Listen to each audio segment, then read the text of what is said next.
Hello. What's up, everybody? Oh, gee, not centered. Shazar, $10. Rasta, Stella, Marvez, Garrus, Epato, Mac Ace, Bullvine, Heroes and Diamonds, Fox, Asterisk. Good to see you, everybody. Hope you guys are doing well on this Tuesday, 15th of July, 2025. Play some Elden Ring, shall we?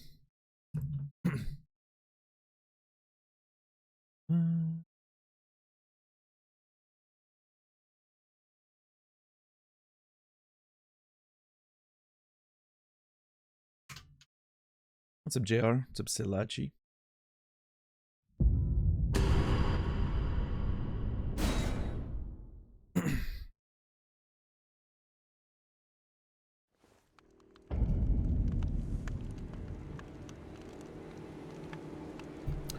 What's up, Jode?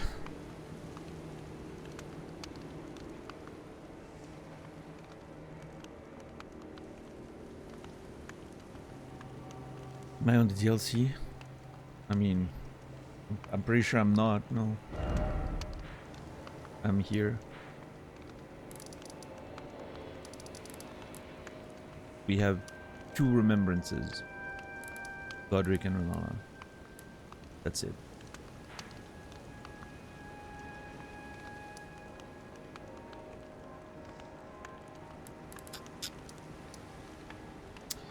I have made a decision about where to go next.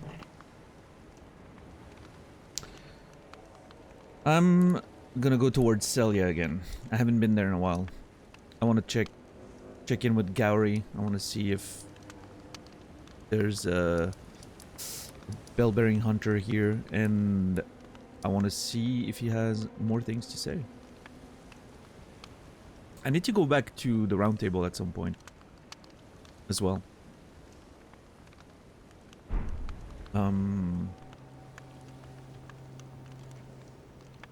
Yeah, I think maybe I can hit the Grace there and then quickly take a little trip to the round table, see what's up.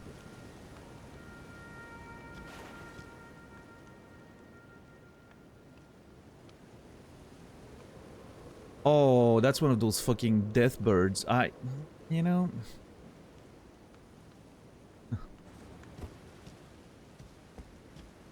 I don't know, maybe the castle's not such a bad idea after all. Nah, we're gonna go there, but... Yeah, Salachi, I got it yesterday. I think it looks pretty cool with that suit of armor that I have. I'm still not completely, you know, I'm not happy with my fashion, ultimately, but... You know...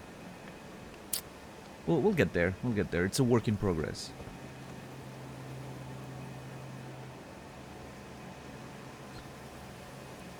Wanted to watch DS3 streams, are not available. So they used to be on Twitch in the collection, well ordered and everything, but Twitch removed those things, you know, because apparently it was costing them too much money.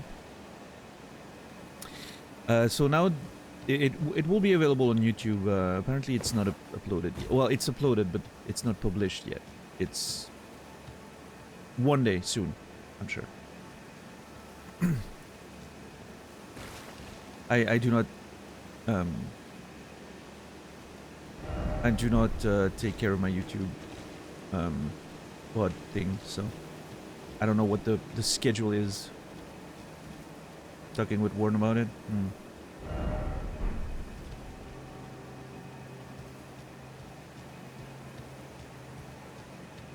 Sure.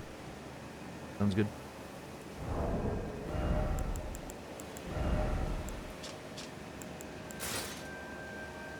I miss my bucket helmet, dude.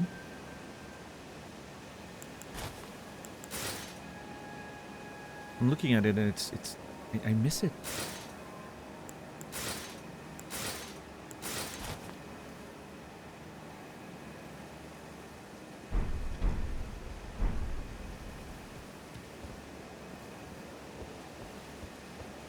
It has come to represent you somewhat. Yeah, no, I mean the buckets just...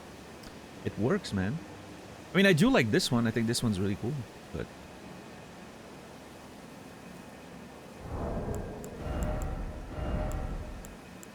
There's a part of me that misses the bucket and the wings, you know?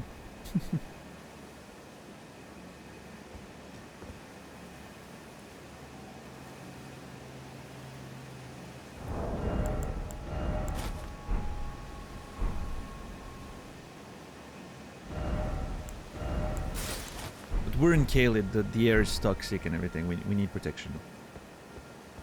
The wings are awesome. They're a very controversial part of my fashion so far. It has the wings have some fans and some haters, which you know, I like them too. Yeah, I like them too. I think.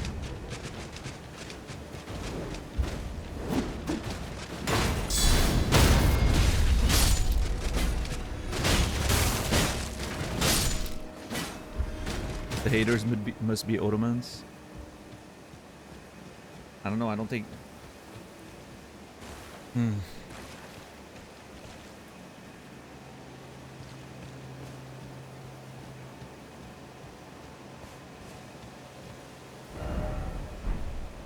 Let's sit down for a sec.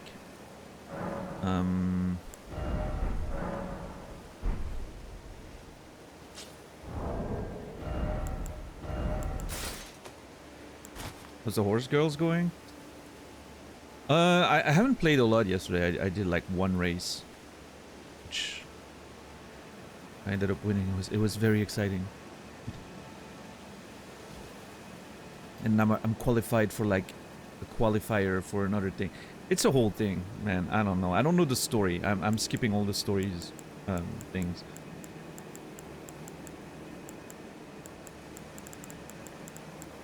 But I almost didn't play yesterday.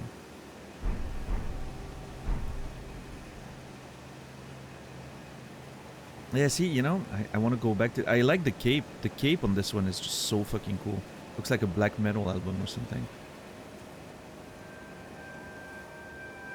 No, you're the trainer in the game, Silachi. You train the horse girls.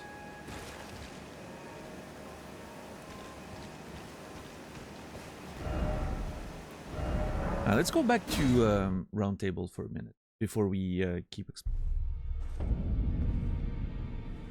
I do need to check if anything has updated here. I mean, I'm not sure. It's a dating sim? Oh no, not at all. It's a racing sim, and a raising sim, as people say. You increase your character's skills and then the race. There's absolutely no dating elements.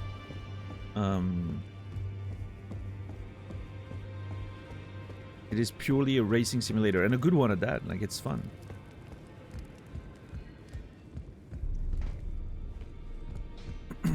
Greetings. Are you here for... Here for spirit tuning.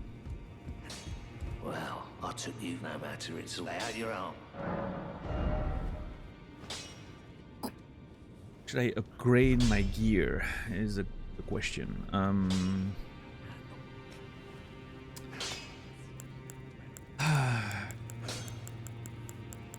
The main question is still, do I want to still keep playing with the twin blade for boss killing, or do I want to switch to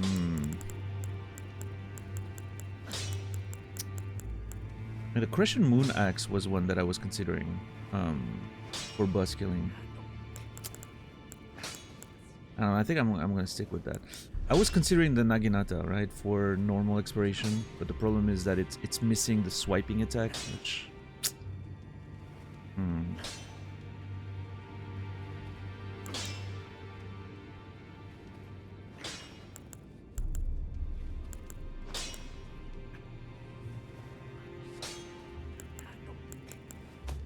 Do brush tail like horses? No. I don't think so, at least. I don't know. It's mostly you pick whatever they train on a specific day, like skill-based. It's pretty simple, but... There's some like deck building elements to it, but I barely engaged with that part yet.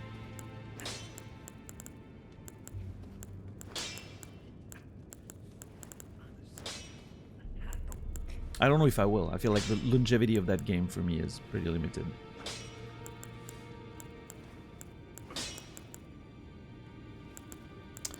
Ooh, I didn't notice that, but or if I did, I forgot. But this one causes blood loss.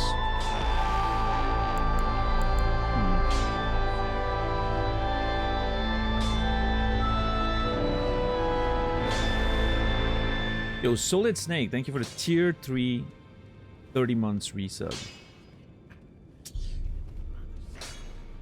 Big resub for a long time. Solid Snake, you will be remembered. I appreciate the support, man. Hope you've been doing well. They go to the glue factory if they start losing races. What's everyone's obsession with the glue factory? Naz keeps saying that every time we talk about the game. I'm sure it's a thing, like they send horses to the glue factory when they, you know, I'm sure it's a thing in real life or something, but I just don't get it.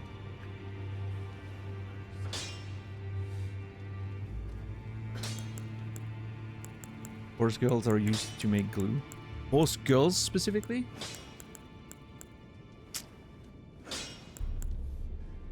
Feels like glue must be more expensive than it is. Should be more expensive than it is. Horses used to be turned into glue.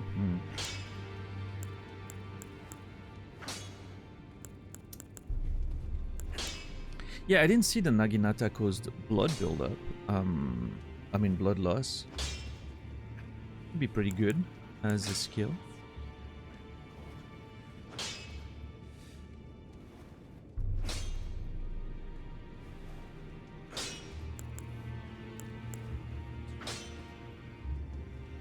I would really miss the big swiping attack, I think.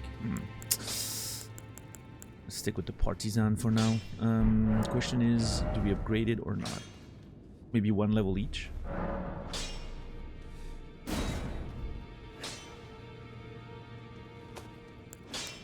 How many fucking, like... I feel like we've been on Smithing Stone level 4 forever. Probably not, but it feels like it.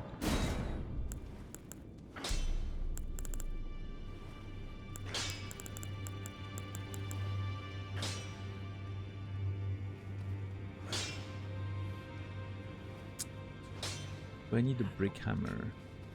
Sure. Still need to upgrade my hammer. I need my striking weapon to be upgraded as well.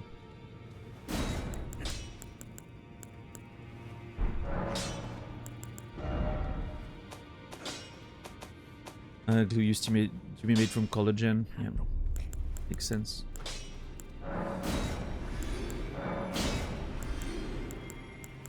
Nope.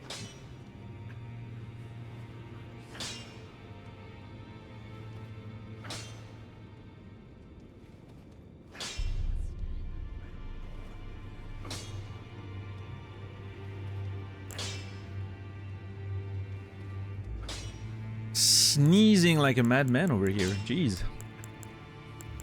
That was like an old grandpa sneeze.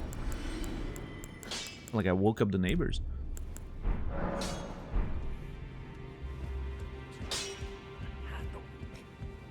I feel like I need to not be too scared to upgrade my weapon. If it's like, you know, if it's similar to the Dark Souls games, until you reach like the very like final upgrading items, you get infinity of them basically. So. In this ash, it reminds me of my first. But then you have like the whatever final upgrading items, those tend to be limited. You have like a certain numbers. Although maybe in this game it's different because it's such an open game with so many weapons. Maybe they give you just plenty of everything. I don't know.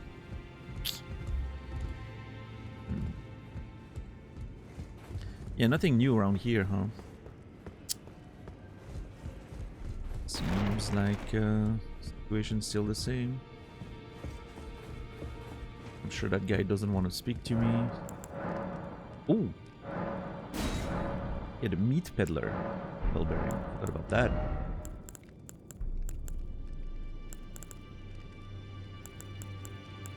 Yeah, now we have 1 and 2 infinite, right?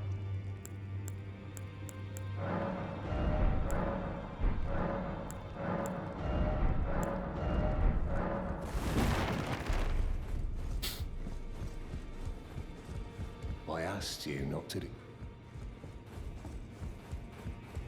You know, you would think that if he doesn't want to be disturbed, he could close the door. Just saying, you know? Journey to the tooth in you, maybe. Okay, nothing new here. Alright, let's go back.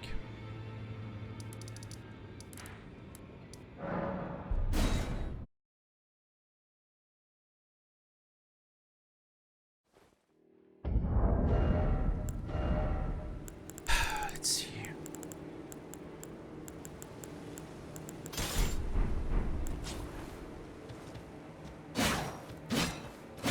Yeah, that moveset, the R1 moveset is so fucking cool. And you can poke like a spear. That part is great. The R2 moveset is where I have an issue with it, unfortunately.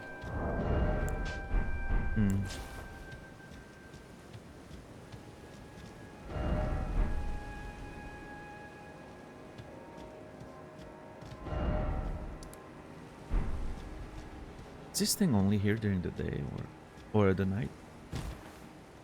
Oh. JC. That's good. Maxwell, welcome in.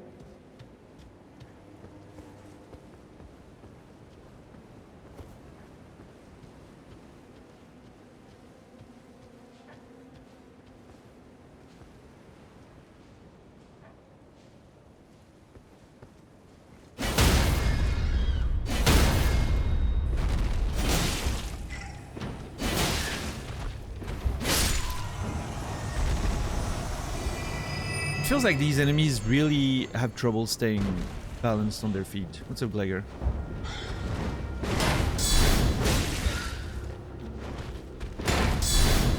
Yeah, we're practicing fighting against a bird right now.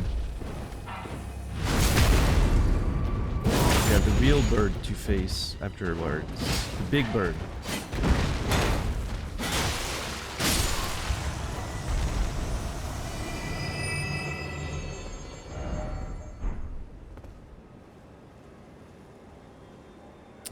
Okay, whatever's down there, I still think we need to explore it.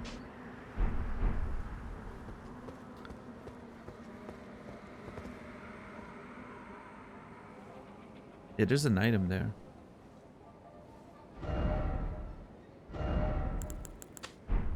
That's gonna be for when we go downstairs. We get to... I think I remember, wasn't there a lion or something here? Yeah, there he is. What is that thing protecting? I wonder.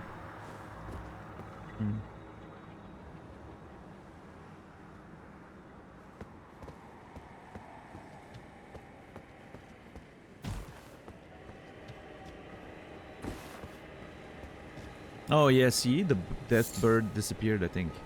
It's only here during the night. Fuck. I have to change the time. Well, I mean, at least I can explore without danger now.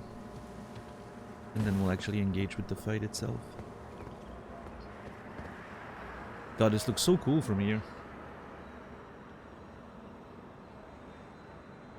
I still remember how much time we spent in here fighting those two nerds. It was beautiful.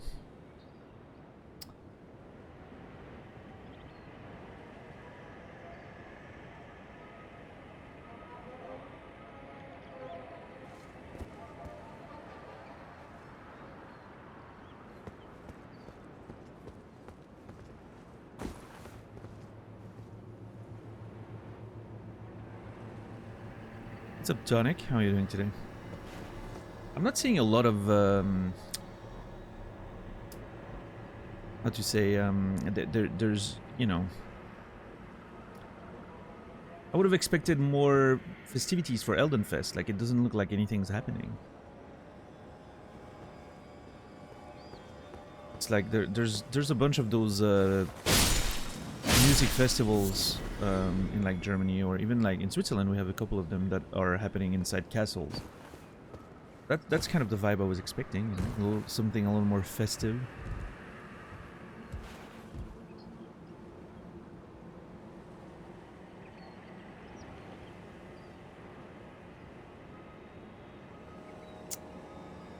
We have a painting from... They're waiting for the bands to arrive, yeah. Maybe.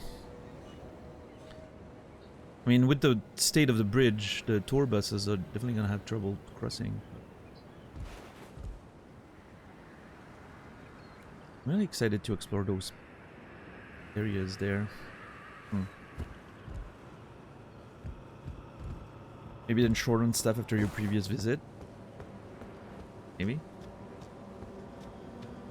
What's up, DJ?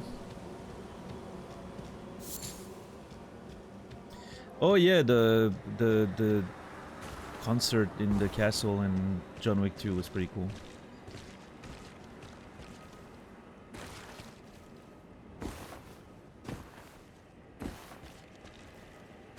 I always thought that scene, for some reason that scene always reminded me of like something out of Hitman.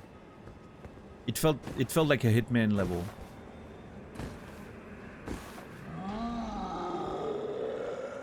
Oh. Well, shit. Holy fuck, okay. Sorry.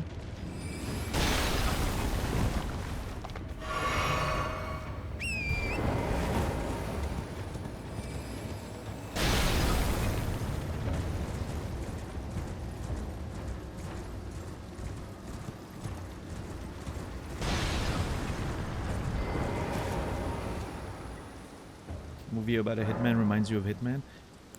Well, Leon is a movie about a hitman. Nothing about it reminds me of the game, right?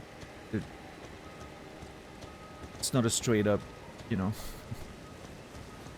one-on-one situation. 1-to-1, I guess. There's something about the John Wick like castle scene that just really feels like a Hitman level. Even like John Wick itself, like a lot of those moments don't feel like a Hitman level, but the castle specifically did. I don't know, something about the way he just gets in there and just blends in, has a conversation with his mark, and you know, kind of does the job herself instead of letting him do it. I don't know. Yeah.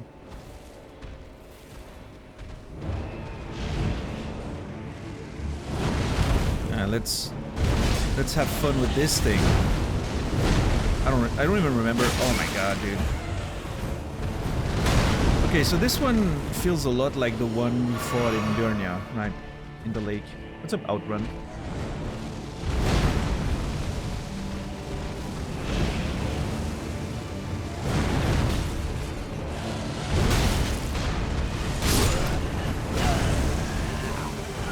So I'll have you know that I was holding guard during this entire sequence there. I got hit twice through my guard. Because of the camera turning me around. That's funny.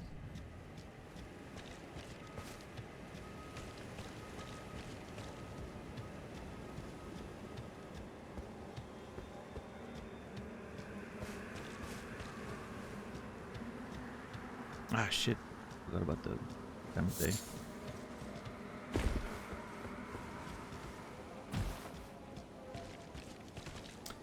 I don't remember much about the Hitman movie adaptation. That's the one with Timothy Olyphant, right? I like Timothy Olyphant, but I think he's better in comedies than he is in somewhat serious movies.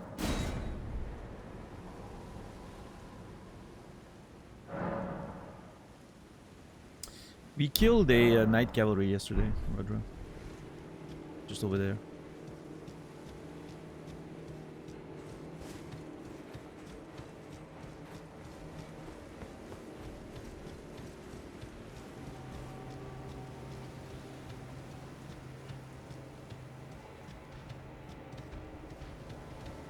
I have a question about the YouTube VODs. I think the two recent ones are labeled the same number. Oh, well.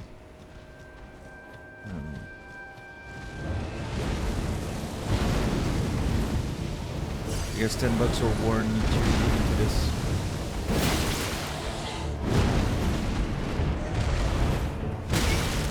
See, this is so bullshit. The camera literally turns me around.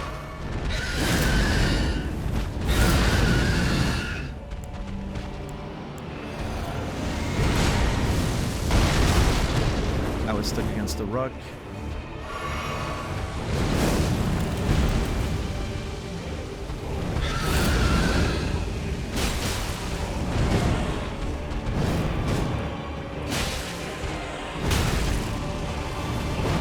Dude, I hate when the camera just decides to turn me around so my shield doesn't work.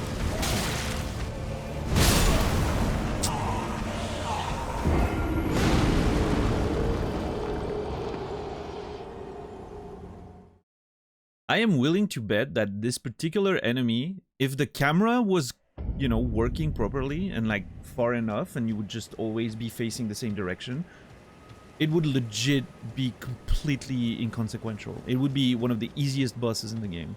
You just stand there and you can just, you know, hit it until it dies. The only difficulty of that boss is the camera turning you around.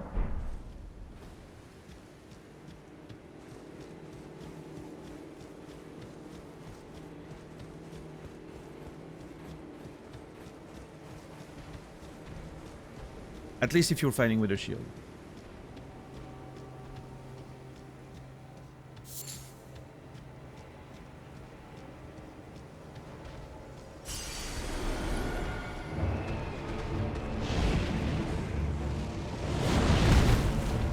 So does that mean we skipped a day, $10, or was it a day missing?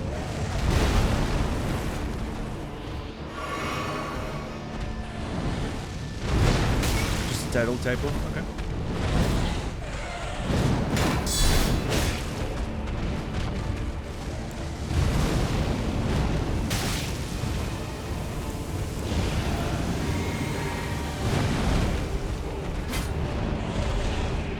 Yeah, Sekiro for sure did the cameras better. And like, to be fair to Elden Ring has much bigger enemies than Sekiro ever had. But this is not one of them. Sekiro has enemies that are just as big as this one, so there's no reason for this one to be this bad camera-wise.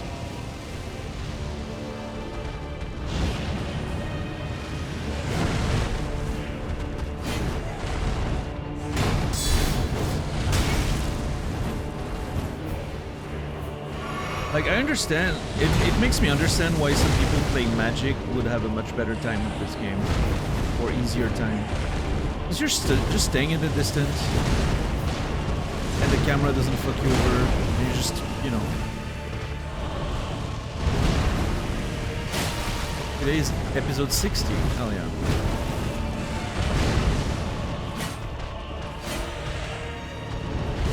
Like, this is the perfect example of what I'm talking about.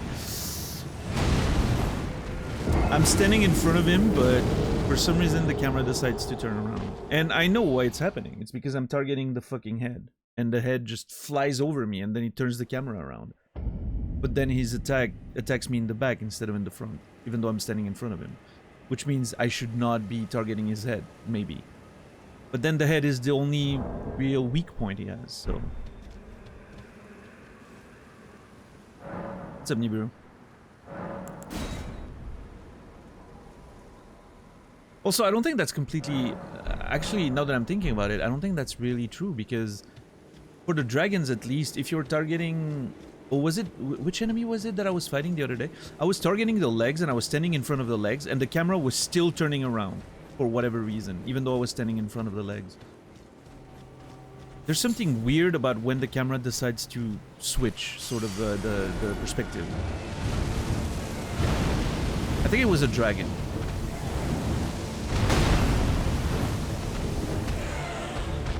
So I have a choice between the body or the legs, that's it. No, it wasn't Exikes, it was before that. It was a couple days ago that I really noticed it.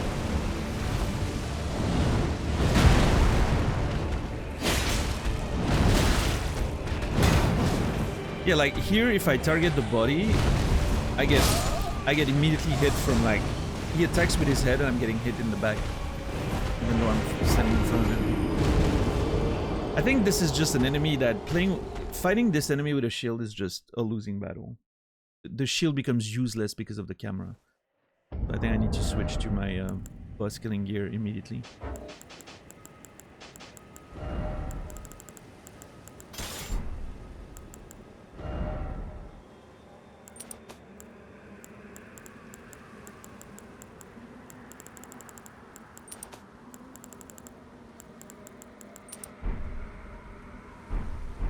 The Rico. Oh, forgot my robe. Gotta wear a robe. Don't want to be rude by fighting naked.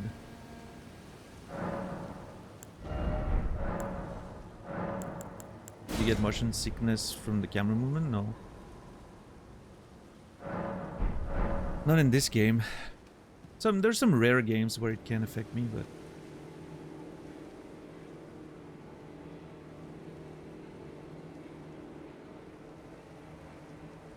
what's up, Anubis? Yeah.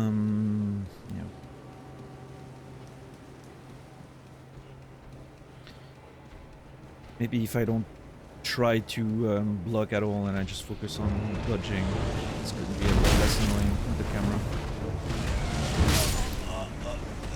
Oh, so much for that.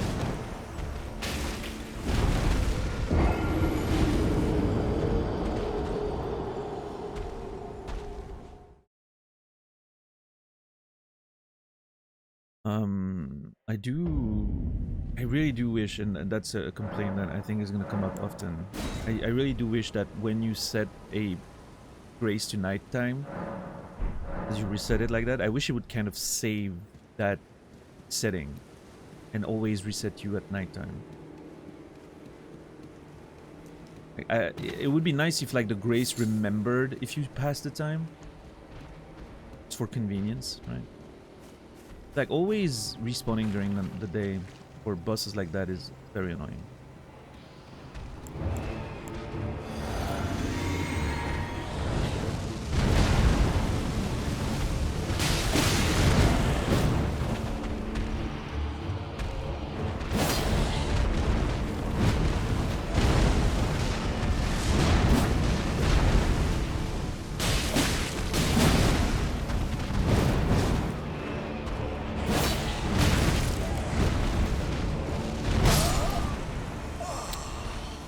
Never mind, the camera, not having a shield just makes different camera problems.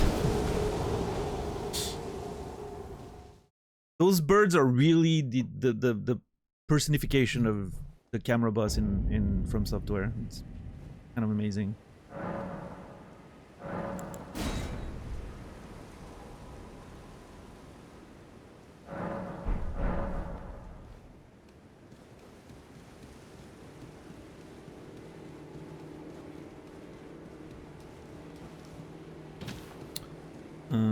Let's see.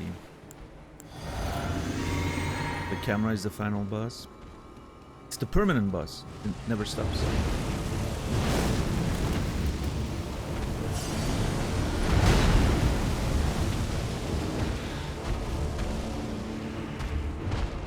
God damn it.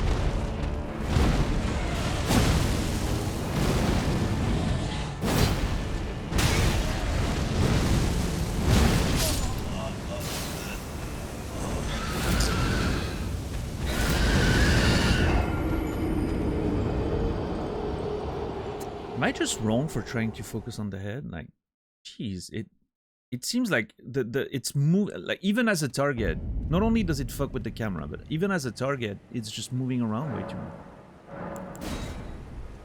I don't think it makes sense to go for it. I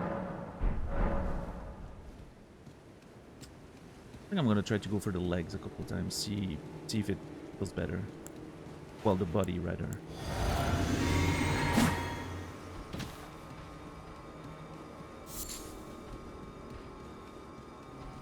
Didn't we establish that Goku's the final boss? I don't know. We established that joke spoilers are, by the rules of the channel, forbidden, but...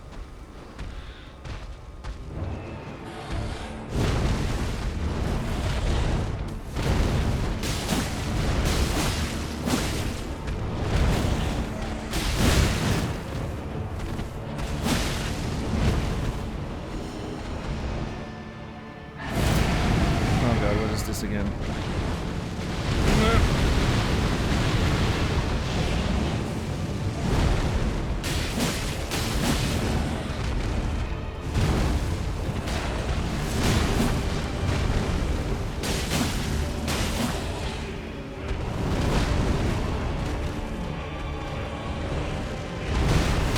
Oh, that's bullshit. God, I hate that fucking melee. Where's my drink? Dude, I literally pressed the button to drink. It didn't work.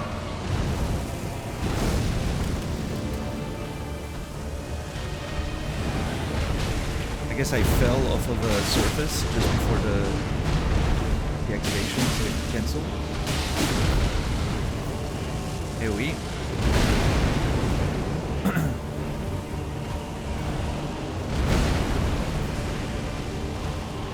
Sorry about that.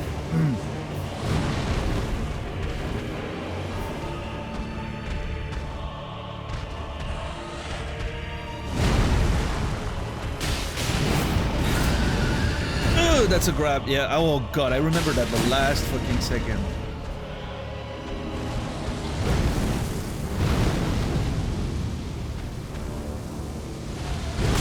Shit. Whew.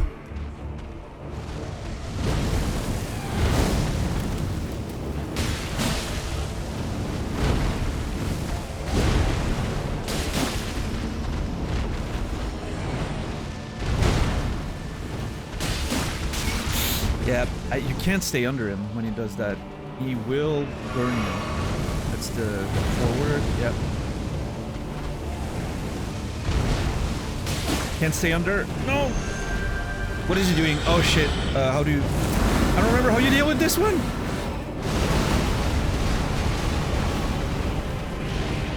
Oh my god. I had no idea. I did not remember how you deal with this one at all. I don't know what I'm doing. I don't know where I am. Get out! Dude! Okay, I need an open field. I need an open field. Oh, thank God.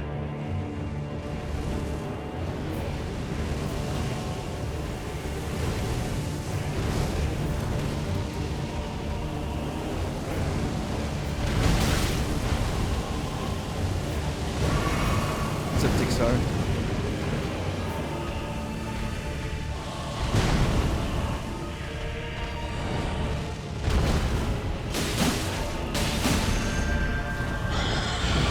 Oh shit!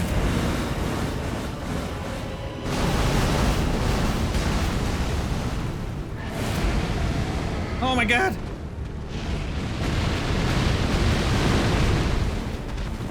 Dude, can you please just do a normal attack, an easy one that I can just punish? Thank God! Let's go. That tree saved my life. My clever positioning saved my life.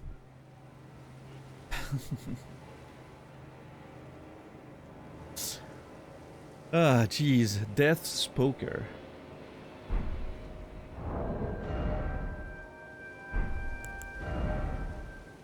That's a great sword, standard pierce.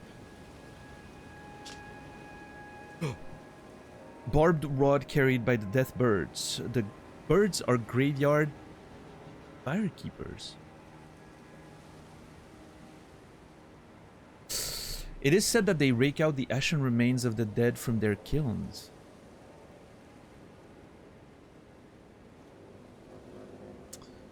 Unique skill, Ghost Flame Ignition. Thrust out the barbed rod and set its tip alight with Ghost Flame. Follow up with a normal attack to set the ground ablaze with Ghost Flame, or a strong attack to trigger massive explosion.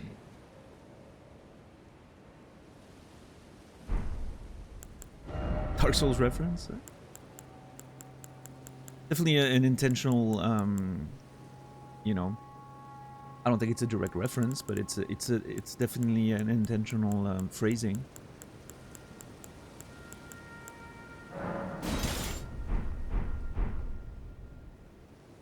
Oh, look at that.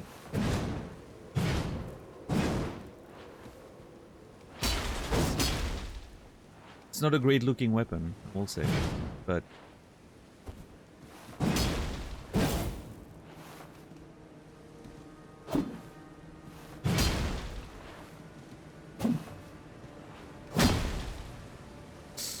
I don't have the stats to use its skills, unfortunately, so I don't know.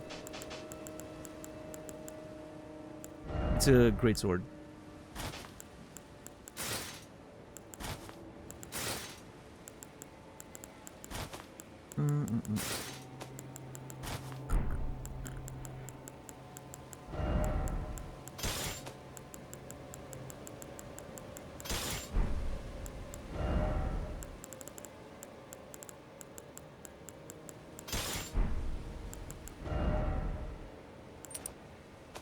Favor, counter, Stanley. Yep, we're good. Okay, cool. Well, I definitely thought this boss would take a little longer than it did, but I'm glad it did not. Our boss killing setup is really strong. It does a lot of damage.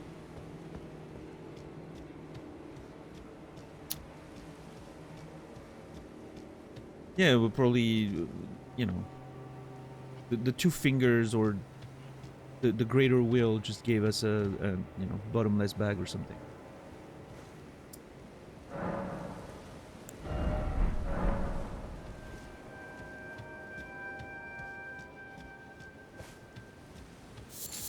How do I deal with that giant though? That's a problem. I guess. Oh yeah, from like the church there was a path to go down. I remember now.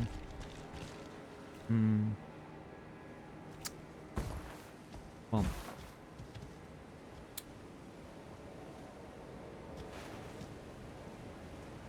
The tower. What the fuck is that? Is that an NPC? Oh no, that's a tree branch, I think. It looked like a hooded NPC. Like I was wondering if it was one of those statues that shows you the catacombs. But no, and then I was like, it looks like a hooded NPC maybe. No, it's just a fucking branch. Oh well.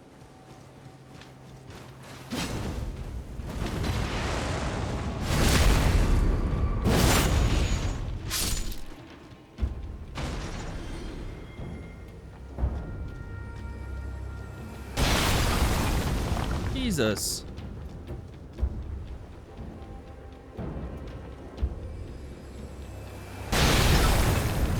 Good arm. Good accuracy too.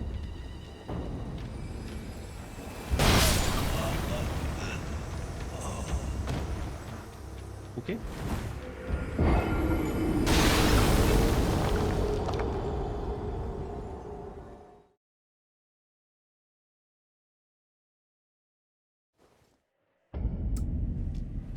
That thing hurts.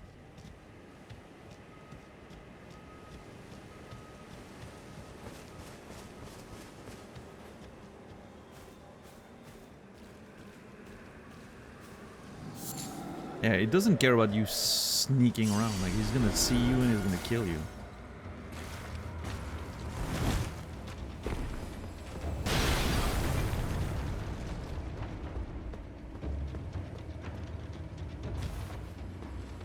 Protected here.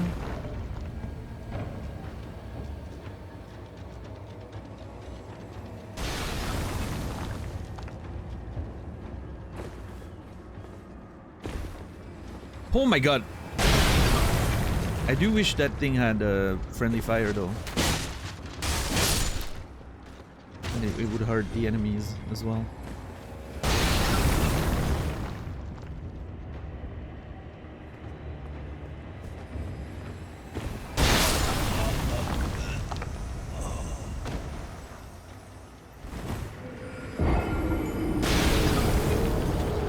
Yeah, I think this area we're just gonna have to run through and get inside the walls of Celia, because this is not working out.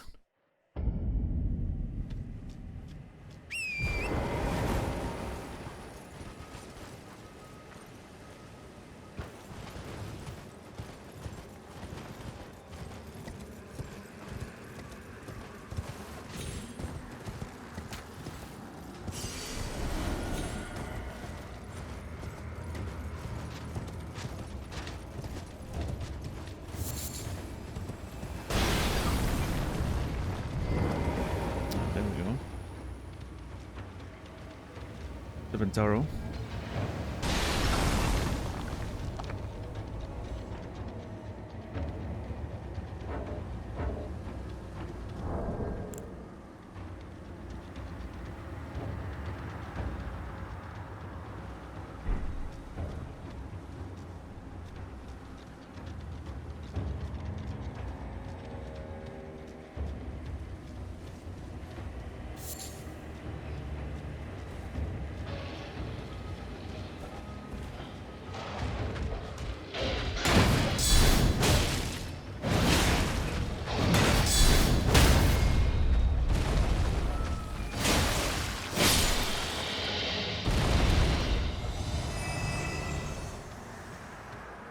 Alright, Gowdy, it's been a while since we talked. How are you, sir? It's been months.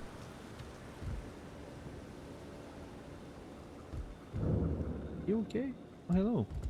First, you must find the unalloyed gold. It's hidden somewhere. Then I will tell the secret. Not missing a beat. I haven't seen each other in 2 months. But he's still, you know, focused on the goal. I appreciate that. I can respect it.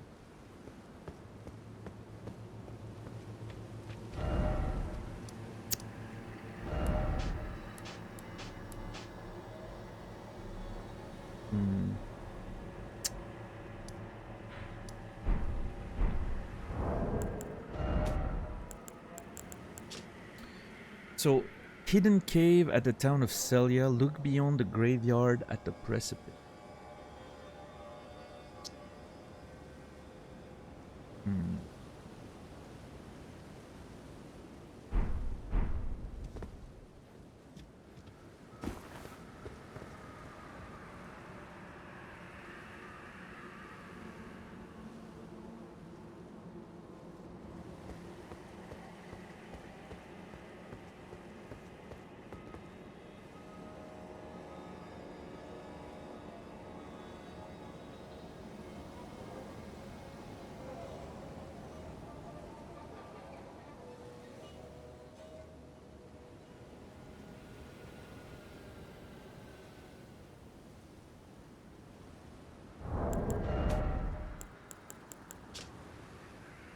In the town of Celia, look beyond the graveyard at the...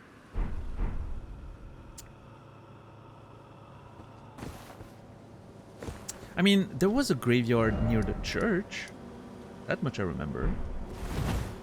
I mean, could it be... Nah, it couldn't be, like... Because this points to a catacomb, probably, somewhere. But... it wouldn't need to have, like, a secret note, then.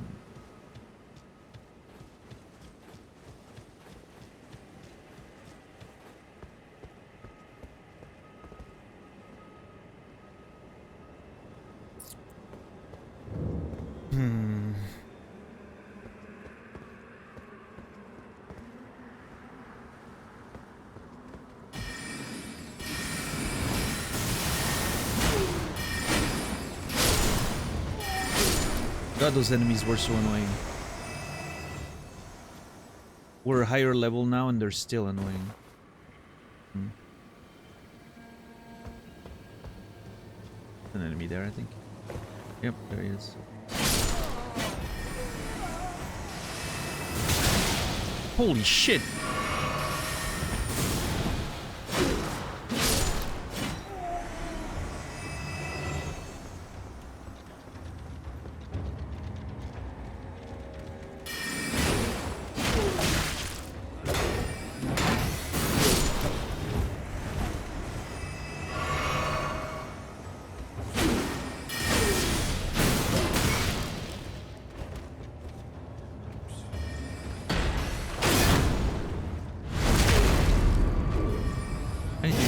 Bash more. It's really good.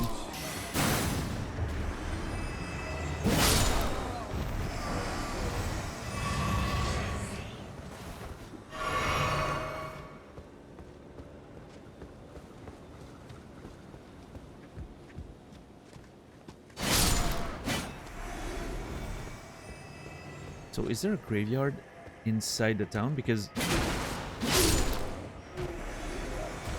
technically I feel like anything that's on top of the cliffs. Not really Celia anymore. But I mean, it's the only graveyard I found. I don't think there's a graveyard inside the thing.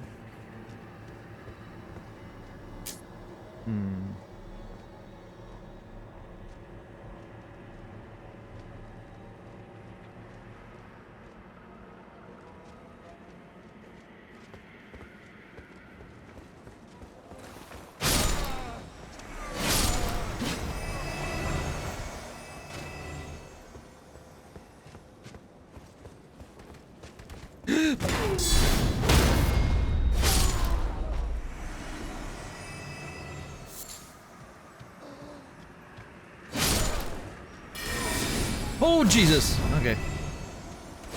Big ass sword, sir.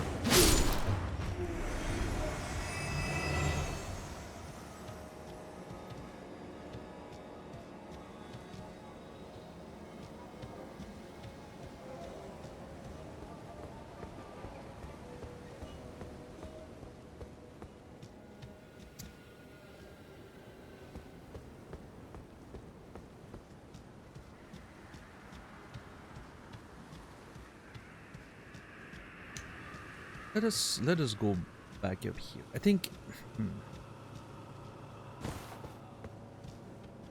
beyond the graveyard at the precipice. That means on the cliffs. At the precipice, right? On the cliffs.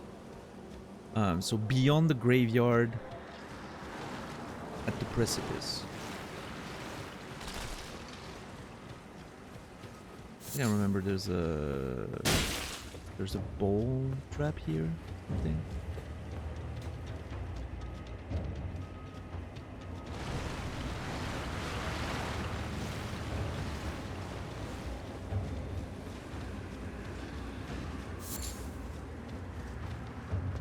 Yep, there it is. Holy shit.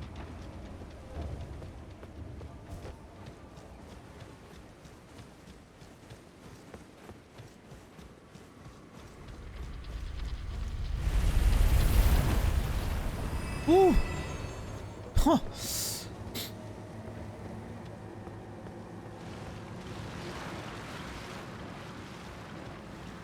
Okay, beyond the grave. That's the only graveyard I can think of. But beyond the graveyard at the precipice.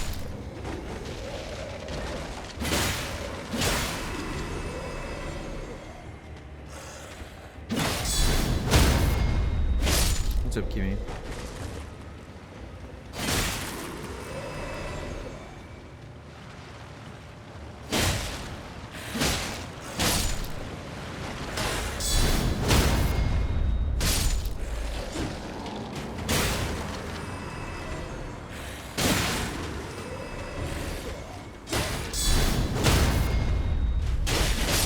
That's a bit of a problem.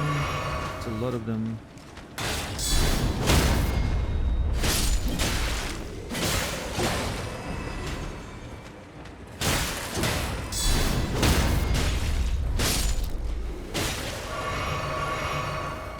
I double chugged on the mistake.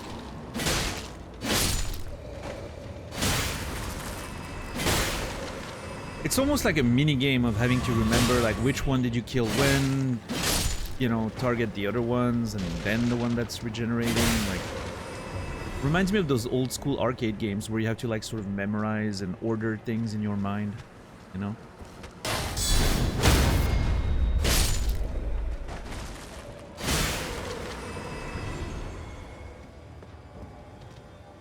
But yeah, I would like to clean this area so I can start exploring freely, right?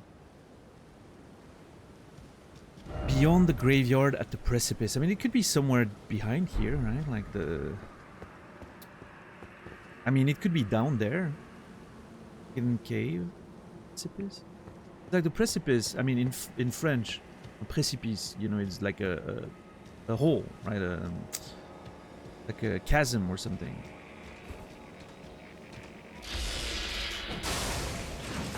Cliffside or something like that. So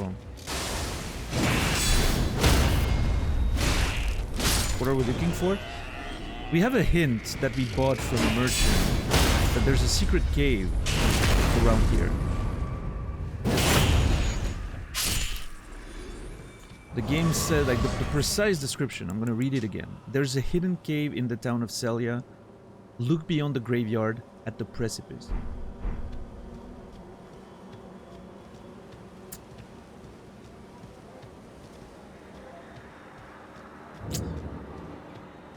Ah, shit.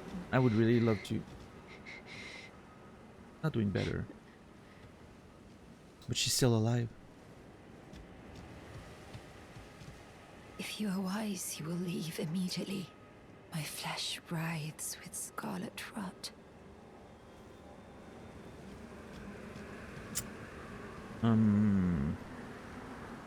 So I don't want to sit down because I don't want to, you know, regenerate everything.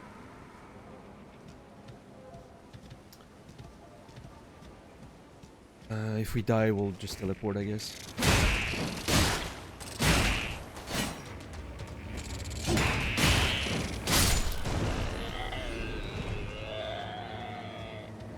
So beyond the graveyard at the precipice.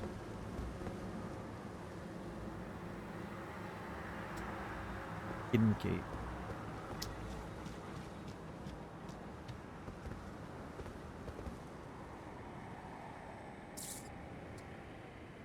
I need to, like, go down some of those platforms.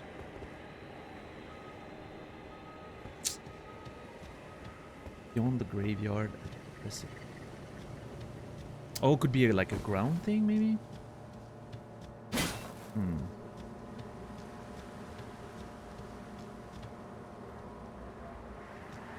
It's not a very good hint. Like, the graveyard's all over the place and there's cliffs everywhere. Ooh, I need those sacramental buds. I need to collect those for boluses. Can I just reset by sitting at the bonfire and taking, like, grabbing them again?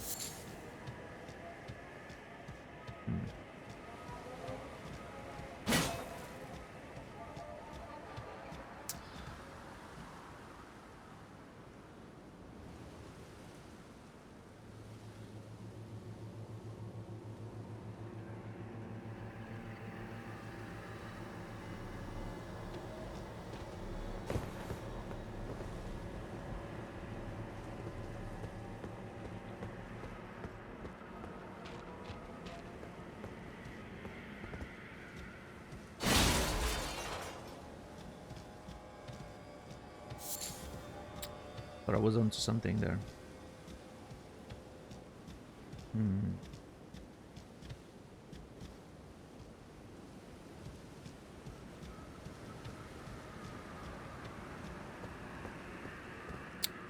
There. Up infamous. Yeah, I mean, it would make sense maybe that it's down there.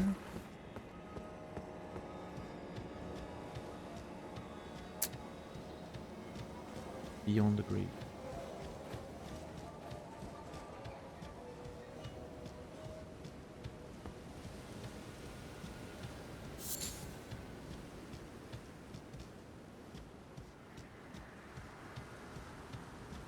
I'm not finding more sacramental buds. I think maybe they don't respawn and that one was one that I just missed last time. Probably. But that sucks. Because having toxic rot boluses is kind of valuable. And there's more graveyard up there, I think, a little bit. Yeah, there is more graveyard up here, but over there, because like the idea of a precipice to me is more like something you can fall into, right? And the cliffs are more on this side.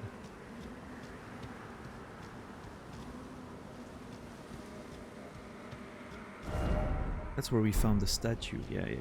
Statue's there. I mean, there's no way that's just a statue. Like the statue guiding you towards the cave? That seems... why would you have a whole note for it then?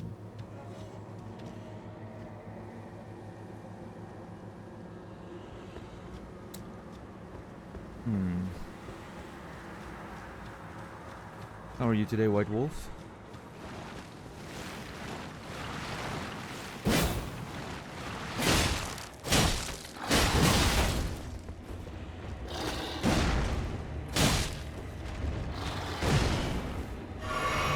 A chunky enemy.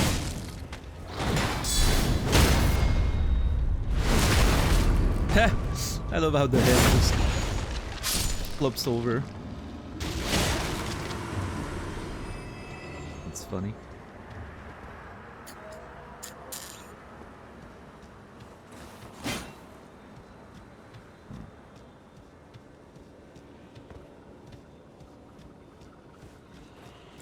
Yeah, I'm gonna try to go down the path that we haven't explored.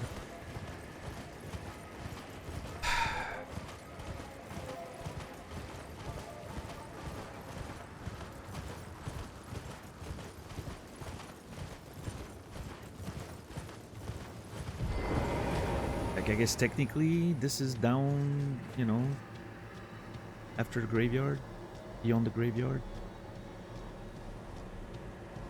At the precipice, I mean, there's plenty of cliffs there. What's up, Cyrus? How are you doing today? 41C with 70% humidity. That sucks. Yeah, it's a little better here. It was a lot of rain yesterday and storm for like 2 days. Temperatures are okay. There was some wind today, which is great. Love the wind.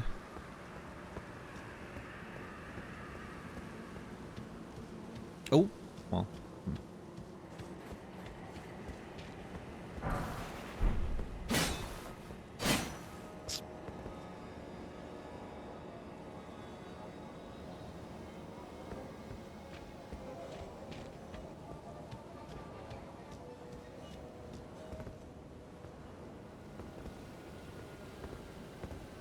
Yeah, but Infamous is in the middle of the fucking winter right now, so.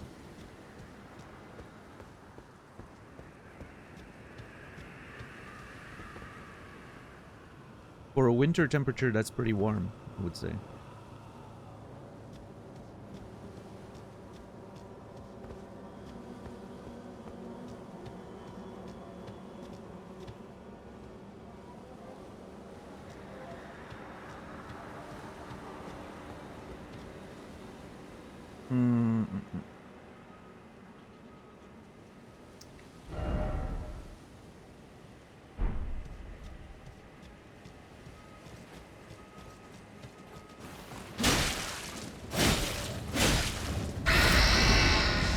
Shit. These ones are like the ones that are singing, except they're not singing. They don't have like the robes anymore. Oh my god. What an annoying fucking enemy. Holy shit. Poison, great. See, they don't attack at the same time, which means like I need to block twice before I can start counter. Oh my god, this is annoying. Oh, that's a grab.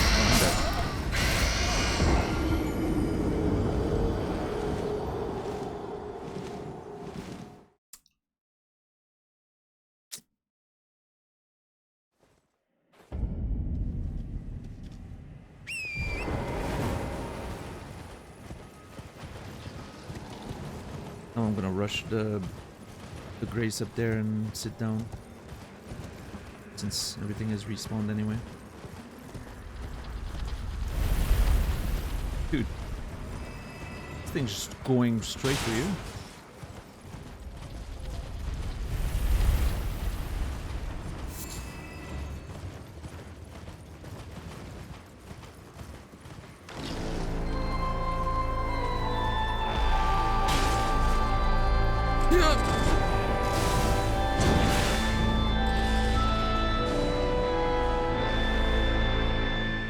Yo, White Wolf, thank you for the $30 for wrestling and weekend snacks. Well, thank you. I don't know if you have a lot of wrestling this weekend, because this weekend that just passed was the big wrestling one. But I'll put that, you know, I'll save that up for SummerSlam weekend. which is in a couple weeks. And that is gonna be scary because SummerSlam's now 2 nights and it's happening on the same weekend as EVO, the big fighting game thing. So, yeah, I don't know how we're gonna watch all of it, but we'll find a way, I'm sure. But thank you for the $30, I appreciate that. Thank you. Yeah. Been a minute since you download. Well, yeah, I mean, there's no expectation.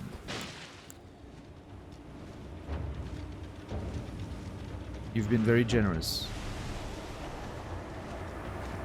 And, you know, the channel shouldn't rely on just a few individuals to survive, so... But I appreciate you very much, thank you. Also, that shit killed me in 1 hit? Seriously?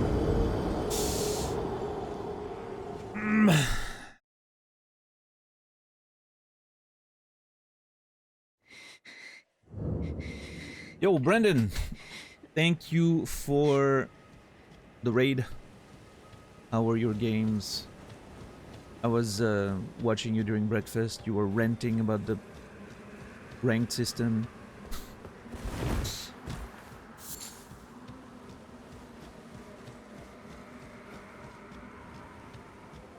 Hope you're doing good.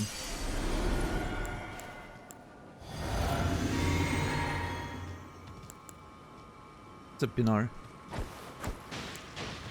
When am I not ranting about the game? Yeah, I mean, it's a wonder you're still playing it. You know it's a bad video game. And yet, you keep playing it. At some point, it's on you.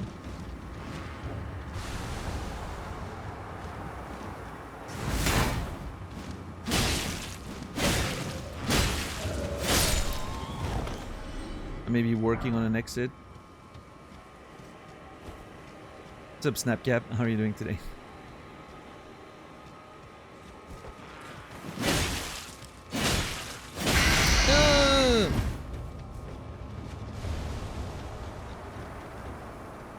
Yeah, it's going alright. Thank you, Snapcap. You know, playing the Elden Rings. Oh god. Trying to survive. We're trying to find a secret right now. I have been informed by the video game that there's a secret somewhere here. And I can't find it. So we're looking around and trying to figure things out, you know?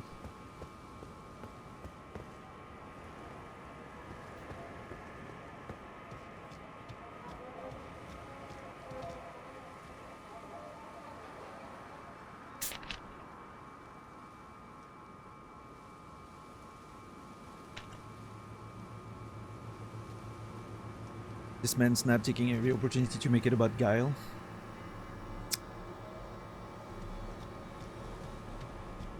Man, I do not miss fighting Guile. I do not miss... There's a lot of Street Fighter characters that I do not miss fighting, I will say. I'm watching Naz playing it, and I'm like... Every time he's fighting like a... You know... Like an Aki or whatever, I'm like, oh my god. So glad I'm not playing this game. Now, to be fair, I say the same thing about half the characters in Tekken, so, you know, and I'm still playing that, so that's on me, but...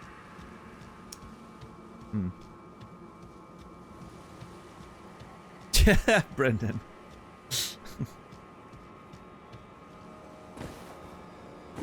Yeah, imagine if... What if Guile could roll? And what if he could roll through enemy attacks?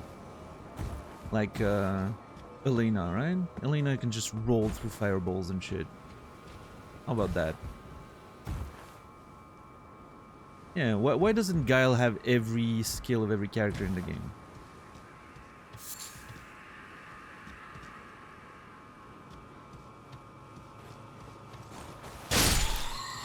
Why doesn't he have Zangief's grab game?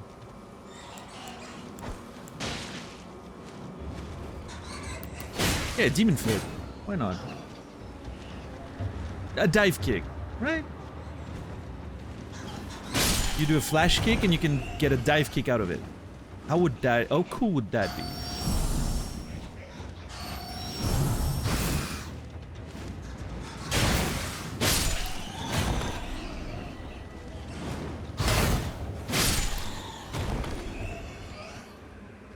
Fighting games might be cooked. We were just far enough to know. Yeah, I don't know. I mean, that's the rule, Brendan, right? Like, every video game is bad. It's just a play it long enough, you figure it out eventually, but...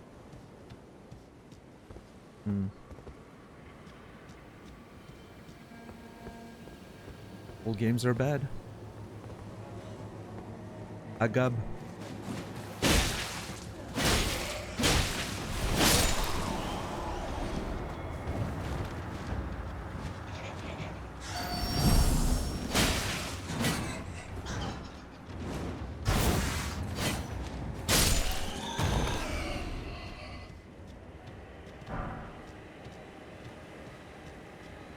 I don't know, I'm still having fun though, I will say, but, you know. I think, even though I get frustrated with Tekken sometimes, the desire for learning and the fun I get out of a good match still is enough for me to keep... Oh, come on, that is bullshit.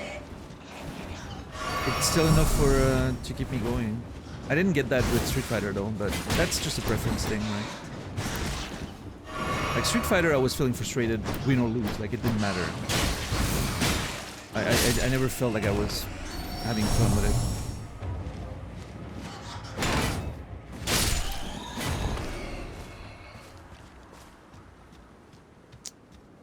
With Tekken, at least, it's sort of on top of the familiarity of having played that series so much when I was younger, you know.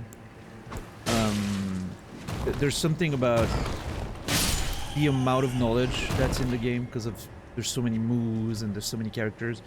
It keeps me going, sort of. Like after every match, I can go in a replay and I can learn new things. Win, lose, whatever. Even if I went like 6-0 on my opponent, I can go in the replays and find shit to learn.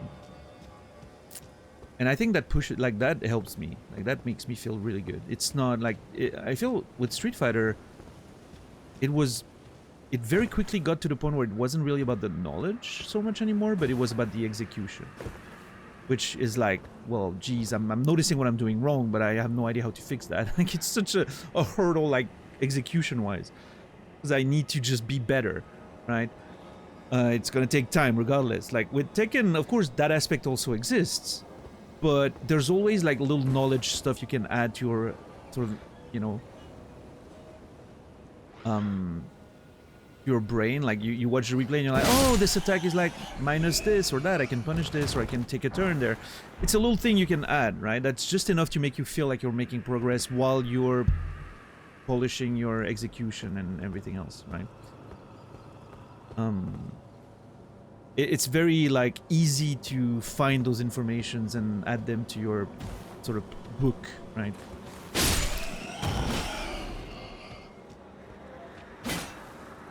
Which to me is enough to keep me going when the going gets rough, I guess. But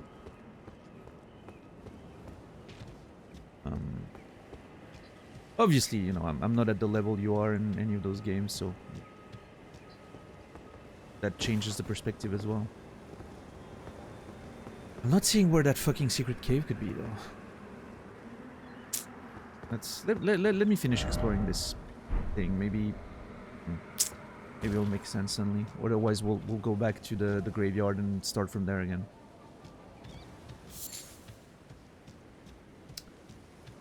Yeah, Cyrus. I think you relearn pretty fast though, but it's like working out, you know. Second time around, it's easier. I'm mistaken, feeling more open-ended. In the end, these companies just won't balance shit the way I want. Yeah, I mean. Yeah, that's something you need to come to terms with. The sooner the better, right? Like, take the game the way it is and... Can I land on this?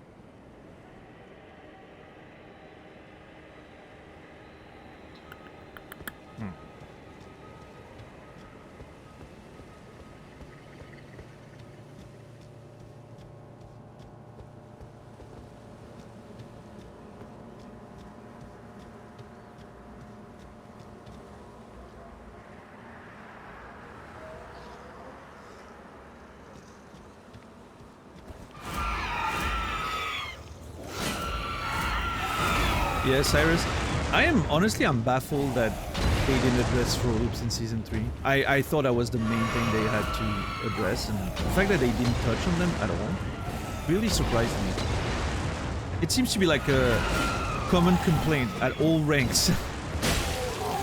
From like the pros to the beginners. So it's, I don't know.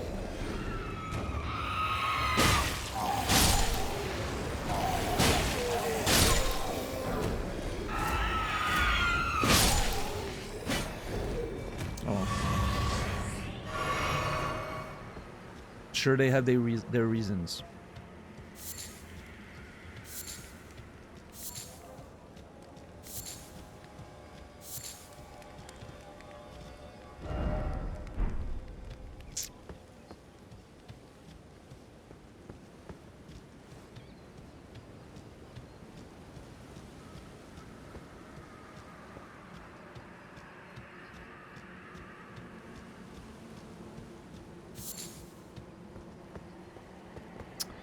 I need to figure out where that painting angle is supposed to be from. Hold on. Where's that? Here. So you can see the arches and then the castle in the back. I think that's this arch.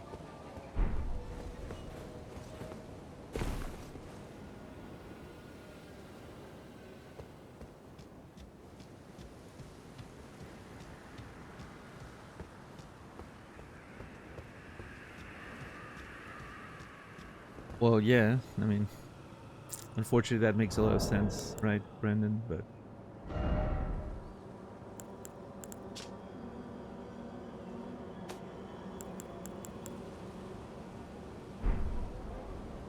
okay, no, this isn't this one. It's a further arch, I think, because there's the broken one next to it that's missing. There's a small one, then a full one, then a broken one. So I think it's all the way in the back. It's those that are all the way in the back there. Small one, full one, broken one. So the vantage point is beyond that somewhere. Like here or something. It might be, yeah, it might be actually in Dragon Barrel.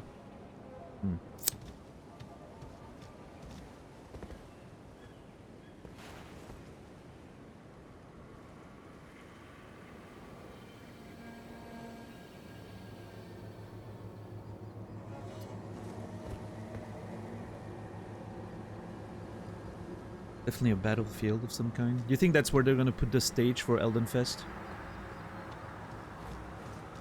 If I was organizing Elden Fest, I would totally have a big stage here, right? Millions of people. And then you would have like small stages in the castle. That's how I would do Elden Fest.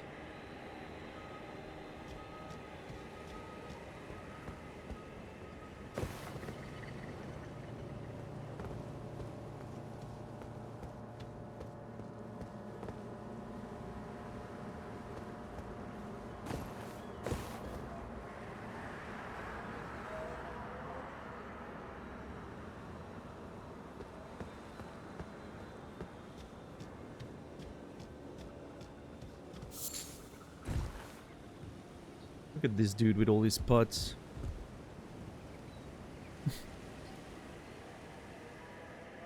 That feels very much like a callback to Dark Souls 1, right? Like the giants or golems or whatever they're called in Sense Fortress, with all the cannonballs next to them.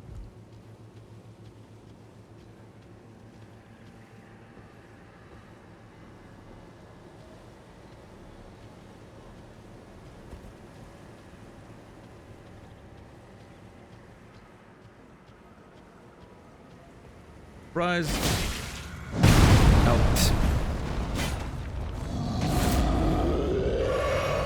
I was trying to cut the tendons so it would fall to the ground.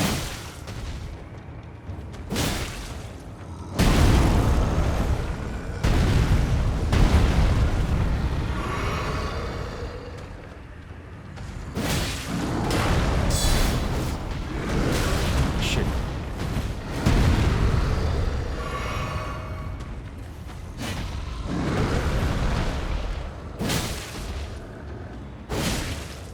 Not a single stun? Come on, game. No.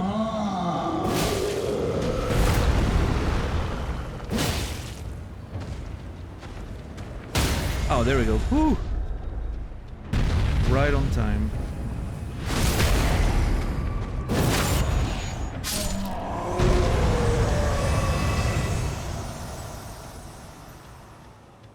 So I'm not a physicist, but something seems off here.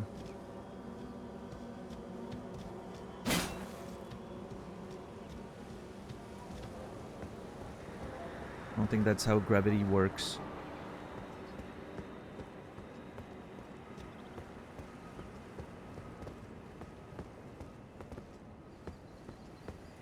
But again, I don't know, not a physicist. Oh shit, hold on. Can be it, right? No, damn it. Super glue does wonder, I guess so. What's up, Minmataro?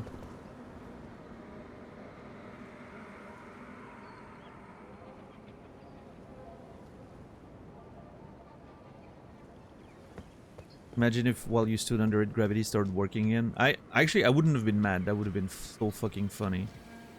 I would have taken it on the chin.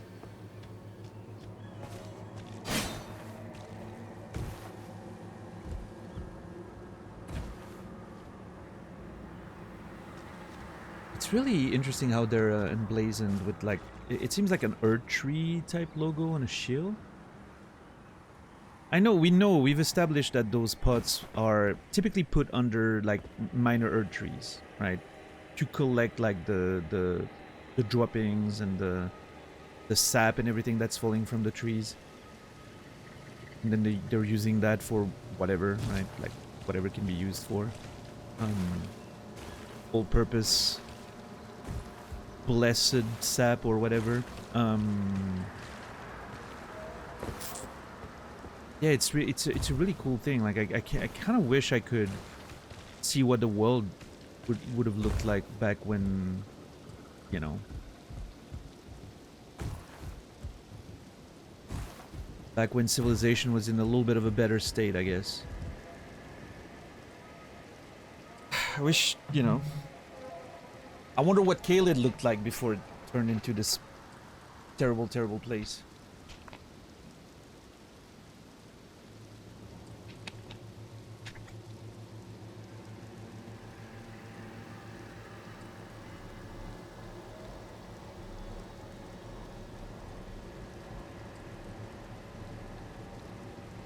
Erdtree delivery service. The lens between is Amazon.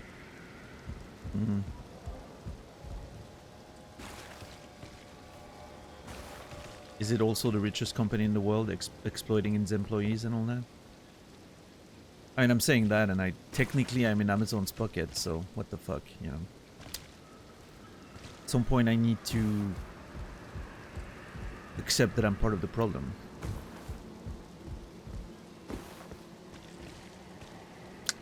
What can you do?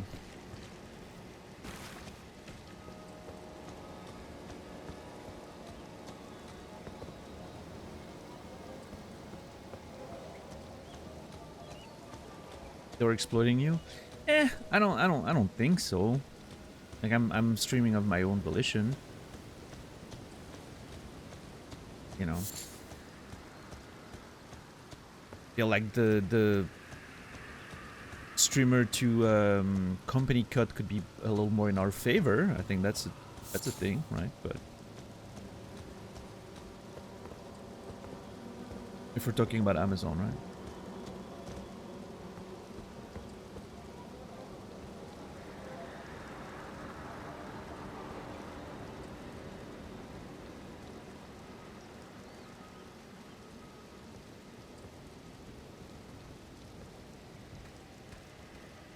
Something, oh god. Dude, I was just about to say, it sounds like something's walking, but I see nothing. Yeah, there's a bunch of those assholes. I rolled towards the door. I'm pretty sure I was right in the middle of it, and somehow it didn't get me through. That is so bullshit.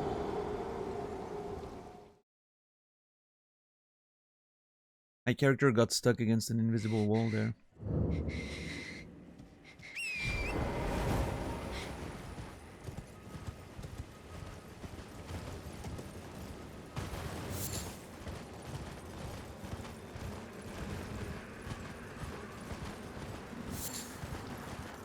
I haven't been there, no. The last time we were in Caelid, I did explore a little bit of Celia and environs, but I saw the church with Millicent before, right?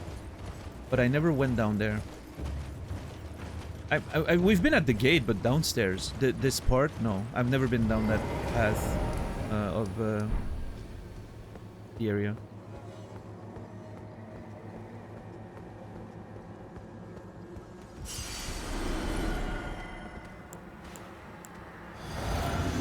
But we've been on different gates, like there's more than one gate in the game. We've certainly been on in a similar gate, like in Limgrave, I think, before Stormvale.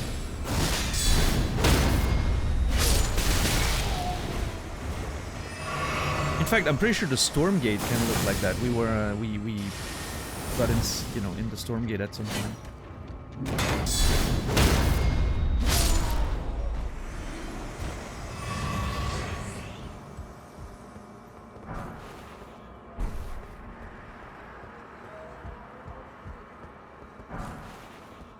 Golden Ruins. Okay, there's a tower here. Nice. How do you feel about the difficulty so far? I don't know. We haven't... I was telling Naz yesterday, like, I haven't had a saga in such a long time. I'm worried that I'm just not gonna have one anymore. Because I have too much... I do too much damage with my boss killing set. But Naz was saying that, you know... Naz was like, oh no, don't worry about it. Every boss in the DLC is gonna be a saga. You're probably gonna spend weeks on some of them. I was like, okay. Fair enough, we'll see.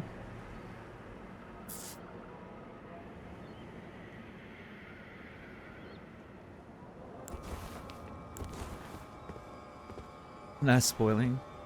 More like foreshadowing.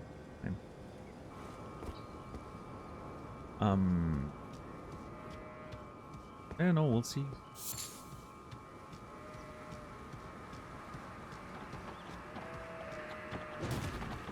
Are you trying to... Yeah, that's right. I will fight you all, goats. Rams, or whatever you are. You wanna fight? Yeah, that's what I thought. I showed these rams who's the true goats.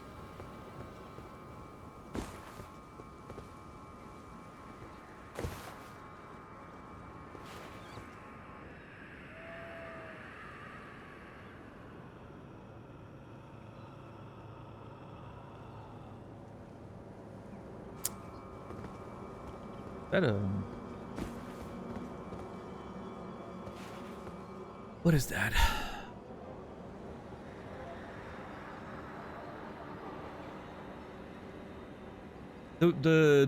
The cape kind of looks like a Blythe's one, you know, like with the feathers or something.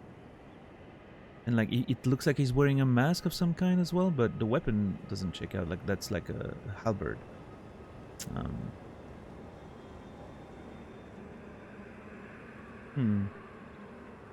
Interesting though.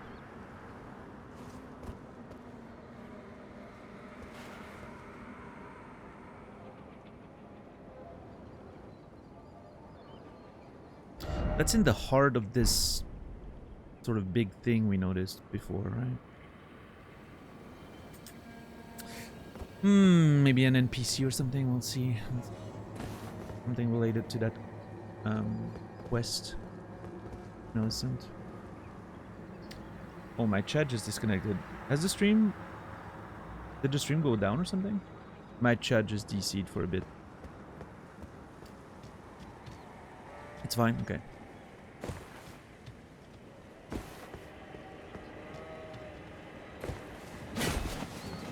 Yeah, if anyone said something between Brendan's two messages, I didn't see it. The ore farming in the stream is fine. I'm assuming nothing was said, but just in case. Other parts of Twitch have been having issues too. Of course. Of course. Poolvine called you a hoe. That's fine.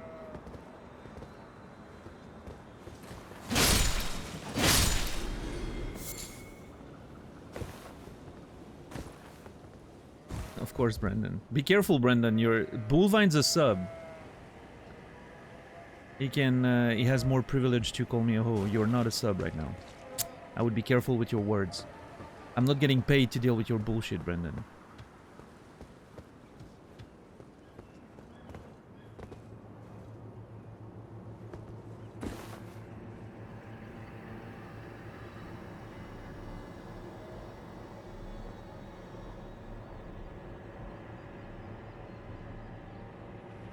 You missed the person offering 100 sub, but they're gone now, so... Well, I mean, that's... Yeah.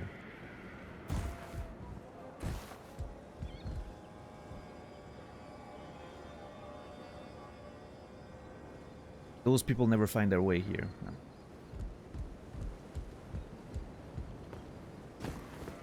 What's up, Goose? How are you doing today?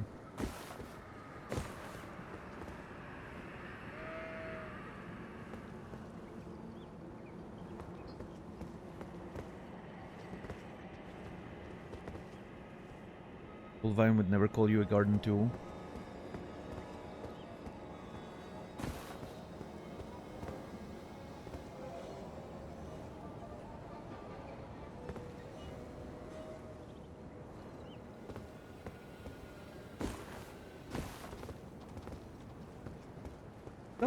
Celia looks kind of neat from up here.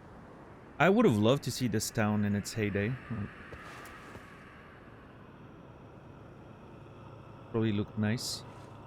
I wonder if that was a nice little lake instead of a fucking swamp of rot. Imagine a nice little town like that and a nice little lake, you know? How cool would that have been?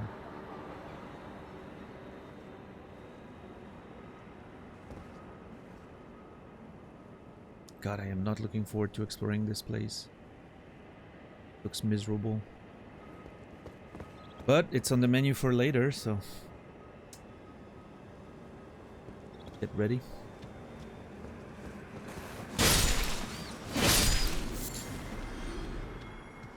How's Scaly treating me today? It's fine.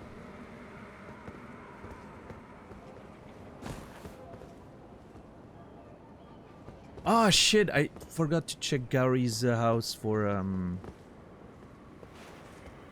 Oh, hold on. For Bellbearing Hunter. That's a Bloodhound Knight. Is he an enemy? Okay. I thought it was an NPC for a second, the way it was sitting there.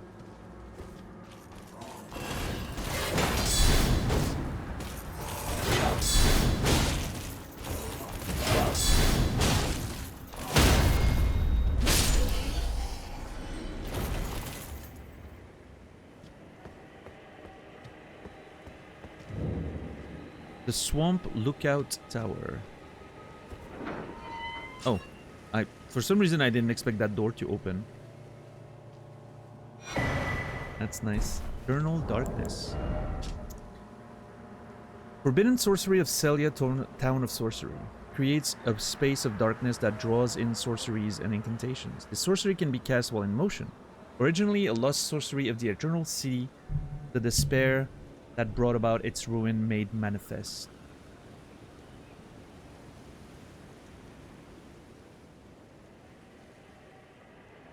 A lost sorcery of the Eternal City, the despair that brought about its ruin made manifest. So, let's take some notes. What's up, Strange Pie? I mean, I hate this. Go. Eternal City.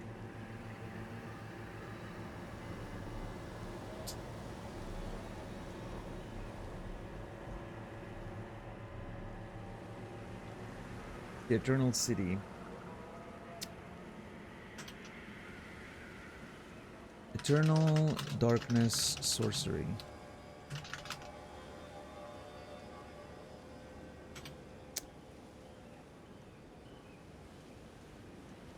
The despair, lost sorcery.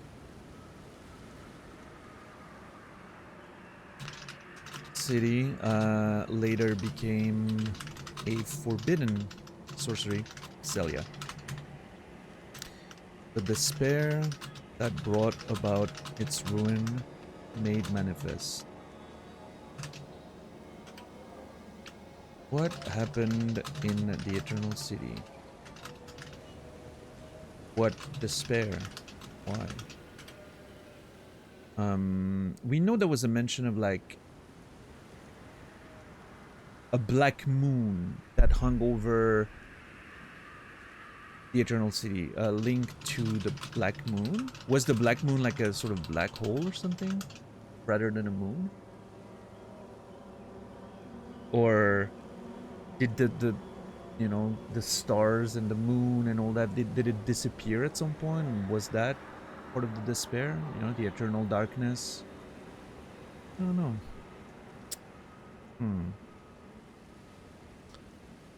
I'm not sure.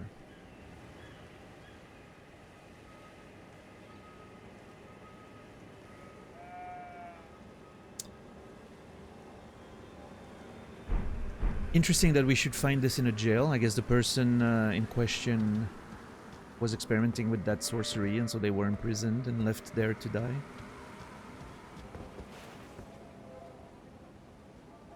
Interesting that they're burning. Their hands and they're burning. It almost feels like whatever happened here was like an execution. You put them in the fucking cell and then you throw some fire in there and just burn them, right? It's a Puka Bear, strange pie. Anyone here have experienced distance running in high heat? Not me.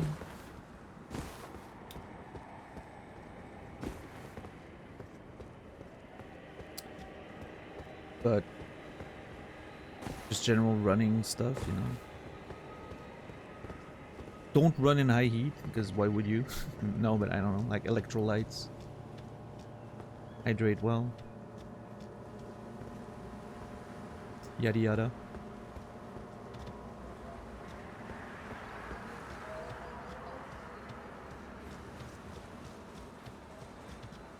Crazy few days for you? Yeah, strange pie. What's up, Gotra?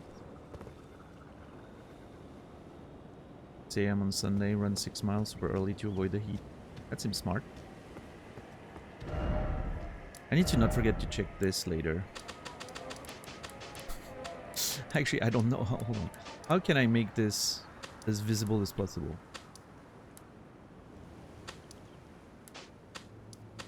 There.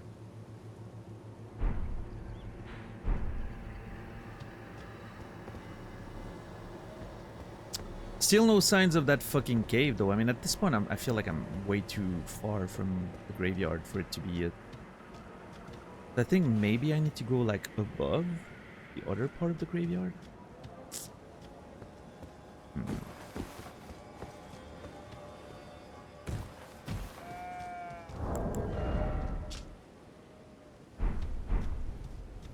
Okay, hold on. Creates a space of darkness that draws in sorceries and incantations. So this is literally like a black hole that will absorb all the sorceries and incantations. Like, cancel them. Which makes sense that it would be forbidden in Celia, because it's way too, like, it literally just destroys everything they're doing. Like, it cancels all their power. I do wonder...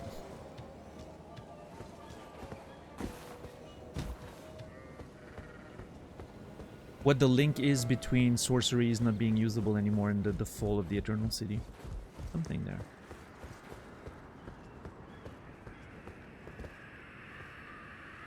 Maybe around 2-3 years ago I started having trouble being physically active in 80+ with humidity. I'm not able to go on my runs since the heat wave. I want to acclimate. I mean, isn't that kind of like normal for a human being to not be very functional in high heat, especially like high activity, right? I don't know. Maybe you're just getting old, Brendan.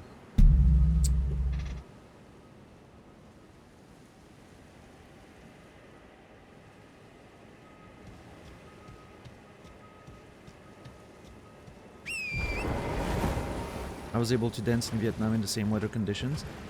Well, yeah, but dancing is something that you are way more used to, maybe. Maybe that, you know, it takes less out of you, I guess. I don't know.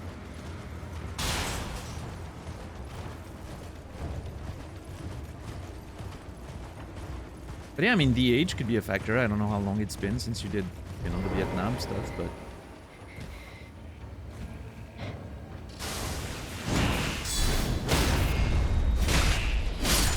Can't go running, night running in Philly, too dangerous at the moment. Well, that sucks.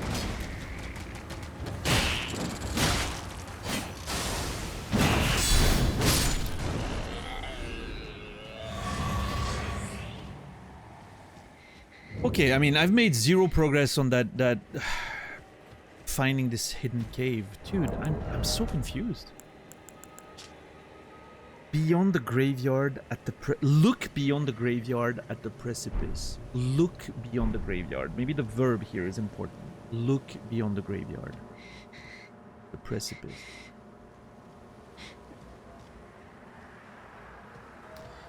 There's a non-zero chance it's just about this statue, right? That's pointing you towards the secret cave, but it feels like, why would there be a note if that was the case? Like, that seems kind of... I'm gonna check up there. I mean, there's still some graveyard here, but maybe on the side there. Yeah, let's go.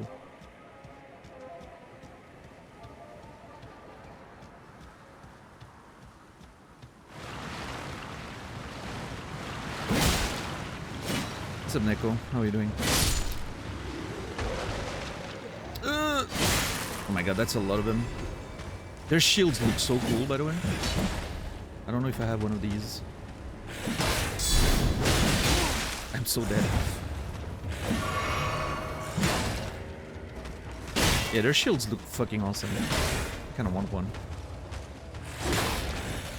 Okay, how are we gonna do this, gents? It's a lot of you and not a lot of me.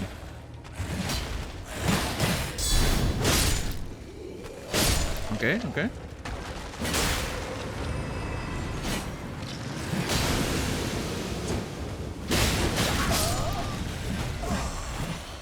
That's about the outcome that I expected. I really want one of their shields.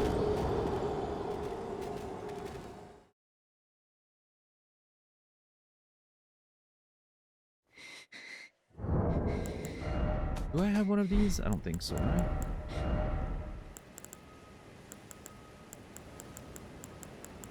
No, I don't. It's not this one, is it? Nope, but it does look a little bit like it. I wish wooden shields would be better. Some of them look really fucking cool, but they have such low protection. Like, having less than 100% defense on a shield seems like it's gonna automatically eliminate it from contention. Unfortunately.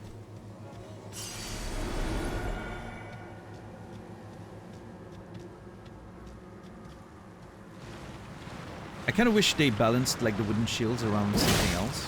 Like, yeah, it doesn't have like full physical protection, but maybe it's better against magic or something, you know.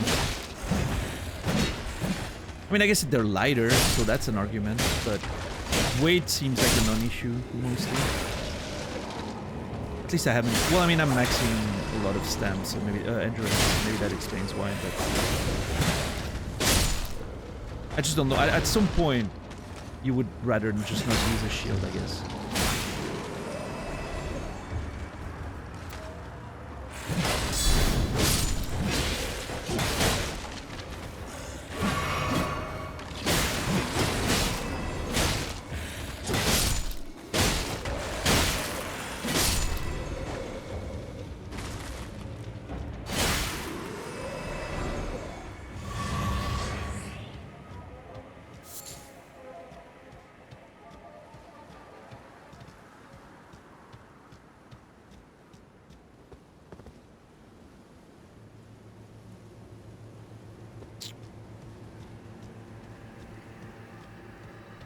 Okay.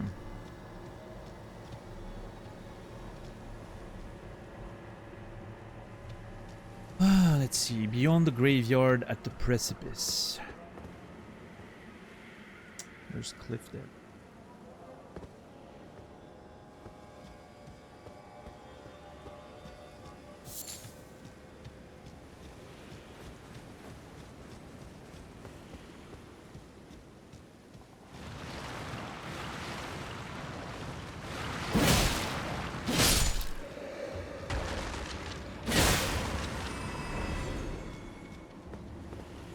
I've been down there. Oh. No, I've been down there. Yeah.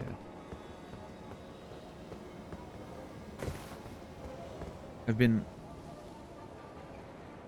Shit. Hold on. There you go.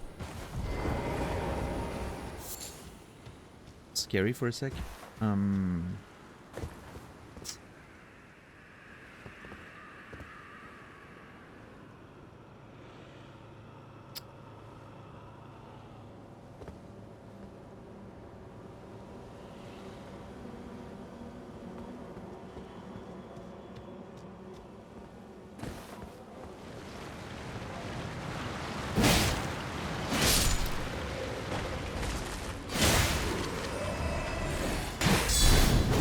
Oh, come on.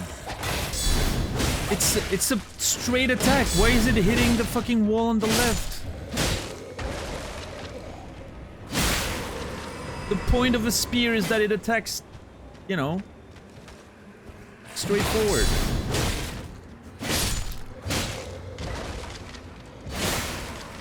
Meanwhile, they're swinging their swords and it's just fucking hitting nothing. Look beyond the precipice. I am looking beyond the precipice. What am I supposed to see? Oh my lord. These nuts. Oh, fuck you. And I'm pretty sure... Last time I was here, I'm pretty sure we scouted the fucking wall. So, it's a nice...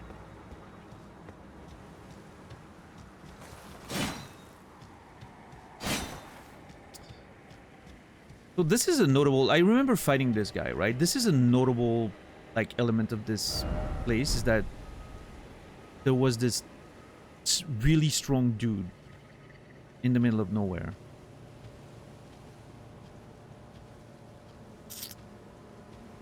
Oh, fuck.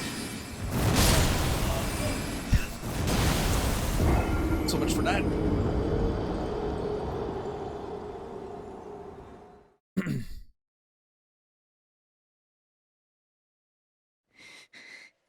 What's up, Saladino?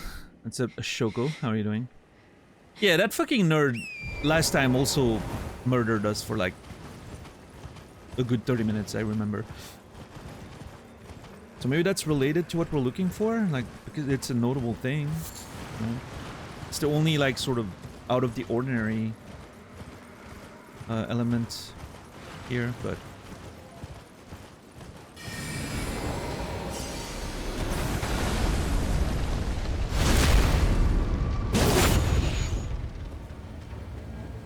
Oh, although there was an item there. I don't remember what the item was, but yeah, there was an item on the ground.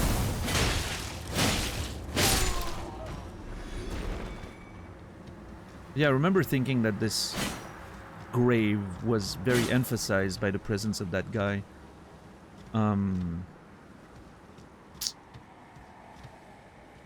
Lurking and gaming myself, doing okay. Nice, nice, hell yeah. Beyond the graveyard at the precipice. If I have to go over there in Dragon Barrow, I mean, that could be...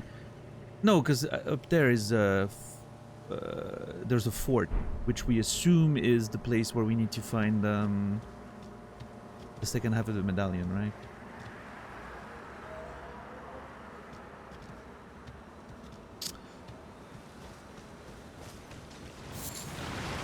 Oh god, more of these fucking assholes.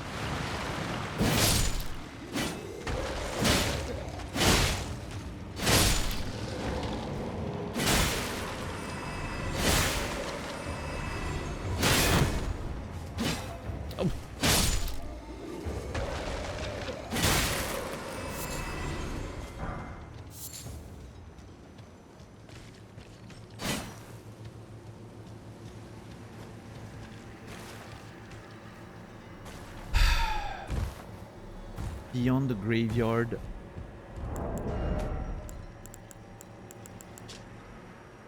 There's a hidden cave in the town of Celia. Look beyond the graveyard at the precipice.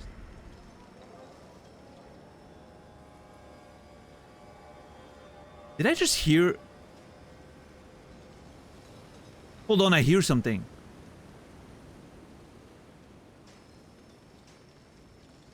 You guys hear that?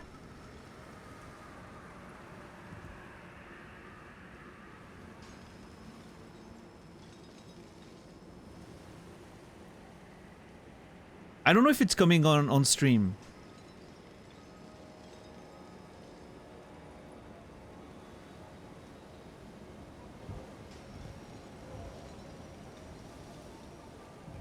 Can you guys hear? There's like you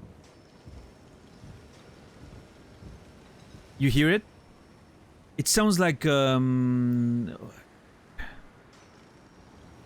wheels of an iron virgin, maybe, or maybe the No, I think it's the miners. The sound that the miners make when they mine.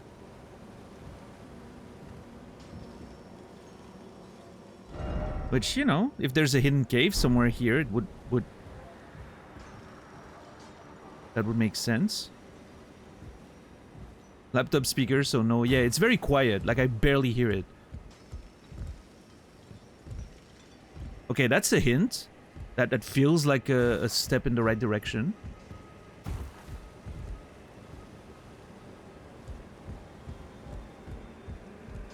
That's the first lead we've had, you know, that there was a cave nearby. Yep. I hear it in here. What the fuck?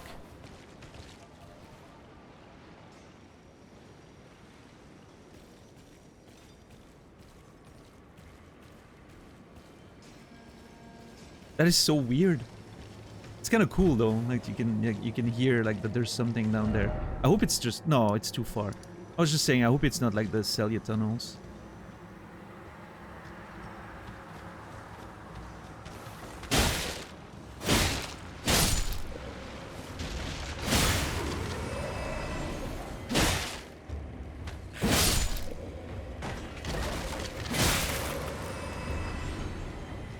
Okay, how do I get in then? Down there? Look beyond the precipice?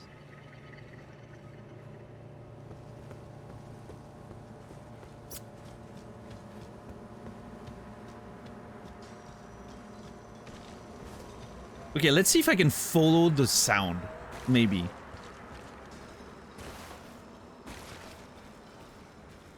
Yeah, I hear it here.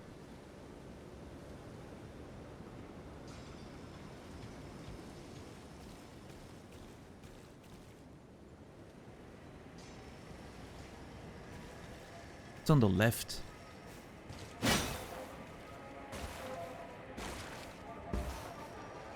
It feels like it's coming from inside this thing.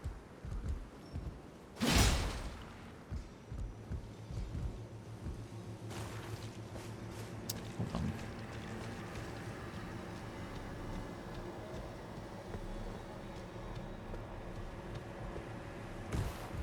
No, nothing beyond there. That would have been funny. Oh. Ah.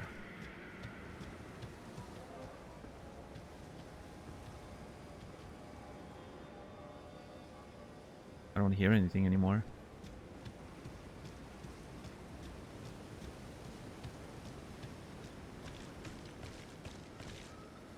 I only hear it here.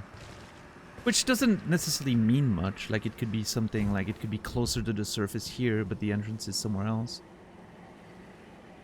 Those dungeons could be pretty big.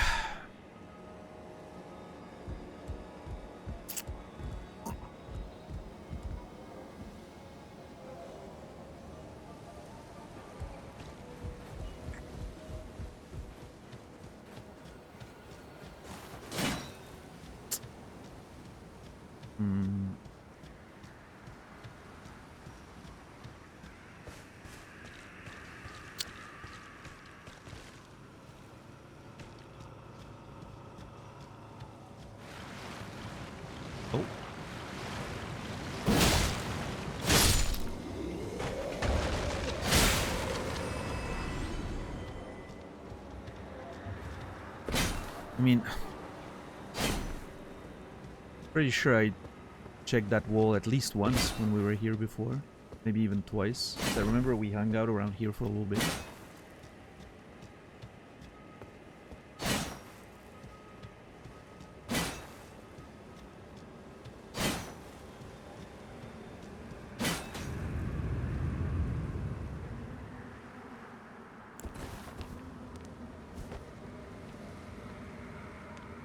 Oh, well, that okay. What? That's what the grave was marking, I guess. How do I feel? Confused!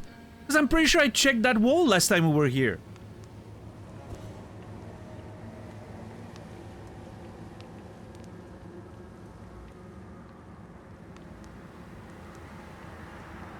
I'll let this here.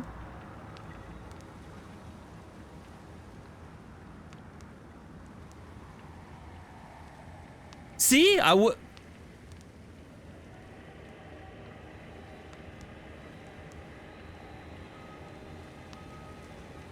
Did I like open it and I didn't notice?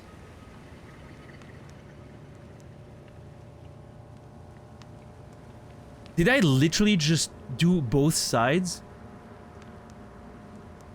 And not the middle? That's incredible. Dude, I knew I checked that wall. I knew it. I remembered checking it. I somehow managed to miss the exact spot. That's so funny, dude.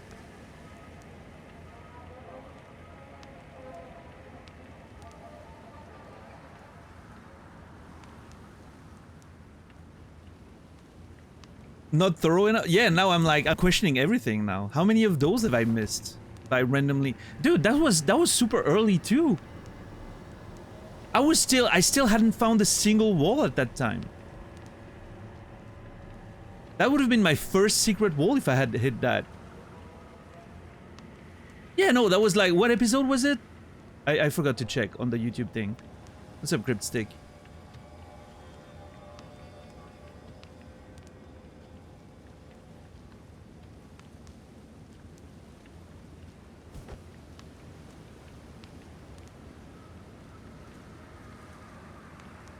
Yeah, that was episode 14, dude.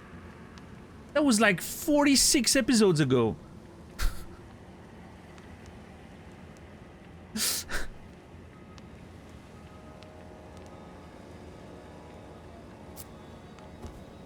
That would have been our first secret wall if I had actually hit it.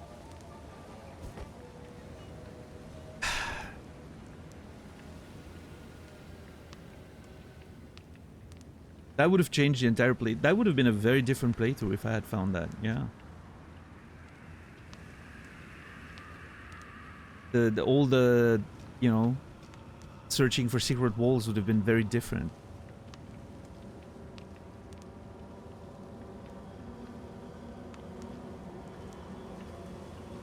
Man, I can't believe I managed to miss.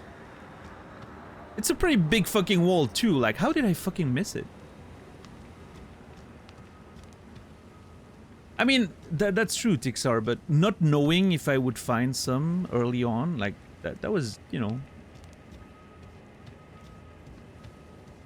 What would have been even more funny, Salino, and that's what I thought I was gonna see when you linked the video, is me hitting the wall and actually finding the secret, but looking at chat and not seeing it, and then moving forward.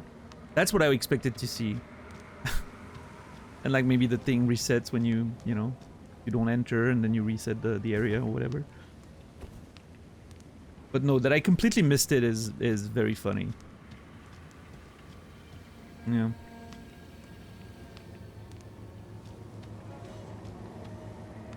I mean, obviously, you know, dude, I can't do every cliff in the game and just make sure to hit every fucking meter. That would be unreasonable.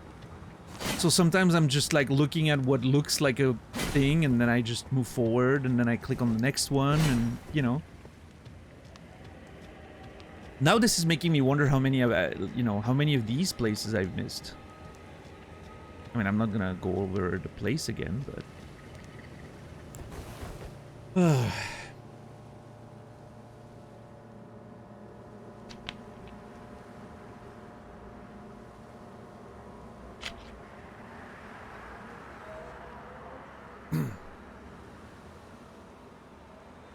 Thought it was funny you hit right and left and still managed to miss it. Yeah, it is funny though.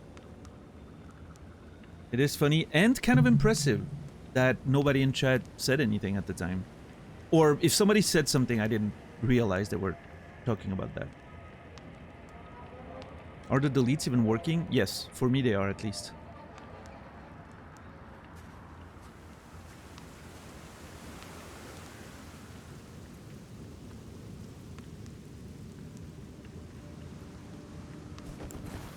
Okay, now, that being said, there's a hidden cave in the town of Celia. Look beyond the graveyard at the precipice. I don't think that second sentence means a lot. Look beyond the graveyard at the precipice.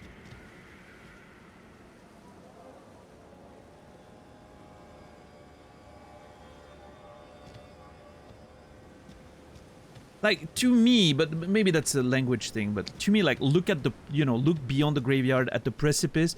It would need to be, like, on the side of a cliff looking down or whatever. Like, you know.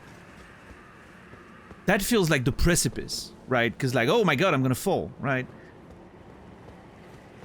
Precipice is just a steep face of a wall or a cliff. Maybe that's a language thing. Like, a precipice in French is, you know, it's very much like you can fall into it, right?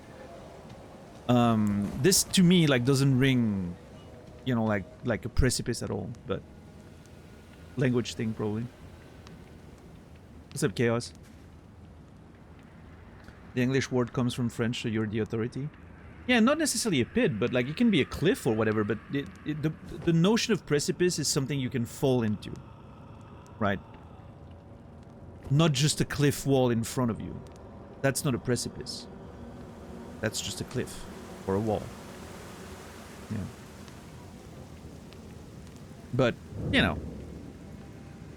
Celia Hideaway. Okay, well. Hey.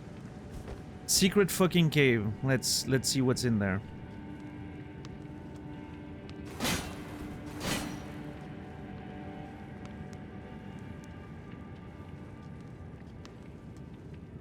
What kind of secrets are we gonna find around here? If that's the secret fucking Gowrie wants to tell us about, joke's on him, because we already figured it out.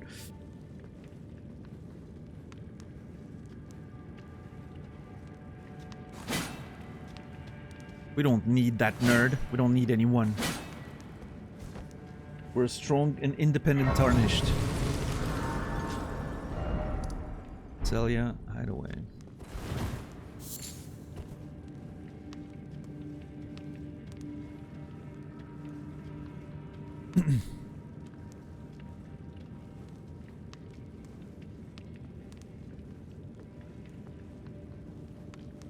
Very dark in here. Oh, well, the moment I say that, it's not so dark anymore.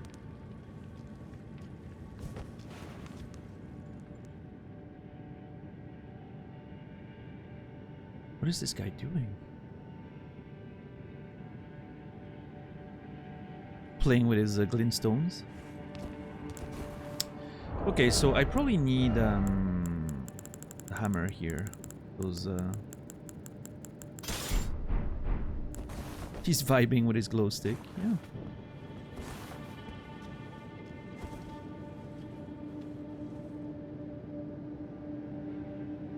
Still wish it was darker. I mean, if you don't have a source of light, it's like it's dark. Like, look at this shit. If you don't have that source of light up here or down there, like, there's not a lot of light around you.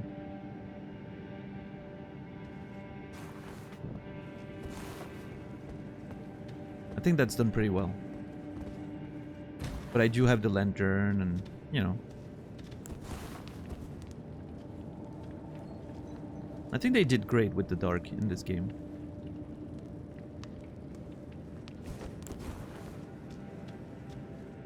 Are you an enemy? Okay, you are. Honk.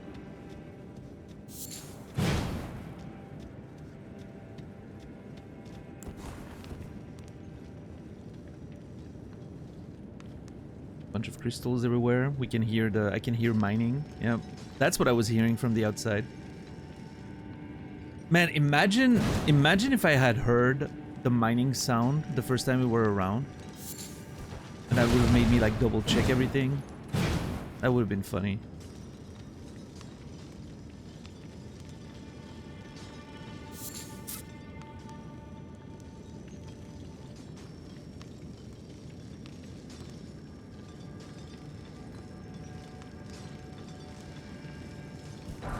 For some reason, I thought the ground was gonna give out there. I don't know. I'm not trusting.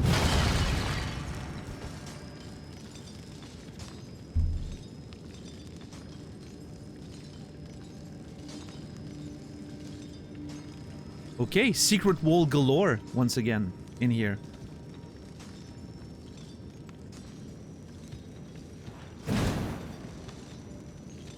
Once you find one, you find plenty. That seems to be the motto of Elden Ring. You find one secret wall, there's like 5 behind it.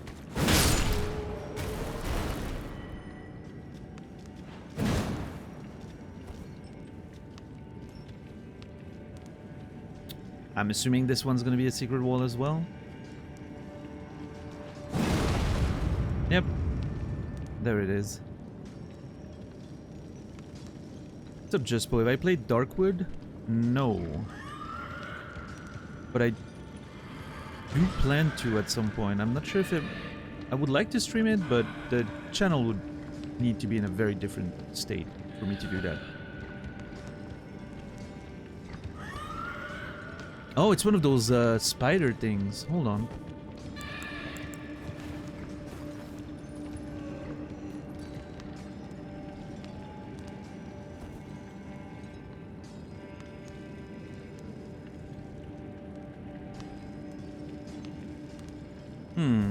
Okay, hold on.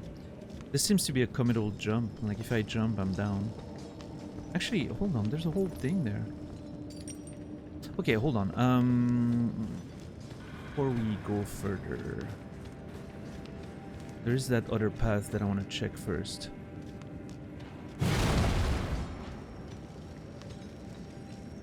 This one.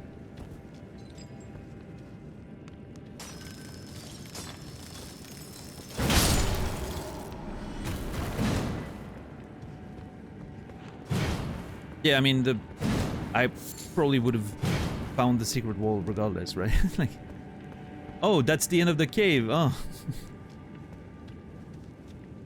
Obviously, there's gonna be a passage forward. But still, it's fun that you need to uncover walls to do it.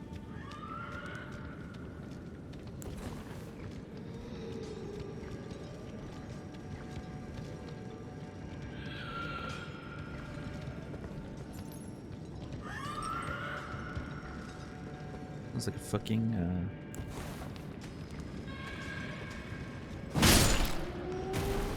dinosaur in Jurassic Park or something.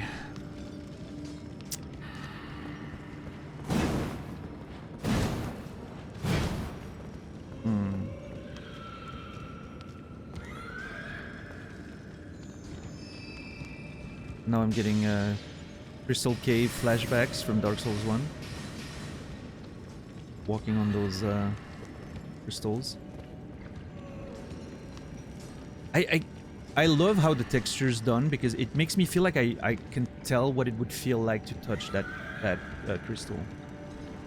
Like the surface, I can tell how it feels, sort of, based on the texture.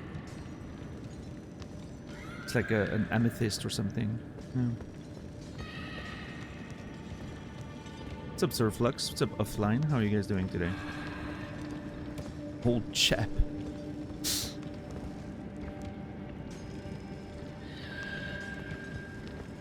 Old chap. What's up, bruv?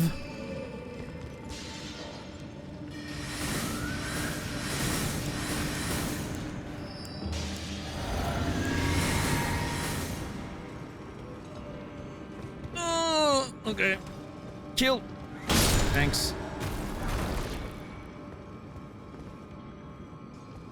And then I can go back here like that. Yeah. Okay, so that's cool. I need to check that before I check this and then go down. Yeah.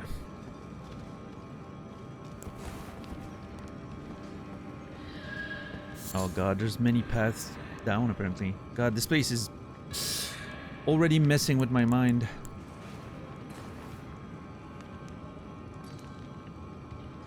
Okay, I think this is the same. We can probably go on both sides, right? Yeah.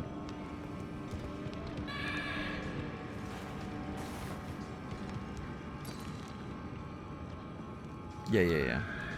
Seems to be yeah. Okay. Everything we can do before we go down is better to do now.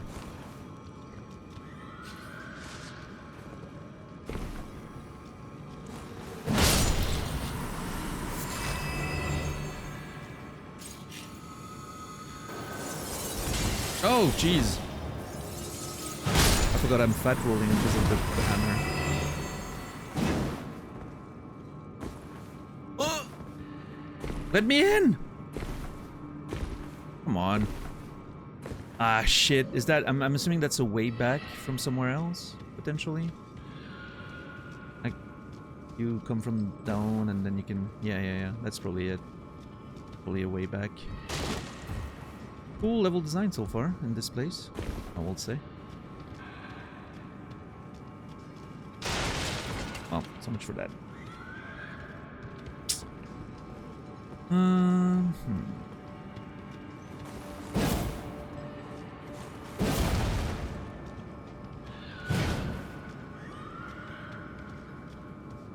Dinotopia? I don't know that, I don't think. Doesn't ring a bell.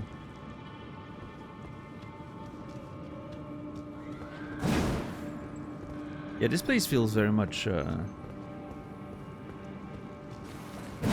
an interesting variation on the typical like mine tile set. I like it.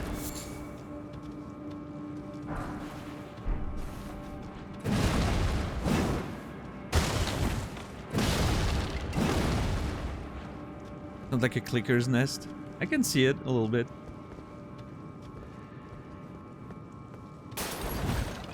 Is that hammer leveled up? Yep. I'm keeping up. The hammer is leveled up just as much as my other weapons. I'm keeping it maintained because whenever we're in a dungeon with hard enemies, we need that striking weapon. Striking weapon's really useful in those situations, so... I'm not about to fight some, you know, hardened enemies with a spear. Like, that's a miserable experience.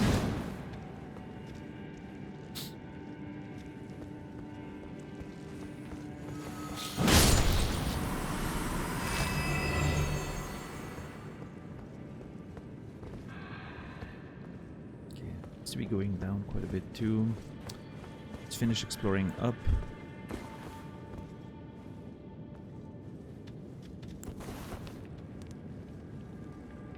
Oh, there's a stake of America here.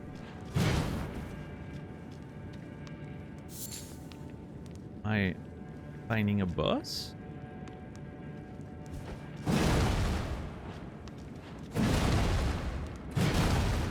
That's interesting. Good sign, maybe? Stakes of America can be a good sign, but sometimes not.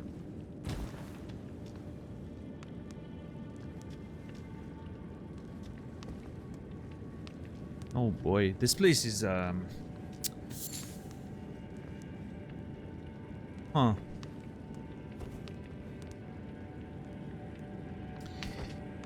This place is big. It's a pretty big place. I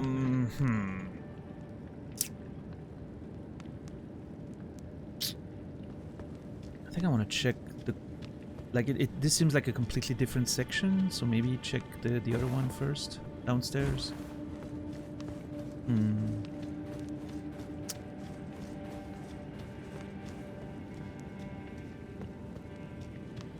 I read Dinotopia 20 years ago. It's beautifully illustrated. Oh yeah. Yeah, I don't think I've heard of it. I mean, maybe I've seen it, but I forgot.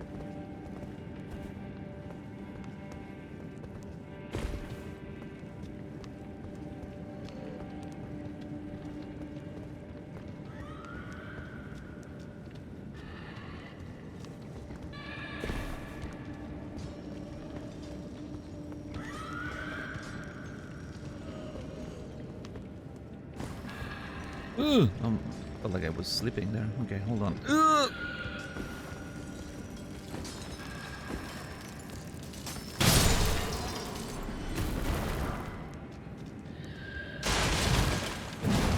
Do you like labyrinths? Sure. When I was a kid, I loved solving them and making them. You know, like making a labyrinth on like squared paper. Love doing that. I became quite good at it. Making them. It was fun. I remember actually creating like labyrinths on like paper like that and adding mechanics to them. I remember like I didn't want just a labyrinth, so you had to like, you know, find keys and then go back to the, you know, I was getting pretty creative with it.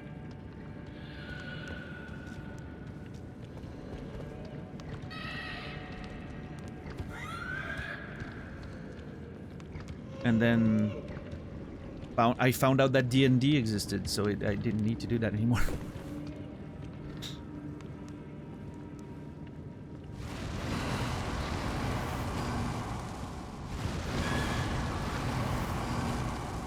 I do not know what that thing is doing, but I'm not excited about it.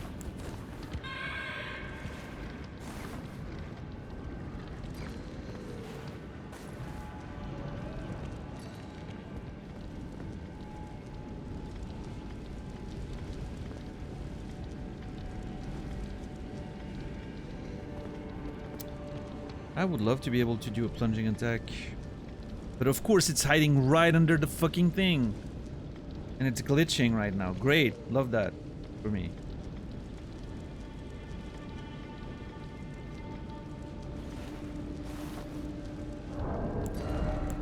Can we make more glowstones? I only have 2 rune fragments? Ah, jeez.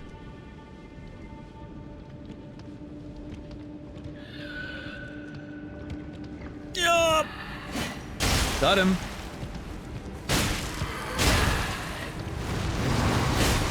You piece of shit. Oh god.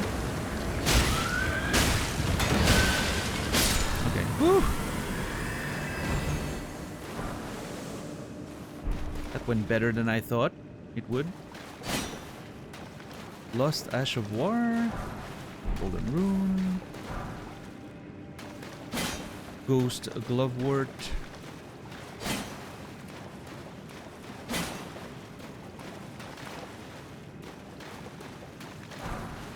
Stimulating boluses. What the fuck is that? Alleviates the buildup of sleep. Oh, okay. Those somehow look delicious. I don't know. For some reason, I'm thinking they taste like snowballs. You know, like the snack snowballs.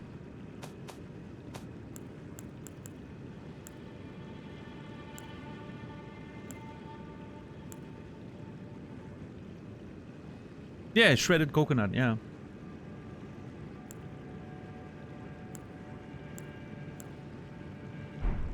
Even though they're just literally just a clump of you know, plants and whatnot. They're the same thing that the owls would reject after eating, right? Owls would eat little creatures and plants and whatnot, and then they vomit those little balls. That's exactly what this is.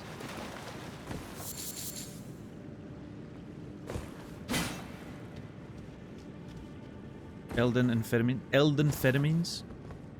Put the words together. Yeah. Rice balls. Mm.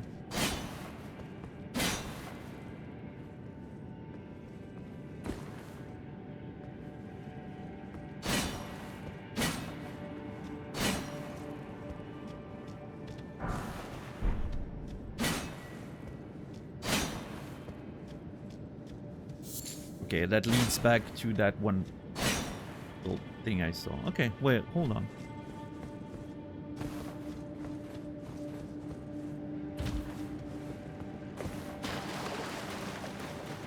Yeah, there's that whole other section. I guess, okay, I thought maybe you could go from one to the other, but apparently not. There's two different...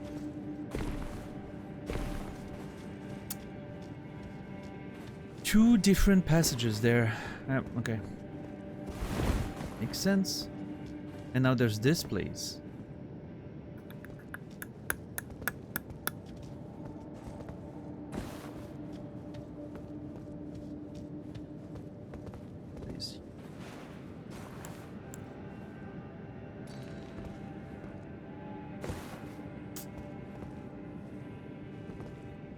Oh shit, what is that?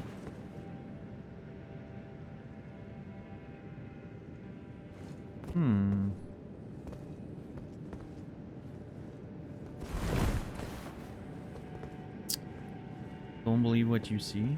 It feels like you're trying to give me hints, Neko the kid. I highly recommend you stop doing that. For your own sake. Otherwise, your privileges to participate in the chat will be taken away.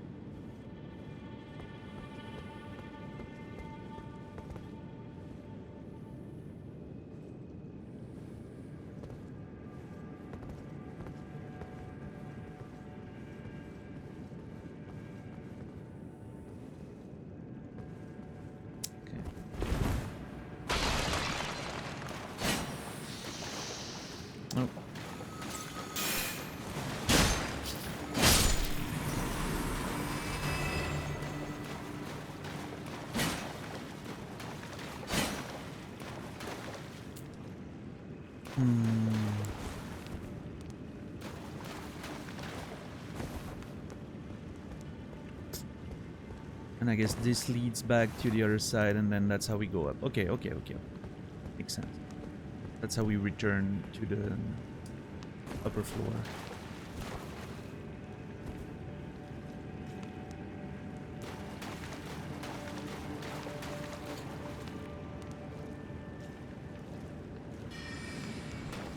Oh shit. Sorcerer there. What are they protecting, I wonder?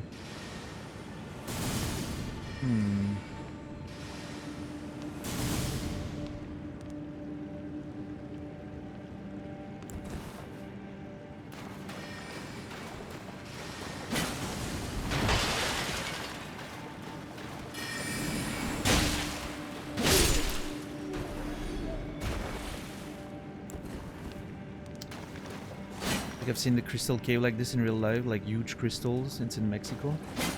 I've explored the place. I've been in a place that looks a tiny bit like that, but it's a salt mine, which is not as great. But had like huge formations of crystallized salt and stuff on the walls.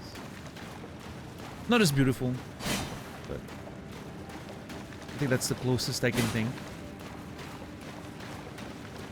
Salt crystals are crystals too. Yeah, but they don't look as, you know, vibrant and colored and like the big ones you can walk on. That sounds unsafe. Which salt mine was it? No, it's in Switzerland. Yeah.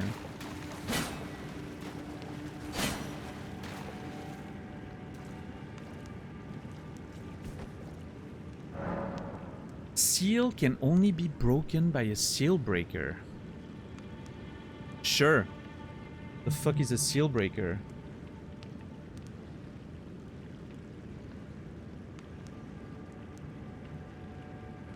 Seal can only be broken by a seal breaker.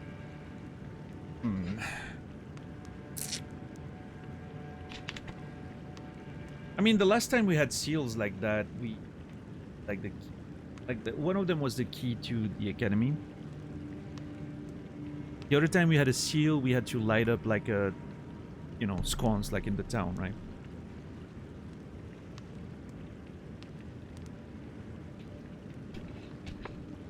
That is true, Surflux. I think your hypothesis might be correct there.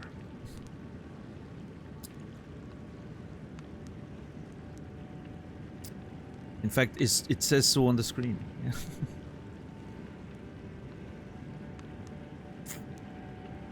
Trying to see what's beyond. Can't see shit.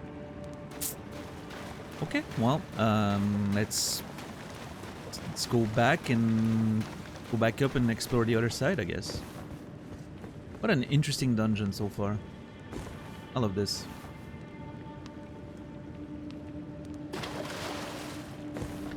This, along with the the jail cave we explored last stream, I'm pretty impressed with Caelid's dungeons so far. They feel unique compared to Limgrave and, you know, Limgrave and Liurnia. Most of the dungeons felt very similar, sort of, outside of like a few exceptions.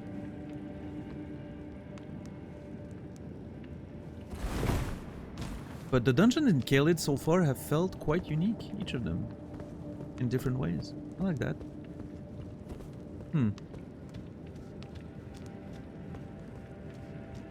Maybe a coincidence, but...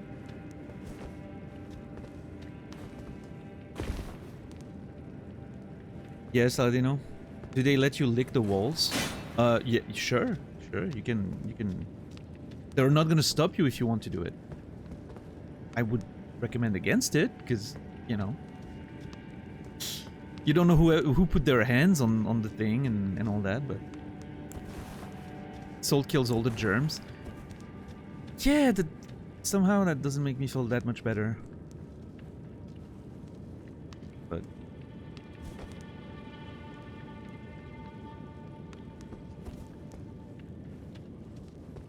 it's not just the germs that I'm worried about.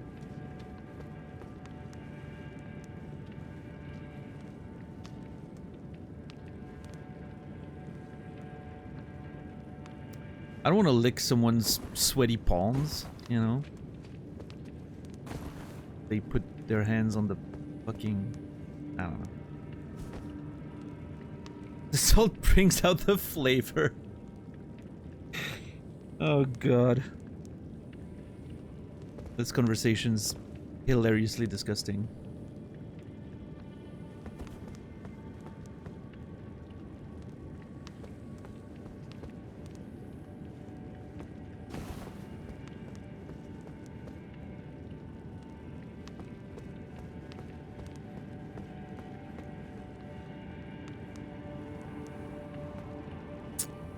Can I land on this?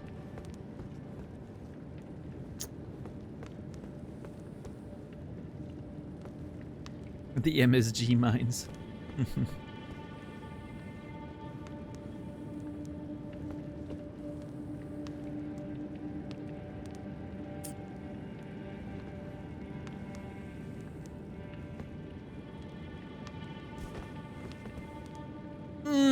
Yeah, no, that's a big fail. Okay, hold on, we can go back up.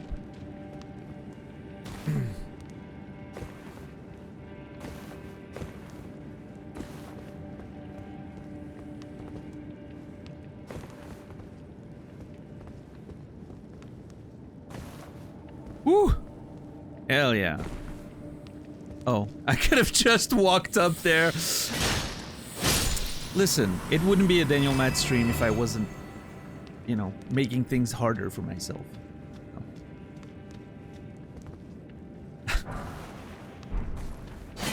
Oh! Let's go! It felt like that one was gonna be I don't know why, I didn't call it, but it felt like it was gonna be a secret one. It was just framed by crystals and, I don't know, it looked neat, you know? What's up, Warren? How are you doing today? Please don't teleport me anywhere. Crystal Spear. Ooh, hold on. I probably can't use it, right? No, I can't. I need intelligence, of course.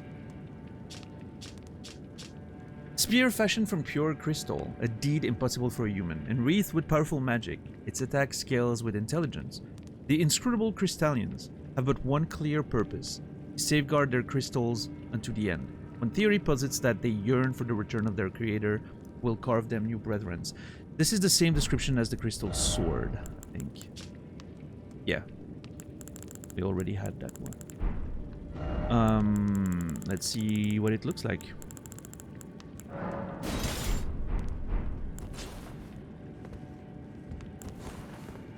This is kind of okay. It's a cool weapon.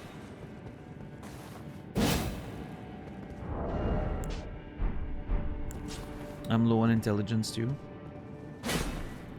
It's okay, $10. We accept you just the way you are. Intelligence is boring. Look at me, right?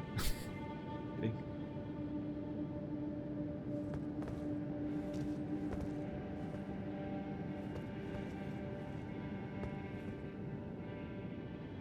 No cool weapons for me, just slabs of iron. That's just the way I like it, though. I like being the pauper knight. I'm just a knight with, you know, big iron around my head and in my hands. And I just defeat demigods and legendary creatures. It feels epic. I like it. I'm not saying later in the game I'll start adding some magic and stuff. We'll see. You know, it's a long playthrough. Maybe I'll want some variety later on, but for now, I like the vibe of being this normal person in a magic world, you know? There's something really cool about it. Sponsored by Big Iron. Is Big Iron and Big Bun, you know, lobbying together for the downfall of mankind? I wish Credo was here. I wanna talk to him about Big Bun.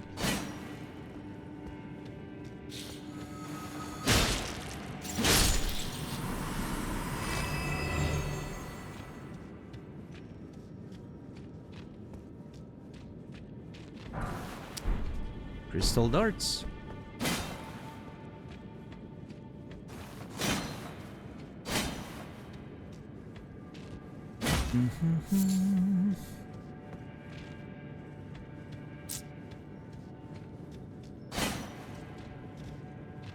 They're in cahoots with Big Birds as well. I'm here, but hey, what's up, Credo? Yeah, we need to talk about Big Bun, man. The Big Bun lobby is just killing the planet one burger at a time.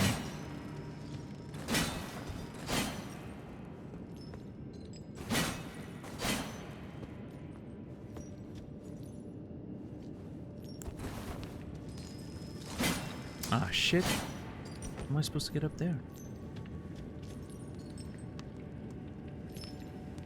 How am I supposed to get up there? God damn it.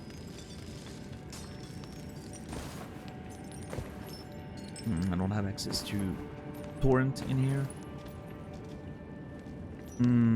That means I missed a secret wall, probably.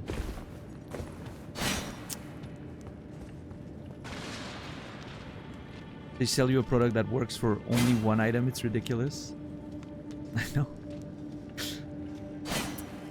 Credo, there was that conversation yesterday in Nasa's channel about Credo is really struggling with his buns, his burger buns.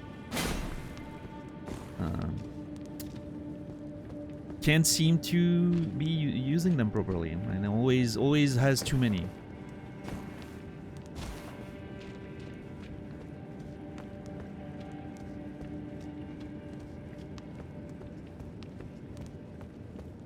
You either make a lot of burgers, don't have enough buns, you have too many and they waste. It's never a scenario where it's the right amount of buns. They're getting you on both sides. Okay, hear me out, Credo. You know I like, you know, a good conspiracy conversation as much as anyone else. How about you buy the same amount of buns as you have burgers? Like patties, right? And if you're alone and you want 2 burgers, you buy 2 buns. And if you're not gonna use them all, you freeze them.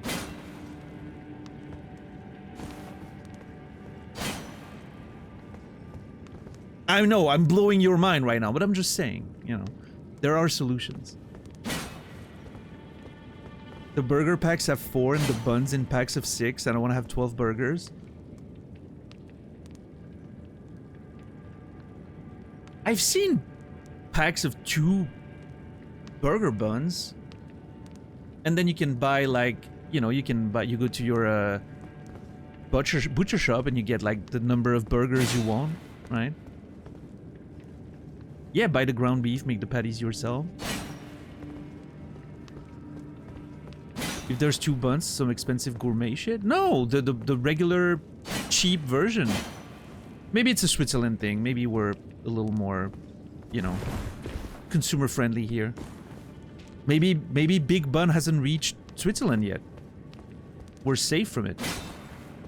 Maybe Big Bun's only a thing in the US because you guys eat so much burgers, so it's worth doing all the, you know, market manipulation and all that. I didn't think of that.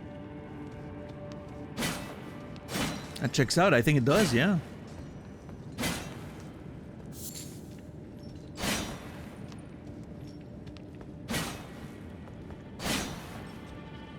I see packs of 4 or 6 small buns sold. Yeah, I've seen packs of 2 for sure. Okay, that scared me.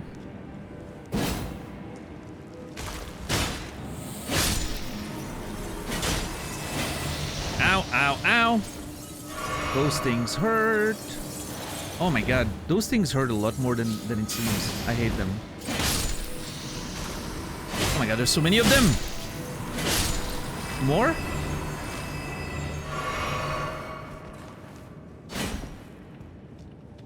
What's up, Stoner? I've seen the evil 6-pack here, never 2. Okay, we found a bus. That's... but I still don't know how to get up here. So that's interesting. Maybe one of those things? Maybe it's a... You know... Kill the boss and then you can... Oh, maybe it's a way down after the... From like the secret passage we found? Like the locked passage we found. Maybe it comes down here after all. As a way to get you out. I don't know, maybe I kill the boss first and then if I still can't find anything.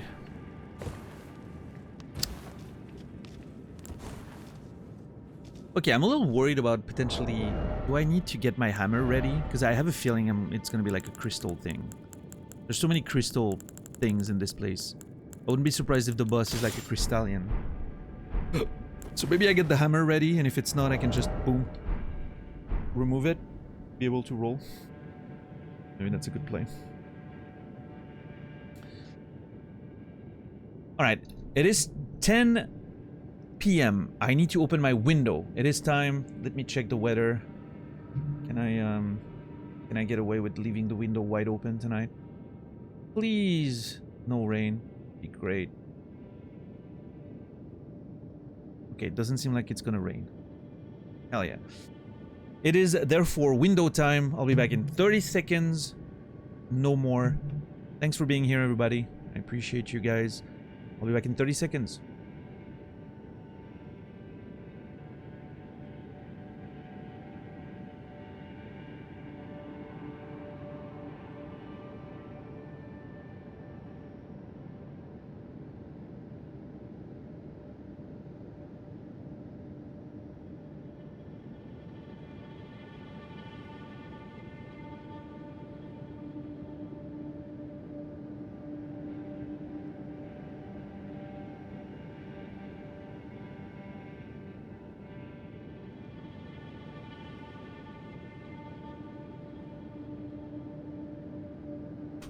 Alright, thank you everybody for your patience. I think today was a little slower. I had to fix the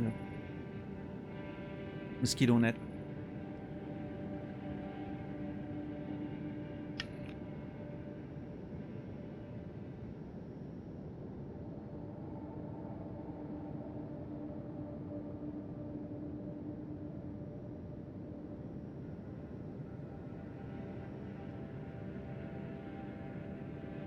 Yeah, I don't know. I don't know. Are we just privileged in Switzerland? Let me check my local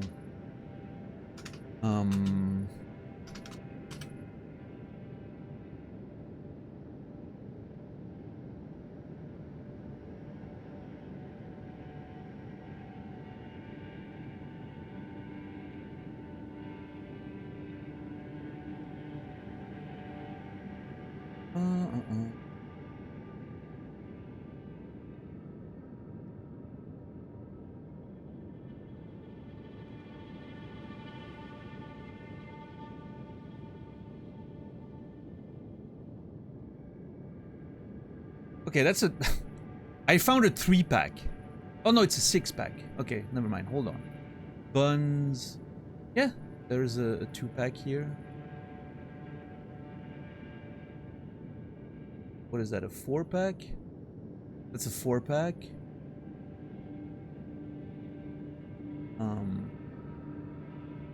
Brioche buns.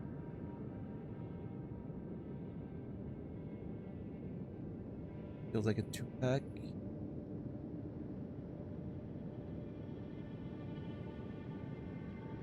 Pack 6-1. Yeah, we have all of a myriads of options. We have a variety of options here in Switzerland. Beautiful.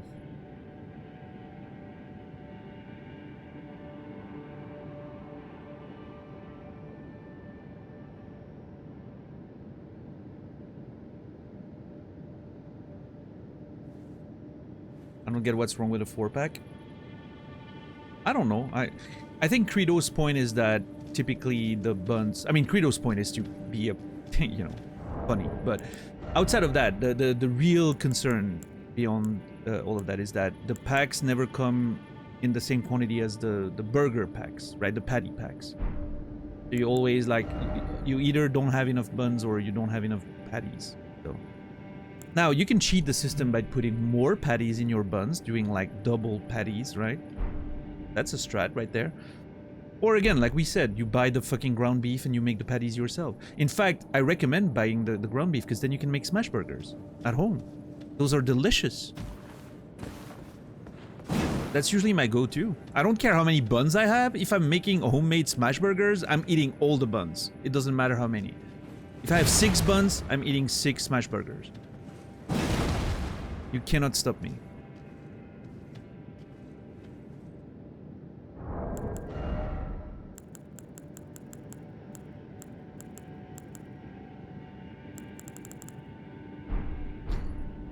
Alright, let's see what boss is in there.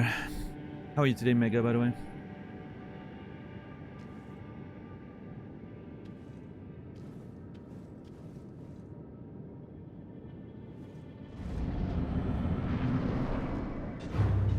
Putrid Crystallions, Staff, Ring Blade, and Spear. Oh, fuck.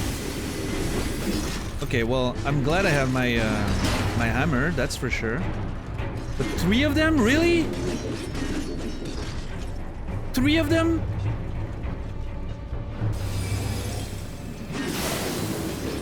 Oh shit, I'm building rod. Oh no, this is so bad. Yeah, now I have Scarlet Rod. Great. No, this what a good time.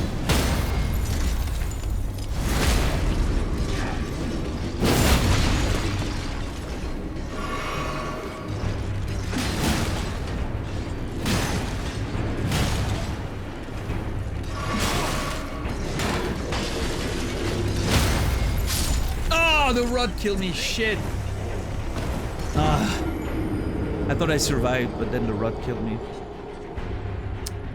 Okay, the rod there is gonna be an issue, because if I can just guard and then pick my spots, we're fine, but the buildup of rod makes it hard for me to just be patient. I need to be aggressive. To finish the fight fast.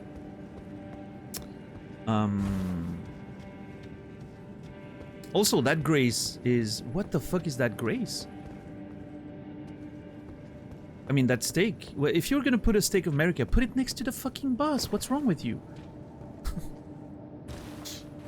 You basically have to walk all the way back anyway.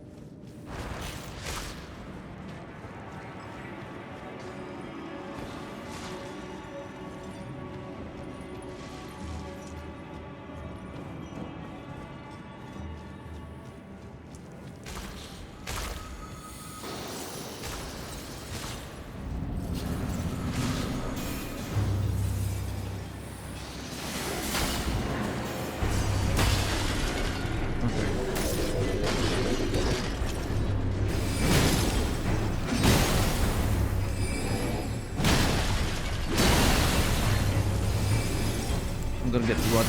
Yeah, that rod's gonna...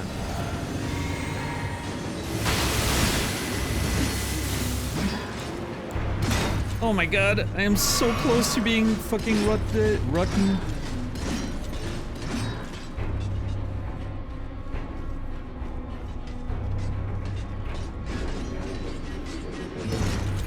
I would like to kill the mage one. Oh, fuck you, game.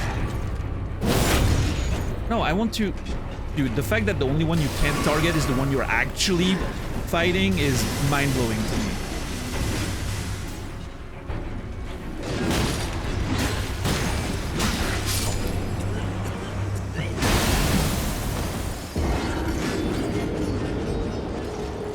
I do need to get rid of one of them at least before I get rotten. Because like the rod, dealing with 3 of them with the rod is too much. I need to kill one of them before I get rotten.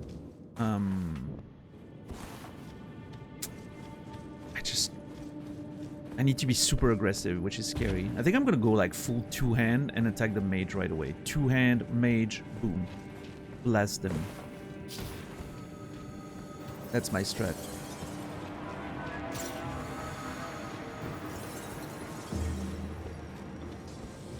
How are you today, Quasi? Never figured out to use a blunt weapon?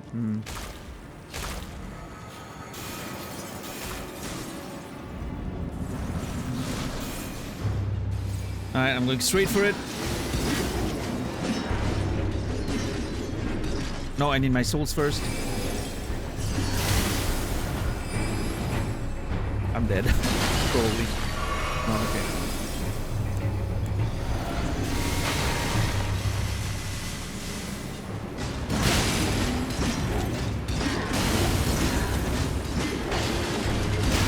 For some reason, the slow dodge was doing well there.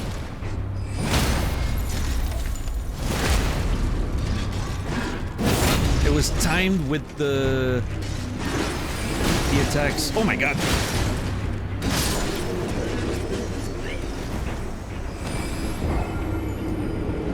So what I was trying to do here was I was trying to stun that guy, so that I could use the iframes to avoid the other one attacking me, but I couldn't get the stun. Yeah, it's funny that the heavy dodges were timed with the attacks of the spear guy. That was funny. Okay, different strat. I think I'm gonna ignore the caster and I'm gonna just deal with the spear guy first, because the spear guy seems to be attacking you like aggressively. If I stay away from the magic guy, maybe he won't attack me too much. Let's try that strat for a little bit.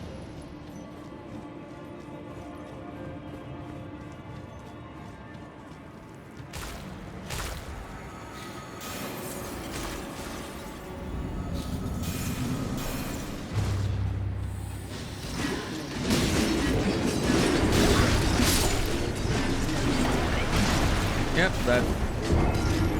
that felt very fair.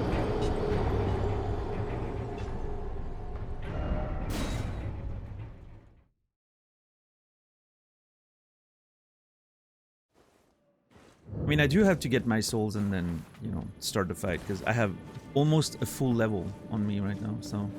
I kinda want that, you know? In fact, I'm almost tempted to use a twig. I only have one left. No, I won't then.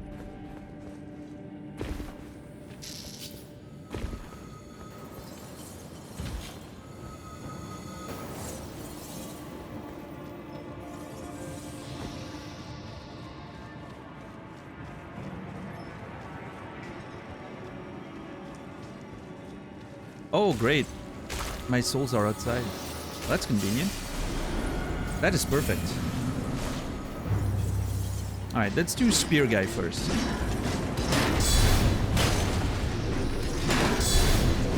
Yeah, hell yeah. See, that's the kind of start we want.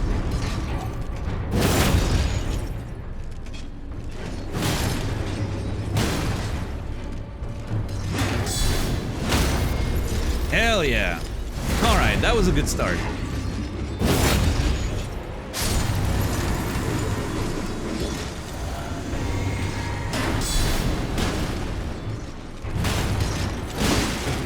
Well, shit. Alright, now it's a race between the rod and killing them.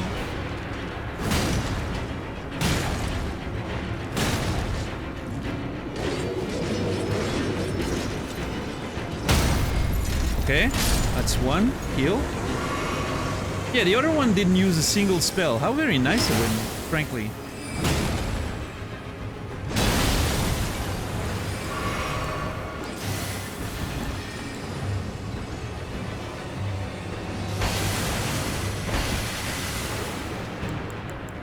I kind of want to... I didn't want to use a bolus before I was sure to win the fight, because it feels like it's a waste of precious resources. But at this point, I feel like we're pretty good. Especially if I can interrupt him. Shit. I really would like to not be infected. That's good. Let's go. Okay. Okay, hopefully we can chain the stun at this point.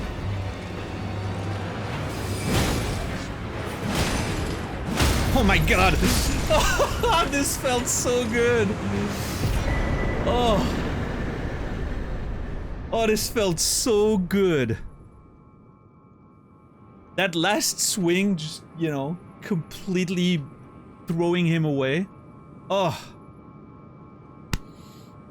Mm.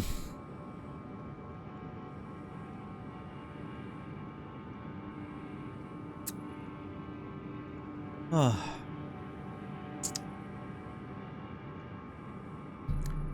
That felt amazing. Oh, what's up, Ambitious Tacos? Thank you, everyone. Thank you for the A pluses.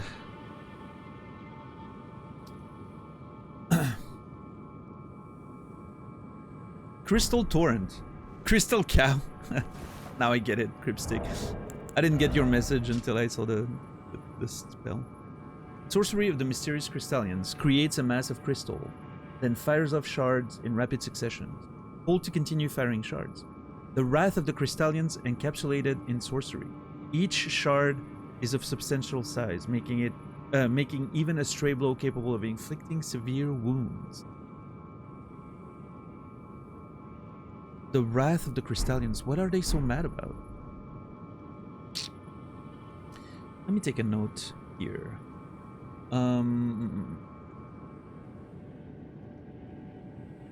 Where are the Crystallians? There.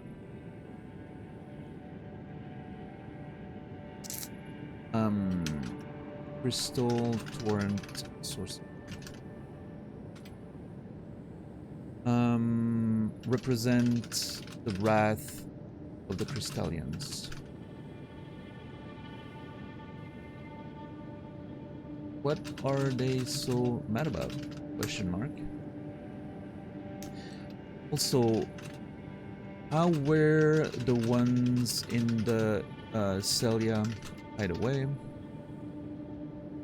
Corrupted by rot. That was kind of an interesting thing to note, right? The way they were corrupted by the rot.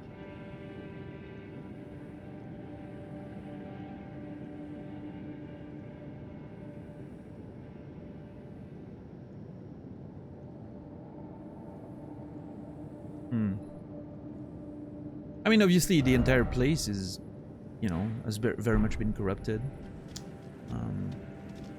Oh, hi. They're just looking in like, I'm not sure we should fight this guy after what he did. The Crystallians.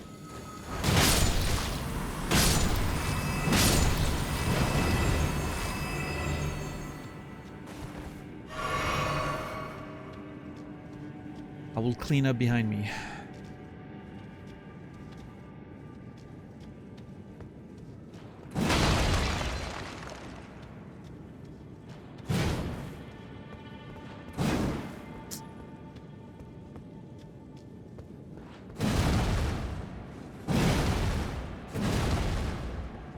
Yeah, Quasi.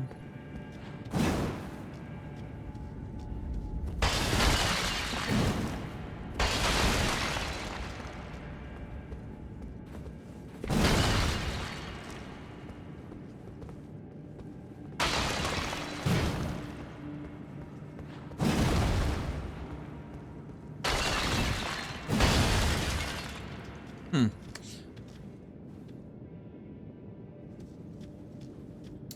So, I will admit, I was kind of expecting to find something regarding the seal that we have to break. And I was kind of expecting to find a way through that ledge up here. But that's two things I'm like... I feel like I'm out of answers.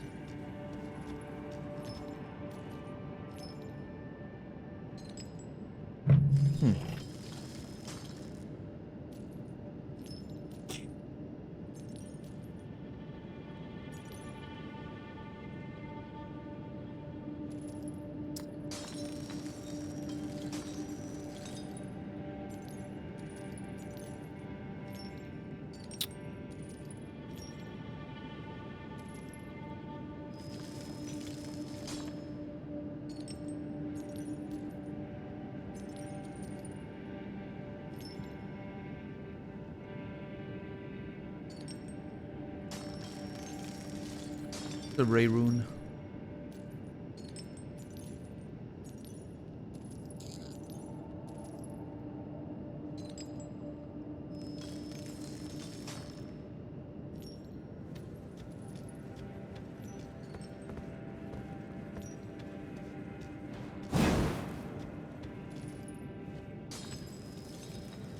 So buns, am I right?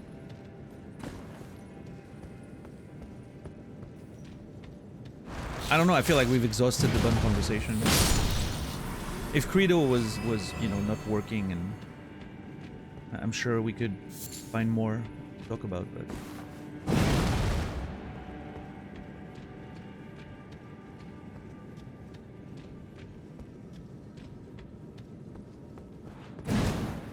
So either there's a secret wall I haven't found,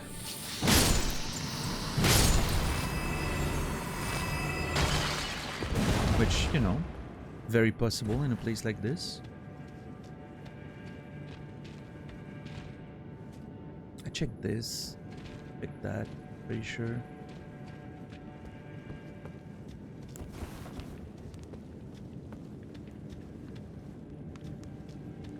We've been in here.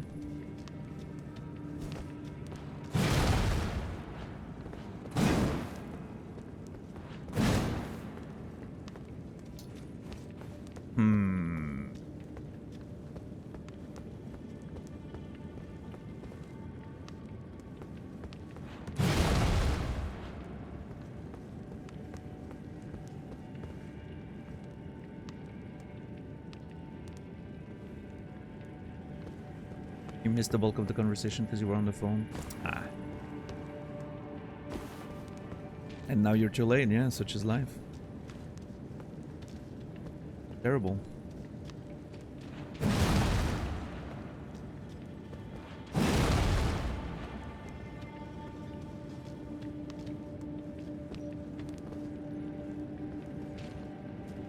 Like, I can hear that there's some mining happening in here, right? Like, you can hear the sounds of there being more to explore. So, obviously, some of it could be behind that seal we found, but then I expected to find whatever would help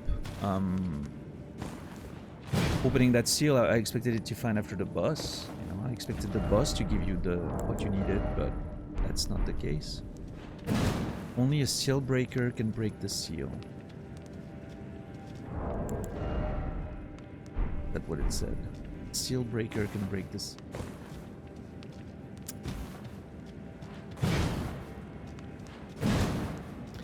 I'm not sure if it's... Part of me wonders if it's an item or if it's a...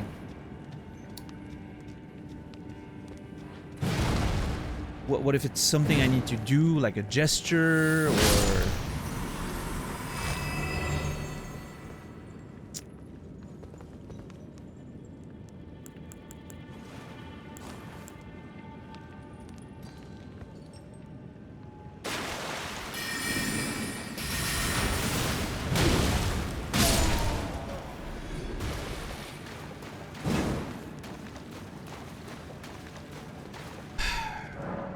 seal can only be broken by a seal breaker.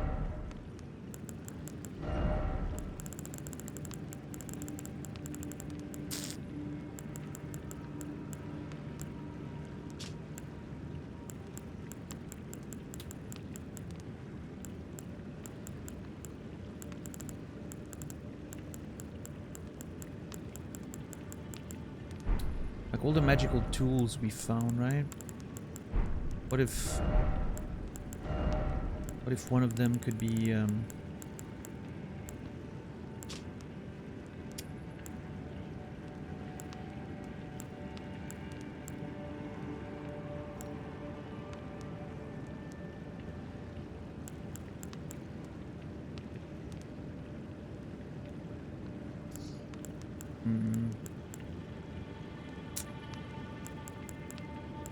mean, there was a link. Like, we found Lusat's staff at the at Celia, in Celia, right? Beyond those two Nox fighters.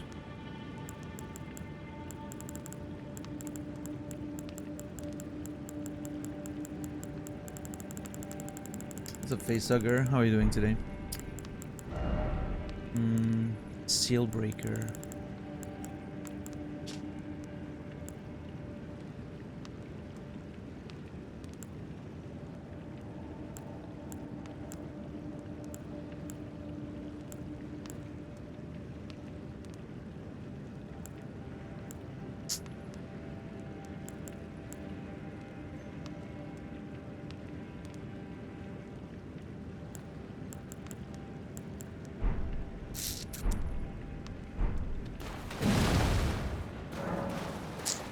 Seal can only be broken by a seal breaker.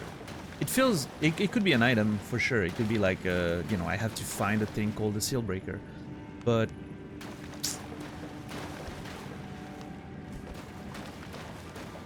what if it's some bullshit like a gesture, right? Erudition? I don't... You know... This opened the tower. Nope. Do we have anything referring to like the Carians or the...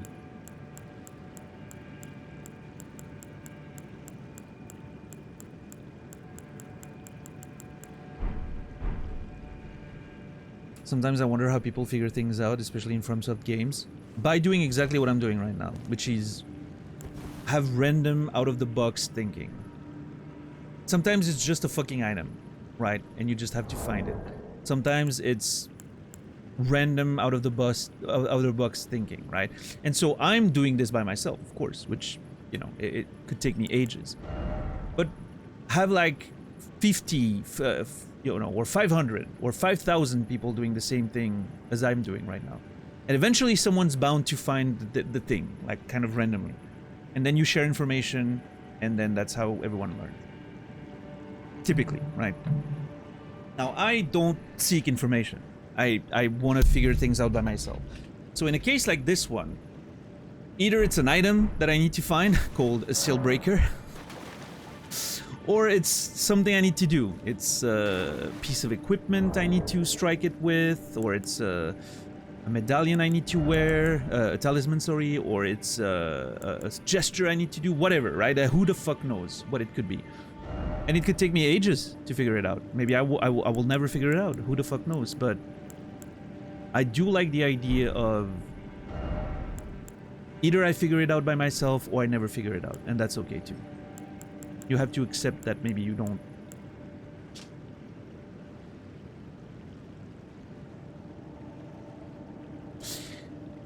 So I remember we bought this one at, what's his name?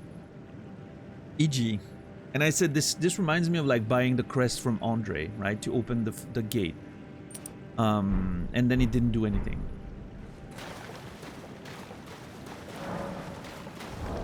No. That would have been a little weird, but there's links, you know, between the Carian family and the Crystallians. What's up, Seljuice Gaming? How are you doing today? Forbidden tradition of Gleanstone sorcery. Nightmare of the Academy. Nope.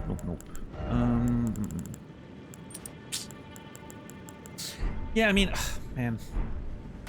It could simply be an item, right? I need to find a thing called a seal breaker. It doesn't have to be like a specific thing. Like a gesture or something.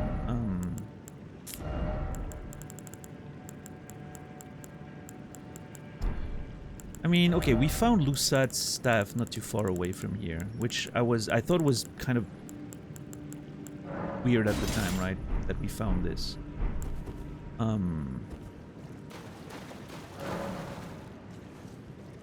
I can't use anything, of course. Can poke people with the crystals. But no, this is not working.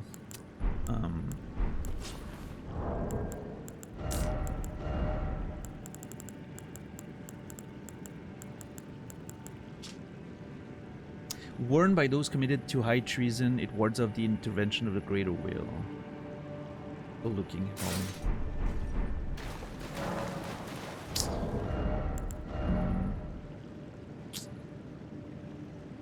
Proper use of a magic staff, yeah, just poking people with the crystals on it. I agree.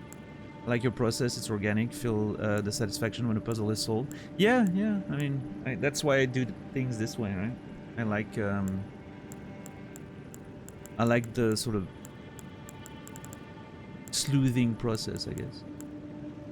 It's more fun to me than actually solving things.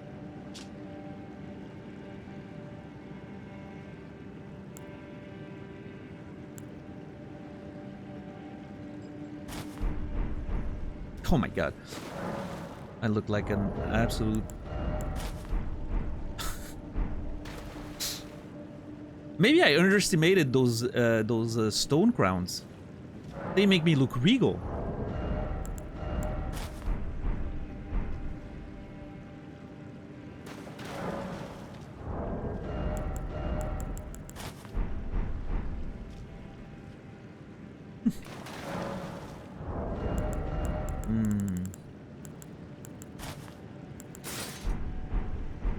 But I think also, Rayroon, I think some of the process is...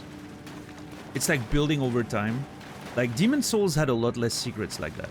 Demon Souls was kind of straightforward in a lot of ways. And then Dark Souls had more things, and Dark Souls 2 had more things, and Bloodborne had more things. Like, it feels like every game, except Sekiro, I kept on adding, like, more mechanics and more weird mysteries, and so you kind of build this understanding of how those games work, right? Like a big one that I always think back to is the gesture in Dark Souls 3 to get to the dragon place. That's such a fucking like weird thing, right? But then, you know, it puts like, oh yeah, maybe I need to use gestures, you know, in a situation like that, or you never fucking know, right? It adds to your sort of catalog of options to maybe solve mysteries in those games. Like you build this sort of, you understand the language of the game better over time. I'm gonna assume that I need something called a seal breaker. I'm gonna assume that it's like actually an item, and I'm just I just need to find it for now. But we'll take a note. We're gonna take a note and remember that there's something to figure out in here.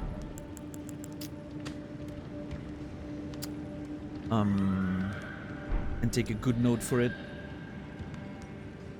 But yeah, at this point I'm like, maybe the seal breaker sounds like an item, right? Or it's a title, like you are a seal breaker, but that feels a bit far-fetched, maybe. So I think I'm gonna have to find an item.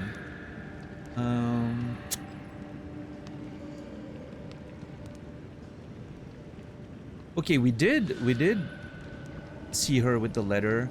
We still need to, we did that, but we still haven't figured out second Selene or other Selene.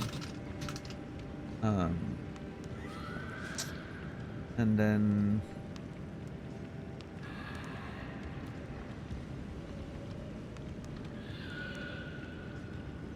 I wasn't able to do that, never.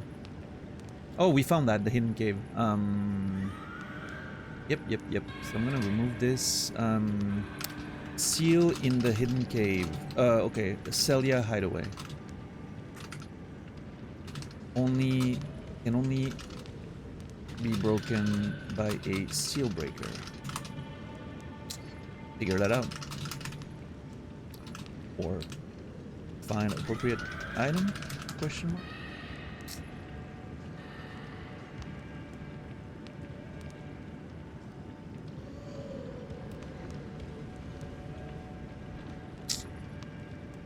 Yep.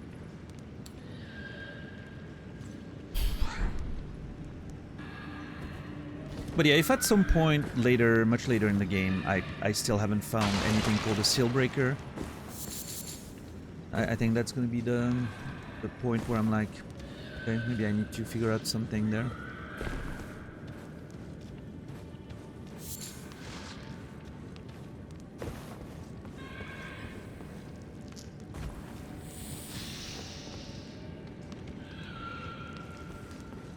Again, it's interesting because the seals in... Maybe the seals in Celia are the hint. Like, the seals in Celia were broken by lighting up sconces. And then the seals opened. I haven't found anything in there. Wow, this guy really wants my ass. Holy crap!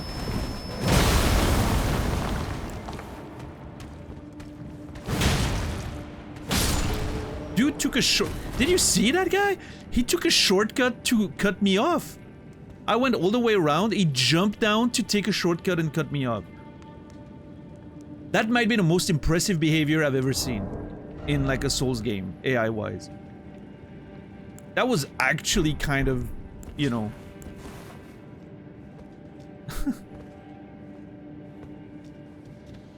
That was like Half-Life level of AI intelligence.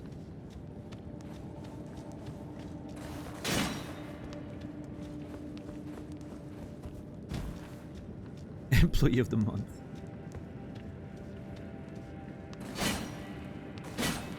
I'm just worried that maybe the seal breaker thing is a secret wall that I haven't found, because this place is full of fucking secret walls. And I definitely may have missed one, which would be a shame, because then I'm gonna, you know, I'm gonna keep looking for an item that doesn't exist.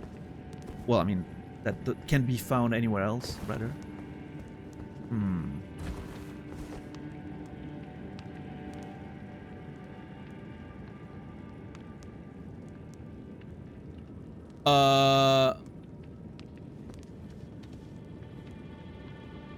Have I been down there?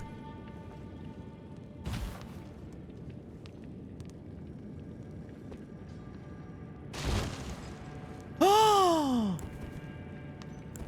Wait!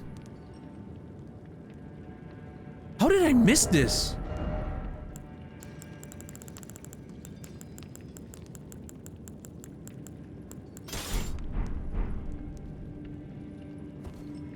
Oh shit. Oh, look at that.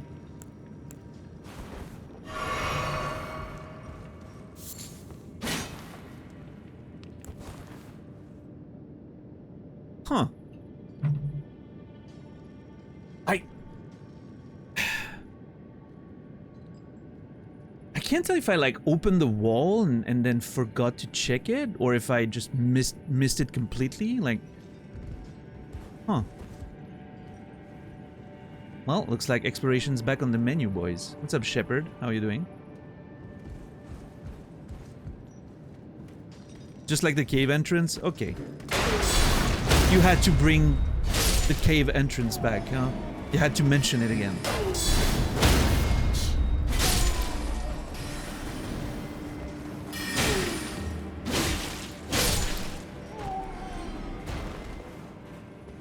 This is so funny because I was ready to get out. I was trying to find my way back to the boss room so I could, you know, take the teleporter back to the surface. Oh, come on. Tell me this doesn't look like a secret wall. Dude, how is that not a secret wall? It has the frame and everything. You can tell the line where the wall's supposed to disappear. I hate this game.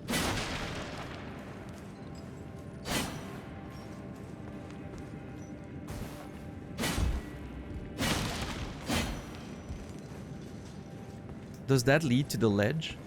I think it does, doesn't it? Yeah, that's the ledge. Okay. See, that's what happens when you don't have the... God, I'm gonna die. When you don't have the hammer.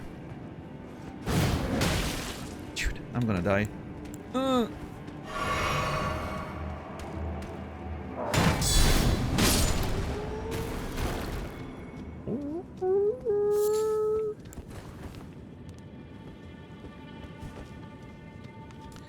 Okay. Are we about to find a seal breaker in that chest?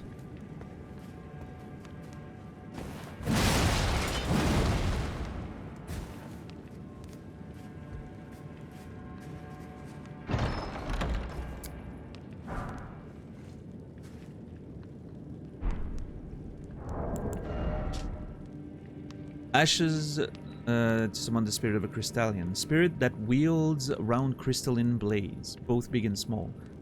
Its sturdy body, itself hewn from a crystal long ago, is hard enough to blunt its opponent's blade, but blows from a bludgeoning weapon can shatter it easily. See, that's another interesting thing that the game does, and we were talking about that with... Who was mentioning that earlier? Quasi, right? This is a thing that can teach you how to beat those enemies, right? I think that's pretty cool. Like the ashes tell you sort of strategies to defeat those enemies. In some cases. I like that. Kind of fun.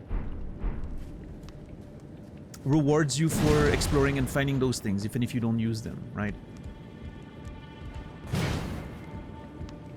Yeah, disappointing. Man. I really thought that was it. I thought we had found the secret of this place to find the seal breaker, but...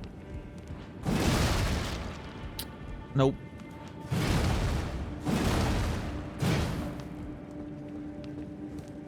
But now I'm thinking, what else have I missed in here?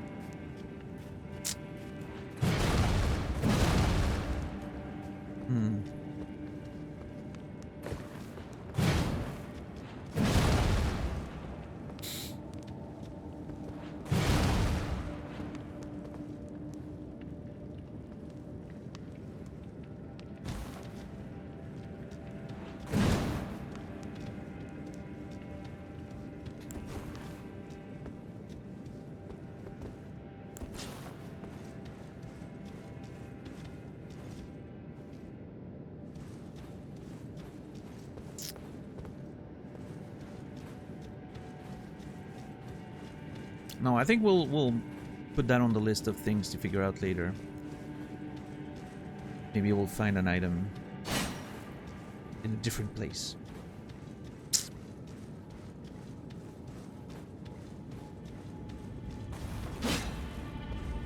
And if not, we'll come back and we'll keep exploring this place, I guess.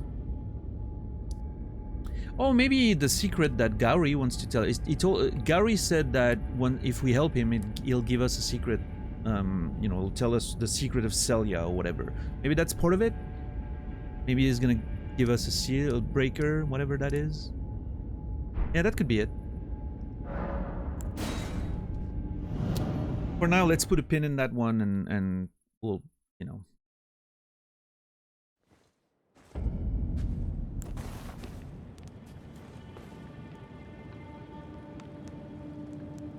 I have such a strong feeling of, frustrating feeling of like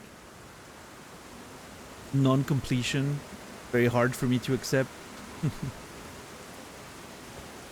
But sometimes, you know, sometimes you have to put a pin in it.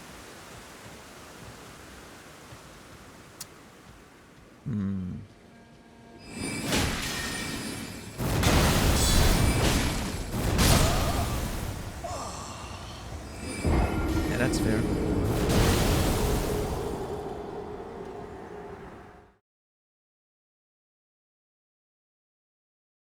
Where am I gonna respawn? Oh, here. Okay.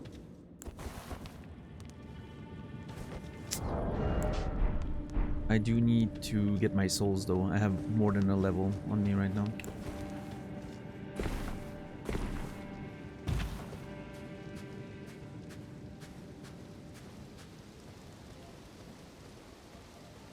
I should have spent them when I had the chance.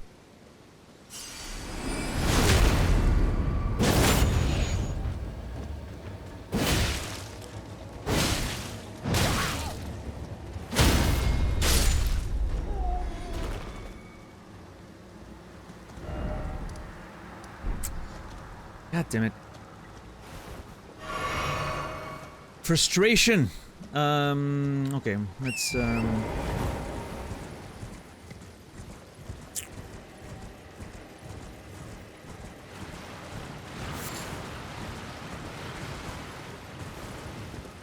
go back to the grace in here.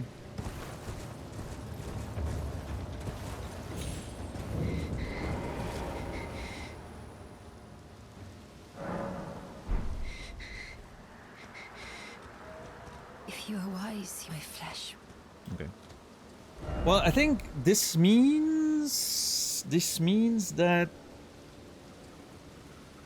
the only thing that's left for us to do right now in this area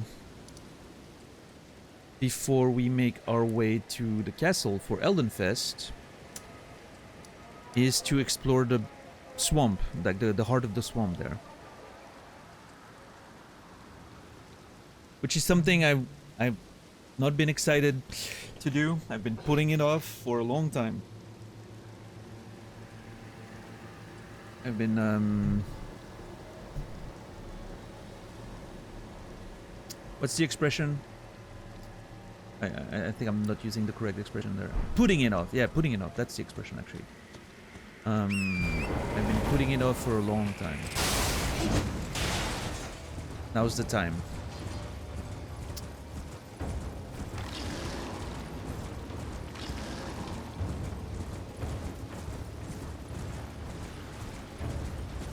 And we're leaving behind... Oh my god!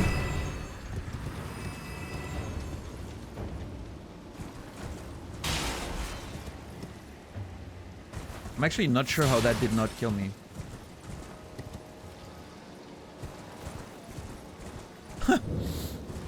Yeah, that feels like it should have killed me. Okay, so we're gonna hit that bonfire.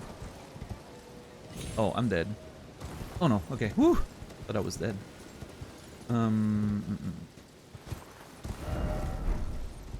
There.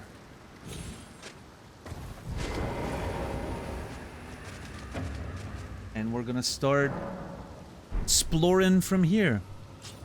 And there's rain and there's fog. What a great day to start exploring a fucking rot swamp.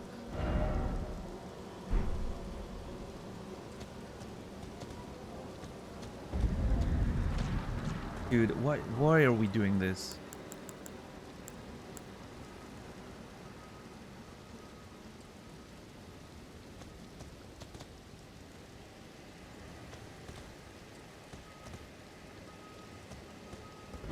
I am so not excited about this. This is the first place in the game that I'm like, I don't want to explore this place. This is pain. Oh well. Oh my god, you can't run! Oh my, you can't run!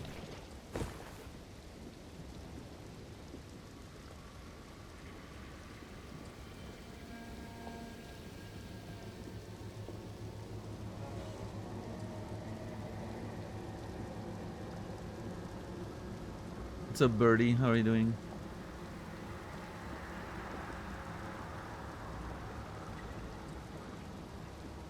Oh.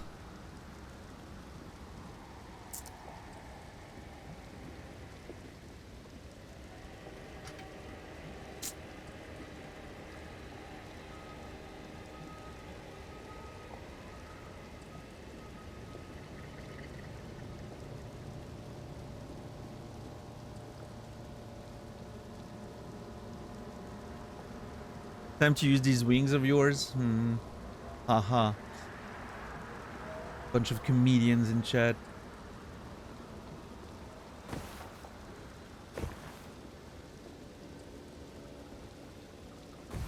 Dude,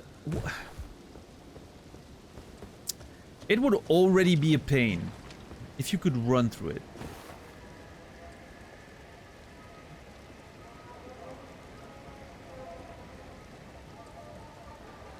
Look at this!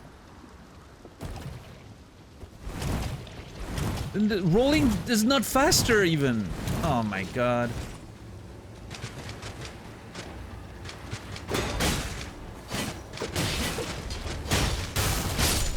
Like, I do not have the resources for this.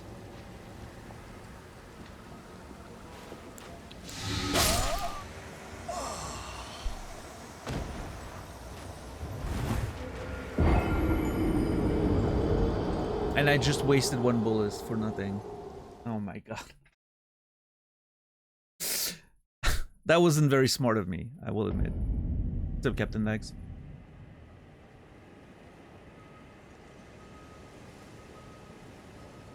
Your armor looks very cool. Thank you. I think so too. Some people don't like the wings. Haters, I tell you. Yeah, I'm running out of boluses. I...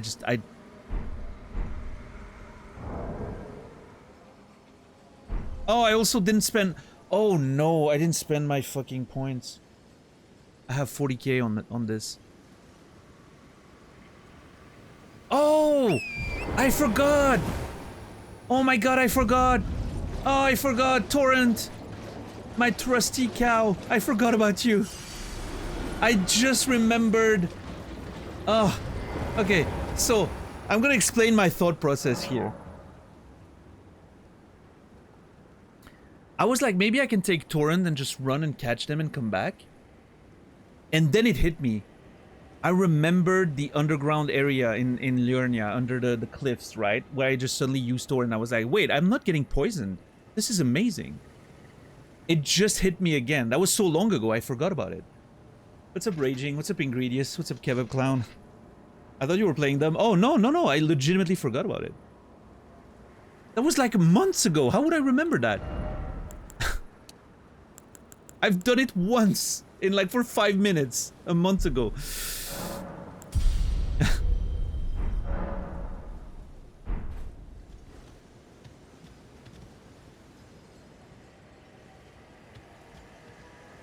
It might surprise you, but I'm never playing dumb. I'm just a fucking idiot most of the time.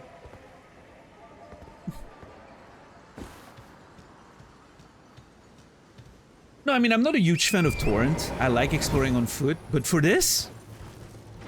Oh yeah. Oh, for this, Torrent's my bro now. Suddenly, Torrent's my best friend again. Torrent was always my best friend, in fact.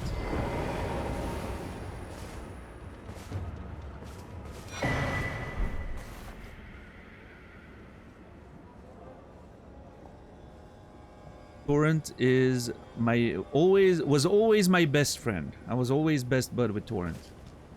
We're very close. Just most of it is happening off stream, right? While I'm alone with Torrent, as we're taking naps in between adventures. That's when the real bonding happens. You guys don't get to see it.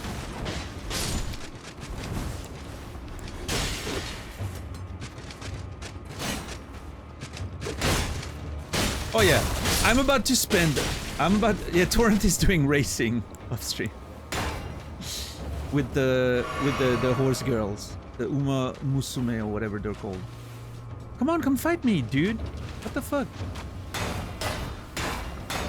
Okay, okay. I'm about to become really good at horse fighting.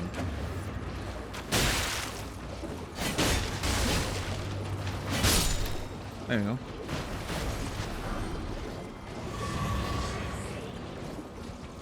God, this is amazing. I am so happy right now.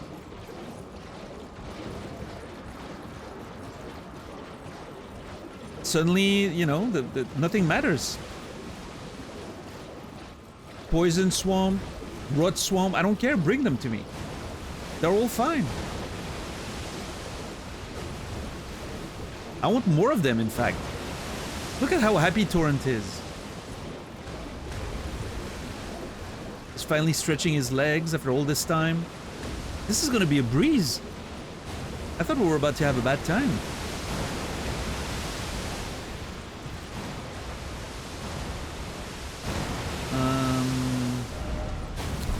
And let's be serious though for a second. We have to find a golden alloy needle. Finding a needle in a rot swamp. Oh, there's a grace there. Okay. Is that solid ground? Yeah, it is. Okay.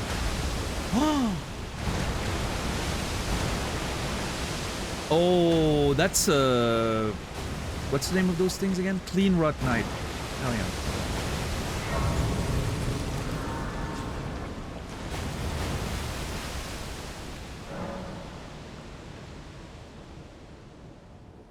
Oh, place went quiet for a sec.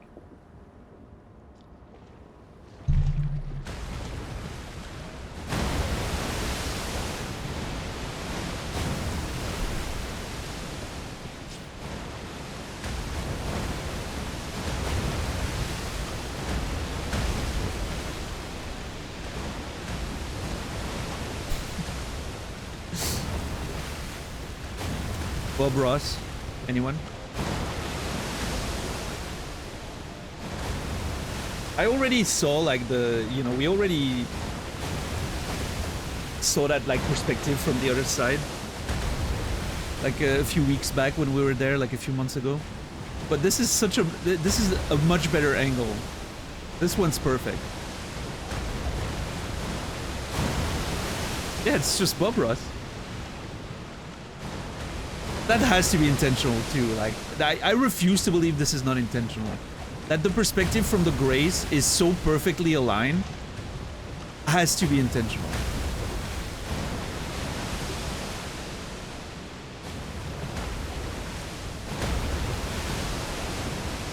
To be fair, why would Torin be immune to rot?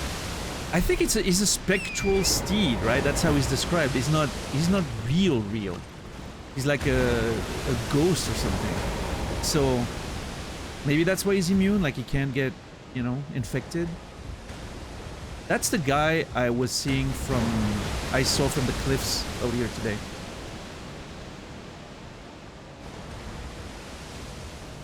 Is that an NPC or is that a... Oh no, that's an enemy. Okay. He looks like the Clean Rot Knights except bigger. Different weapon. But he looks like the Clean Rot Knights a little bit.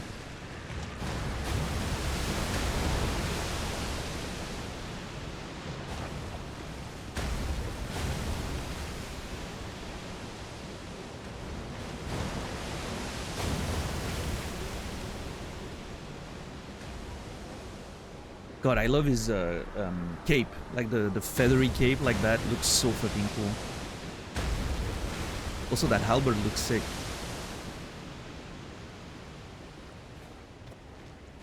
That, yeah, that enemy is aura maxing, as the kids say. Holy shit, yeah, look at that, the chunk of that armor. Oh. So cool.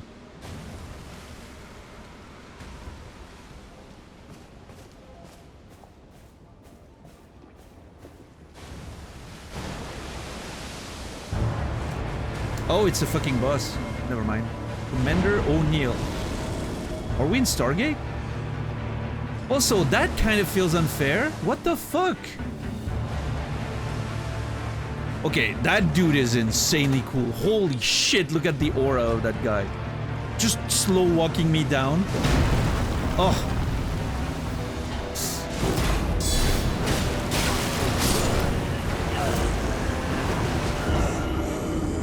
Oh, okay.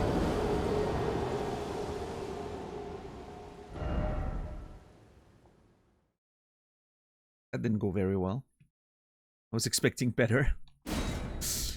Stake of America. Let's see. Where does it put me? I feel like the stake... Wait, hold on. The stake is worse than the grace. What the fuck? Oh, boy.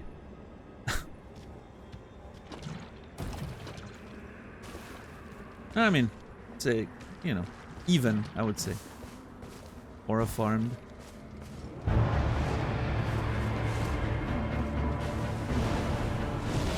I love how much you use the binoculars. It's always my favorite items in those games. Anything that allows me to spy. That's why we have an emote for it, yeah.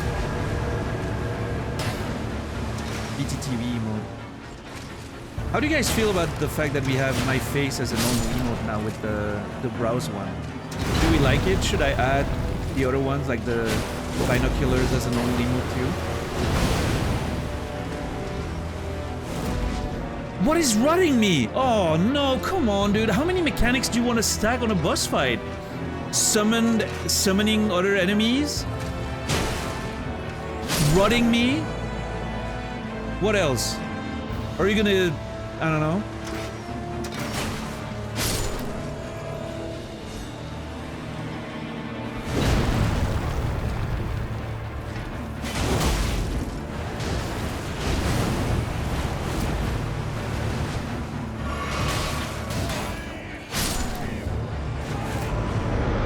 What the fuck are you doing? He screamed some things.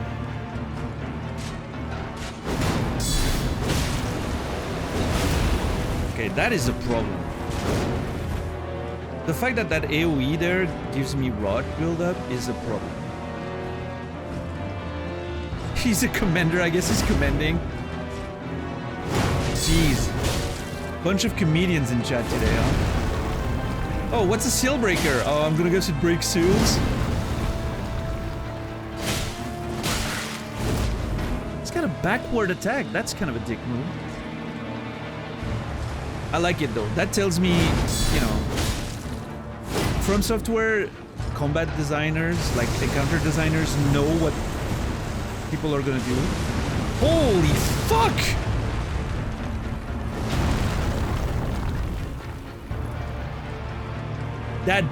Okay, that dude is so fucking cool. Outside of the summons, I don't like the idea of like summons, although I mean he's a commander, I get it. And they were easy to kill and it doesn't seem like he's bringing them back, so that's cool. It kind of... it may be one of my favorite boss fights we've had so far, already. Just based on the, like, the aura of the guy. And the moveset and everything. I just love the idea that From Software knows you're gonna roll behind him, you know, and attack from here. So they give him that little poke attack behind. I think that's a really cool thing. I feel like that's a smart way to trap experienced players that like to stay on that side, right? Oh yeah, you roll and then you stay here and you do your attack. So he has that poke, that little backward poke. I feel like that's way more interesting than delaying the attacks by, you know, 5 minutes. That actually feels like a good trick.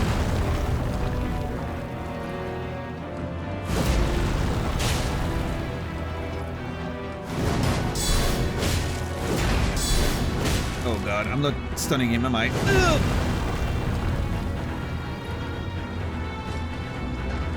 Yeah, no worries, Credo. Naz was trying to reignite the conversation about guns earlier. Oh! Never mind, we got a stun. Straight to the face, the critical attack. Love it. Oh god. Oh god, what is he doing? Oh, he's resummoning enemies for phase 2. Okay. Cool. Stronger ones, I'm assuming. Oh, he's buffing them. Oh no, this is so bad. Yeah, I need to be careful there.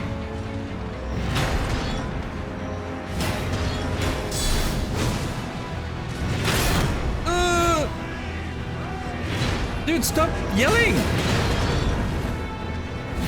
Oh, now they have a bubble around them, which I'm assuming is a defensive buff. You are an asshole, you know, Commander O'Neill. You suck, sir. I'm just glad he's not attacking while I'm fighting them.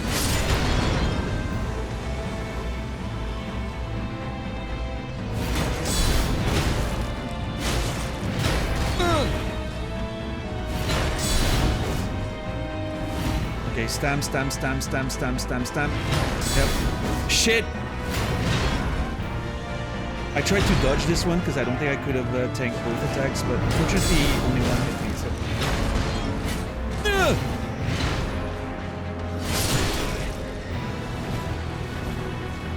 Oh my god! That was 1 HP. There was no red in that bar anymore. Holy fuck. Okay, I need a second there. Oh. Okay, let's lock in and finish this. Magic Pixel, yeah, I couldn't even see the fucking red at all.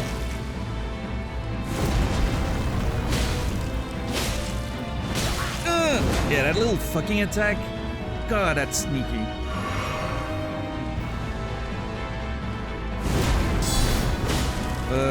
Stamina.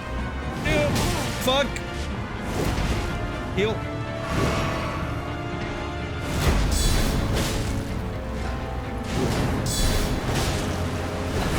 No! Oh my god. Oh my god. Oh my god. Okay. Take it easy. Careful with the rod buildup.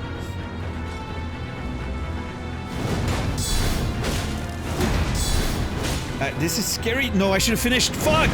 I had time. Okay, hold on, hold on. No greed. Safe.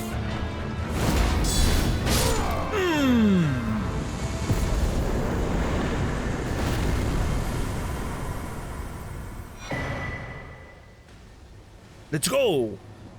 The Commander's Standard. And unalloyed gold needle. Fuck yeah. Okay. That's the one item we were really looking for, so that's exciting. Whew. What's up, Sophist? Thank you for the A+, everyone. Jeez, that boss fight was really cool, though. I'm almost sad it wasn't a little harder.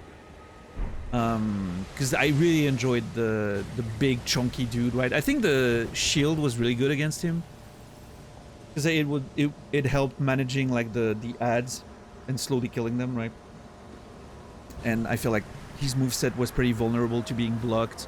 Lots of spaces between attacks to counter-attack and all that. So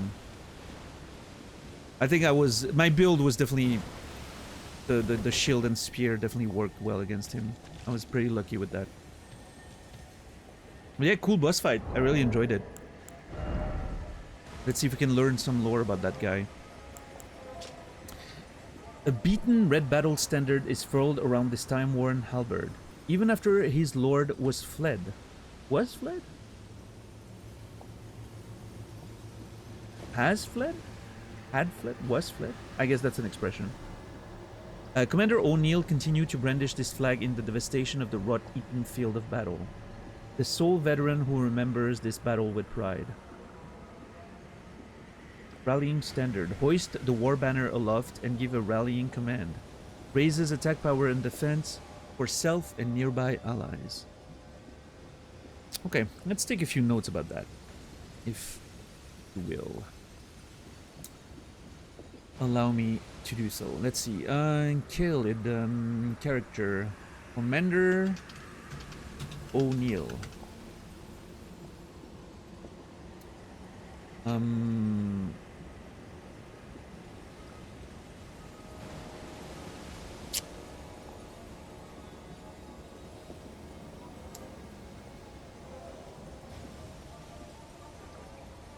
Continued to brandish his standard in the devastation of Khalid after his lord fled. He remembers the battle with pride. Who was he serving?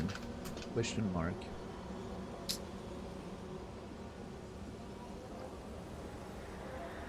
He was summoning like those sort of, I don't know if they were like banished knights or whatever, but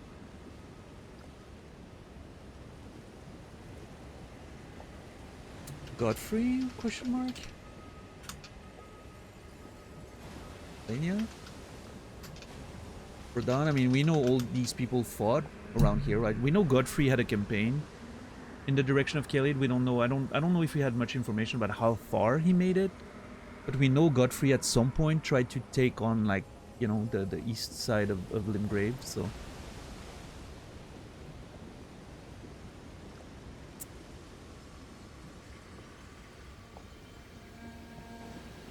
he's Lord. Yeah, I don't know. Maybe we'll learn more in the future. Let's see. How does this weapon play? I'm assuming I can't use it to poke behind a shield, which is unfortunate. Yeah. Man, let me tell you, if I could poke from behind a shield with this weapon, ugh. There's a pretty good chance I would play with it. It's such a cool looking weapon. It has all the moves that I like. Sweeping, big sweeping attacks, poking. And it just looks fucking rad.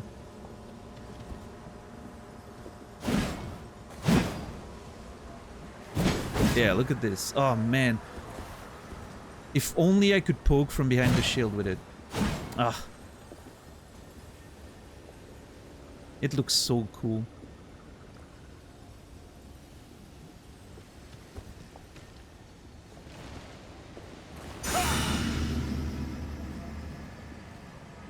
And then you can like buff yourself and everything. Yeah, what a cool weapon. Really stylish. Oh well. The Heart of Aeonia. That's a cool name for the Grace. Heart of Aeonia. Yeah, I mean, clearly there were some battles here. Like, you can find a bunch of skulls and abandoned weapons. There's still some, like, clean rot knights around, which I'm assuming, you know, it means, Malenia was definitely around for that battle.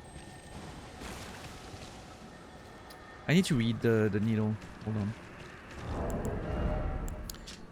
An intricately crafted needle of unalloyed gold. Snap in half. Oh, it's broken! A ritual implement crafted to ward away the meddling of outer gods. It is thought capable of forestalling the incurable rotting sickness. Sage Gary has designs for this needle. A ritual implement crafted to ward away the meddling of outer gods. So, okay, a few thoughts here. I wonder if O'Neill was using the needle for himself, which is the reason why maybe he was able to not be consumed by the rot over time, right? Since he's been here since the battles of old, and I wonder if he was using the needle. Got the unalloyed gold needle of him. Was he using it? Is that how he survived the rot all this time? And maybe it broke. Oh boy, did it break as we were fighting him? Like, maybe the implication here is that the needle broke as we were fighting him, right? Like, you can grab it on his corpse, but it's broken. Maybe we'll need to find a way to repair it.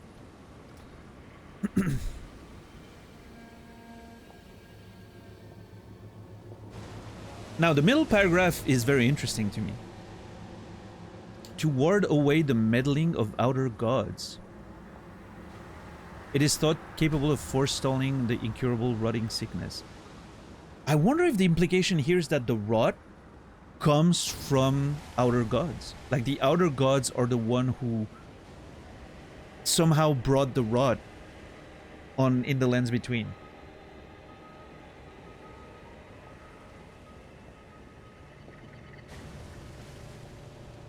Either intentionally, you know, to sort of maybe contaminate, you know, people and take over the lands between, or punish them, or whatever the reason might have been, or unintentionally. There's this idea, right, of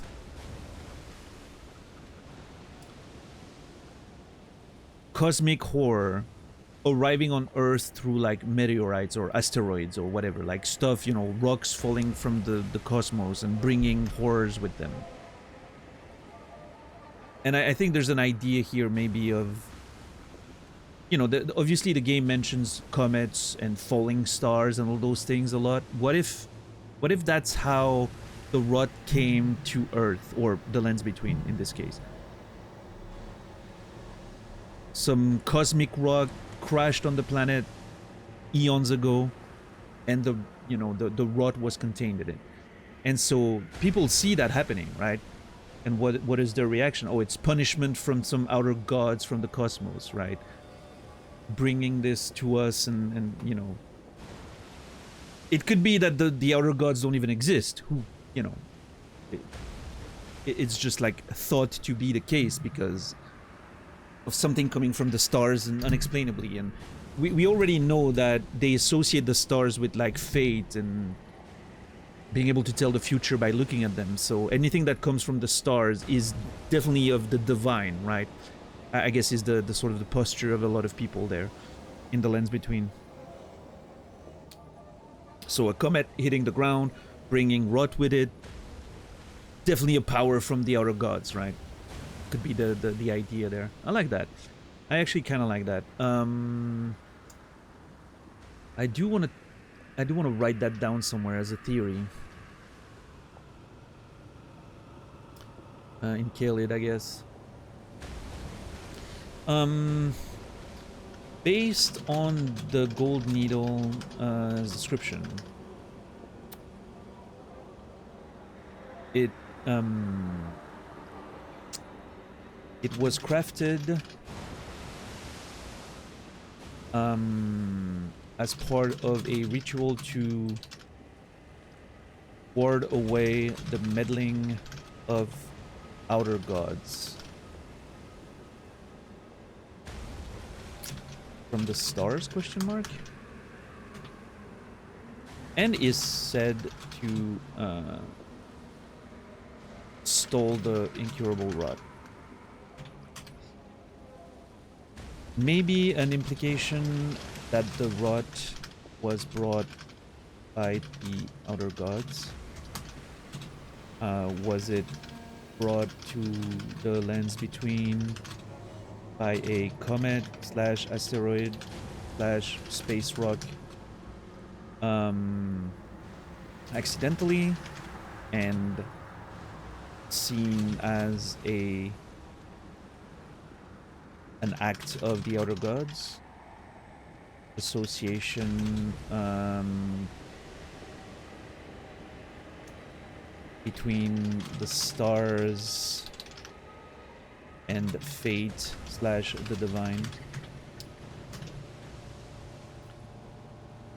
Or maybe there are real outer gods and they inflicted the rot on people of the lands between for a specific reason that I haven't figured out yet. Yeah, what if the rot is kind of a divine punishment from those outer gods? There's some like it's this whole thing is slightly flirting with cosmic horror in a way that I kind of enjoy. What's up, Noger?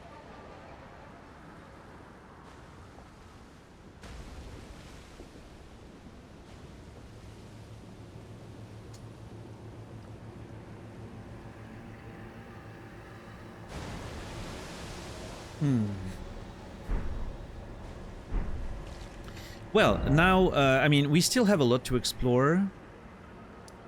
Kind of want to go check on Gowry now. I'm so excited about this. I am so irrationally excited about this. I kind of want to go check on Gowry immediately. See what he has to say about the needle. But we need to explore more of the swamp, of course. We know there's a cave in the ruins here. Like a basement. We've seen the stairs. There's an item here. A few things to find here.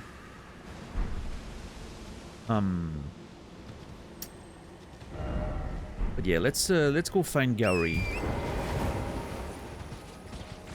and see what the next step of the journey is. Do I simply go to Millicent with this, or am I gonna have to repair it because it's broken? What's up, Macchiato? How are you doing today? What's up, Nurse Dean? Good to see you. Like your character outfit? Thank you. Yeah, pretty happy with it. Oh, I need to... Wait, hold on. I need to check on... We need to make it night so I can check on... So I can check on the shack if it has a bell-bearing hunter. While I'm at it. Yeah, we defeated Commander O'Neill, Nurse Dean. That was fun. Today was full of adventure and exploration. Some of which we haven't fully completed yet. We weren't able to figure out everything yet. So I defeated Commander O'Neill, got the broken needle. We also found the secret cave of Celia. And we found an unbreakable seal in there, which I don't know. I don't know how to open that. I'm assuming I'm gonna find an item later or something. A seal breaker is apparently what I need, so we'll see. And now, yeah. Now I'm going back to Gowrie, see what's up with the needle. Looking for a chill stream before bed. Now I'm here. Hey, welcome in then. Laughed about your Stargate joke. Yeah, I mean, Commander O'Neill to me is immediately like, you know, Stargate reference.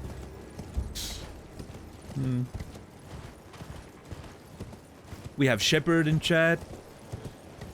You know, it's a whole Stargate reunion. Okay, so no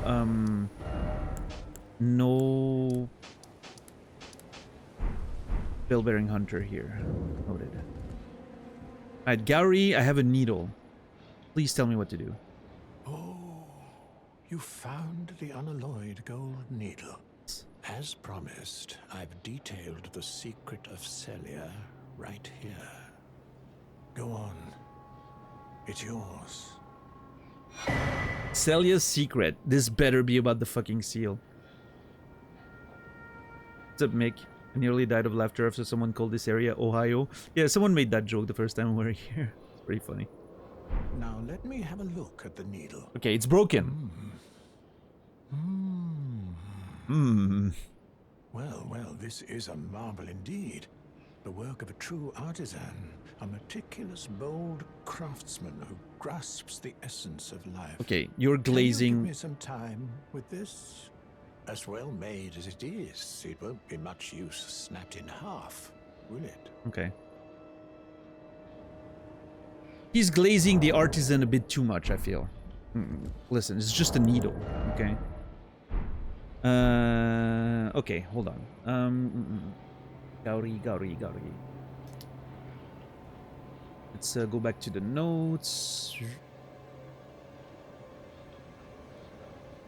Actually, I'm gonna flip those two things over.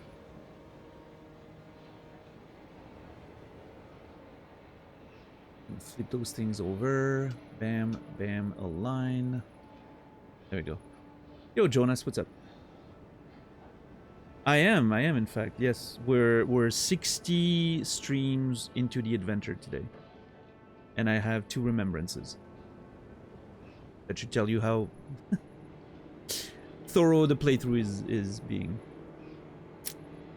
How are you, Birdbig? Okay, I brought him the unalloyed gold needle. Broken. He seemed very excited about it. Praised the craftsmanship. Then asked me to leave it to him because he needed to look into the matter. Also mentioned that in its current state it wouldn't be much used. And he gave me the secret of Celia, honest, which we're about to look at. Let's see. I'm not slow, I'm meticulous, yeah. Alright, piece of paper given by Sage Gowrie, examined by using square. A note given by Sage Gowrie detailing the secret he promised. The town of Celia hides the source. Light 3 flames atop the candle towers to break the seal.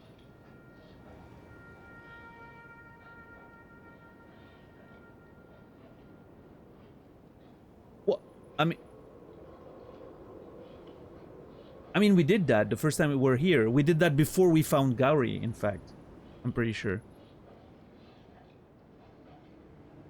It does mention break the seal.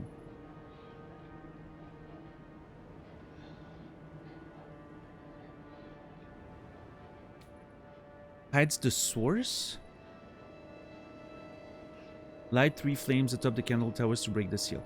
So, lighting the flames was what opened the bus room where we found the Nox fuel, and then we found Lusat's staff, I'm pretty sure.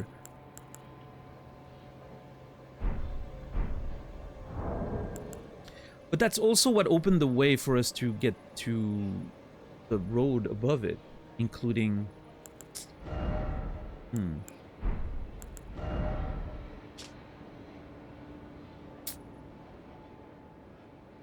Hides the source. The source of what?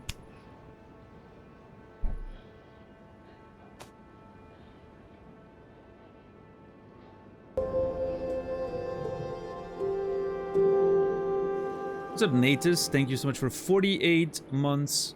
4 years, Natus. Jesus, that's a lot of years. 48 months, tier 1, Natus. You will be remembered. I appreciate you. Thank you.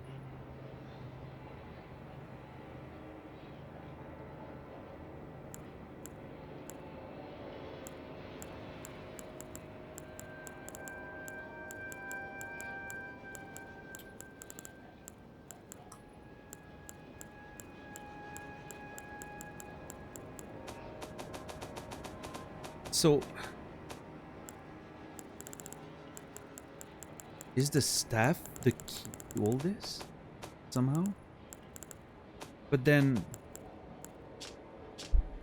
if the staff is the key, maybe I need the intelligence to play it? To, like, use it and open the seal?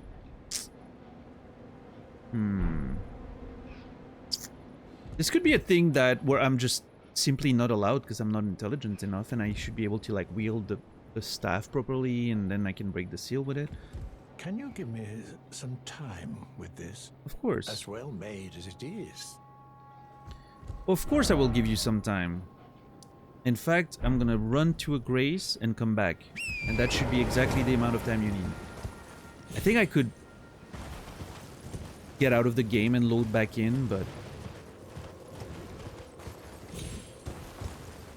we'll do it the old school way. Yeah, all questions are rhetorical. Yeah. As always. I'm just speaking out loud so that you guys know what I'm thinking of. For entertainment purposes. And let's go back.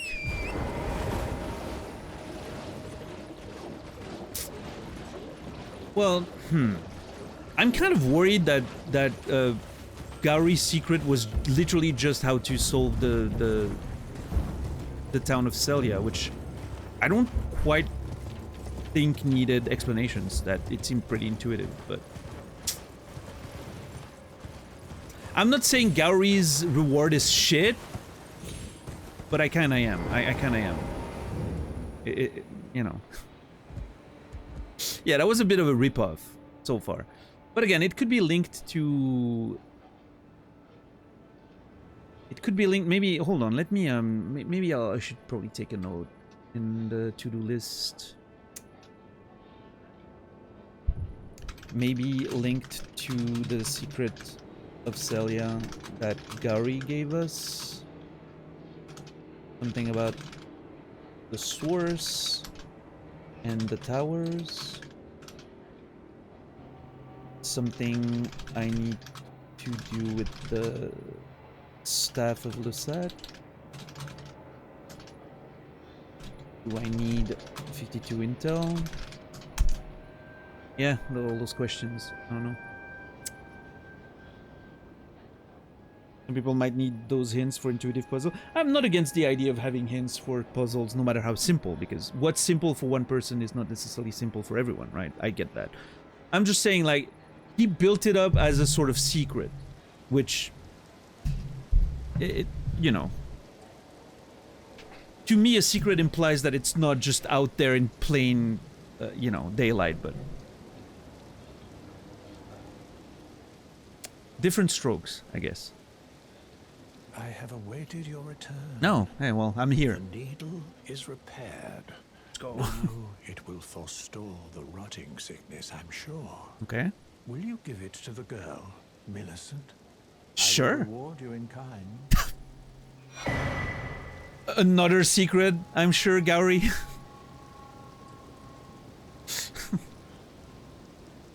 Hey, he wants to reward me again, so.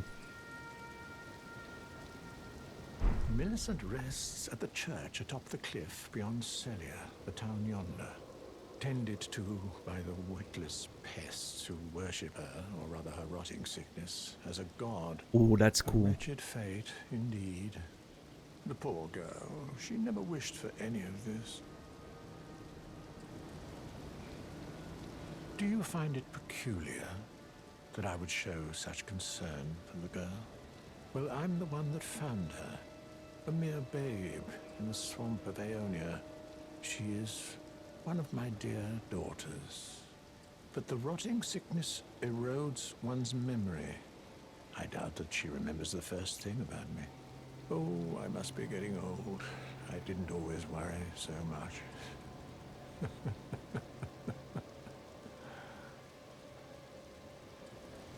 From Software patented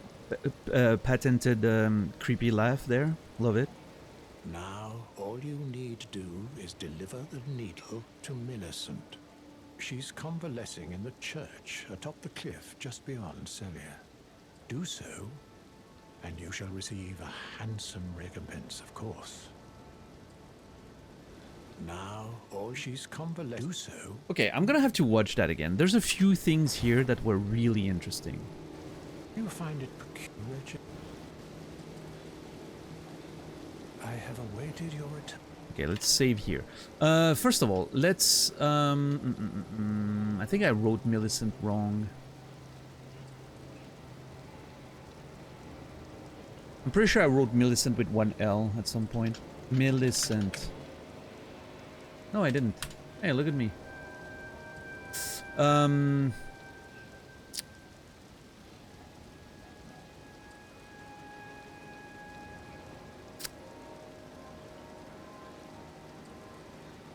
Okay, let's see. Turn. The needle is repaired. Now it will forestall the rotting sickness, I'm sure. That was very simple, by the way. I fully expected repairing the needle to be another quest. But, okay. Will you give it to the girl, Millicent? I will reward you in kind.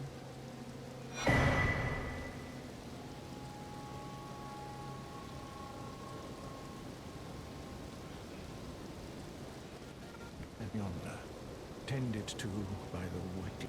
Okay, that was interesting. The witless pest who worship her, or rather her rotting sickness as a god. I think, hold on. Rot.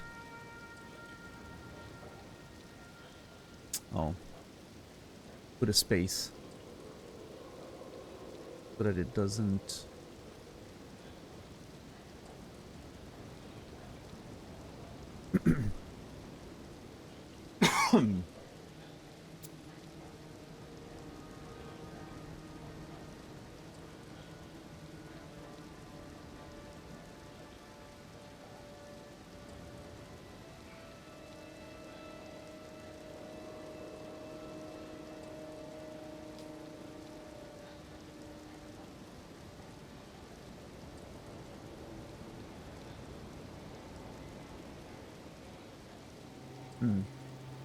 So there's...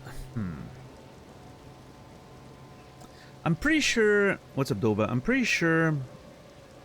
I remember...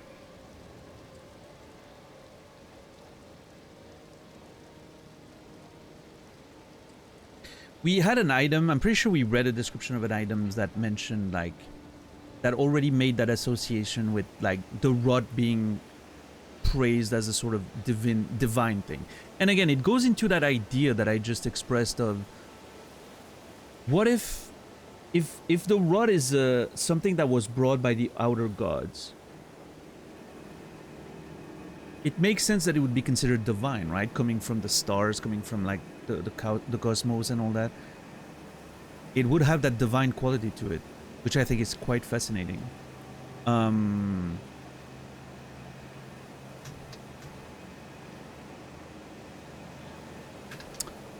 Let's see.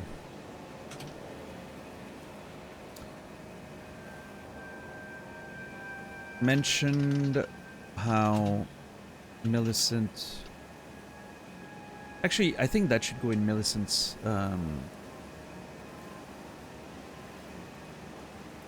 worshipped, tended and worshipped by the witless pest. Gary's words.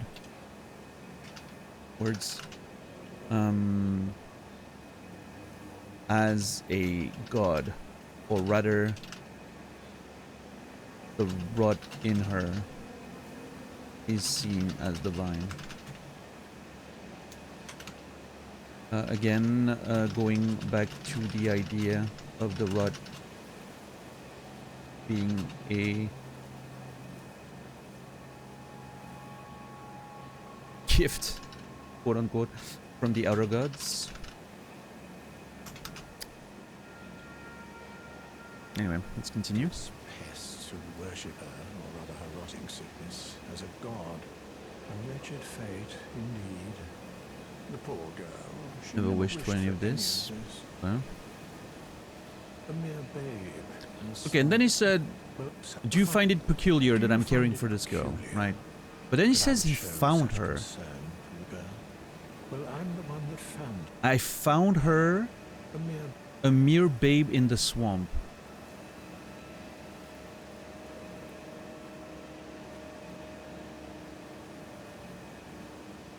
Huh.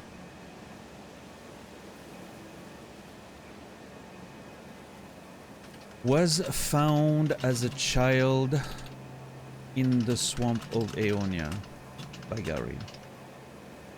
How was she born?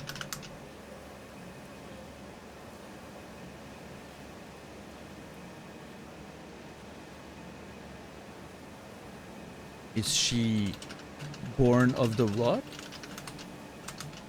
In a weird way?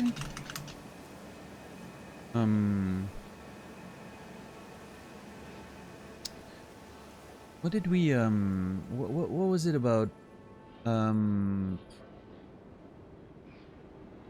that's the thing, here, Malenia the Severed, born into the rot she never found relief from. And we noted before that there were links to Millicent, like it felt, you know, like Millicent and her had like a similar story. Born into the rod. That's kind of fascinating as a concept. Again, that idea, and going back to that idea of maybe the rod being some sort of like divine thing that was brought from the cosmos or the outer gods and whatever. What if those, you know, they're born from the rod and they were supposed to spread it, maybe? Or I don't know.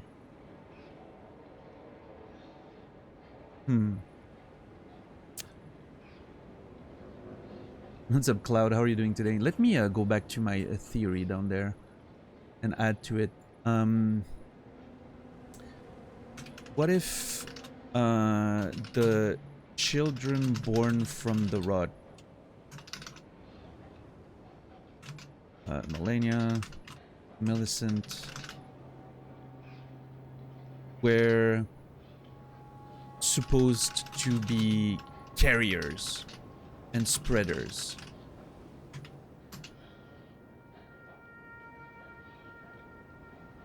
Maybe? It's definitely an interesting theory, I think. Yo, have a good one, Sir Flux. Thank you for hanging out. Appreciate you. Babe in the swamp of Aeonia. She is one of my dear daughters. That's when it becomes weird. Mentioned He cared for Millicent because he found her as a babe in the swamp of Aeonia. Said she is one of my dear daughters. Who are the other ones?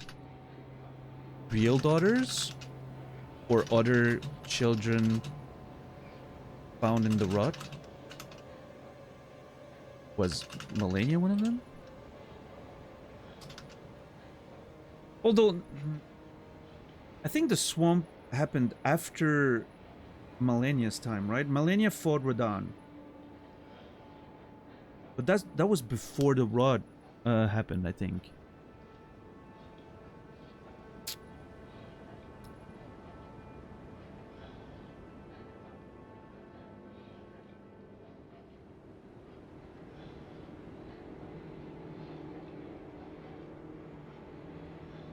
Mentioned this was where the first flower of Aeonia bloomed. Wish Melania would become a goddess.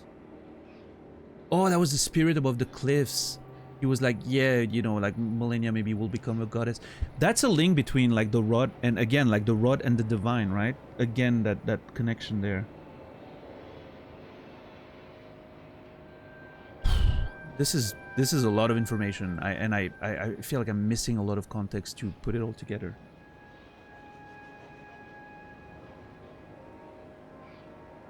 You do Twitch full time? Technically, yes. I'm also a published writer, and I have a couple of books out there that are creating some revenue. Not too much anymore at this point because it's been a few years, but at this point, yeah, Twitch is much what I do for work. Yep. Struggling, you know, but working at it. I like doing it, so.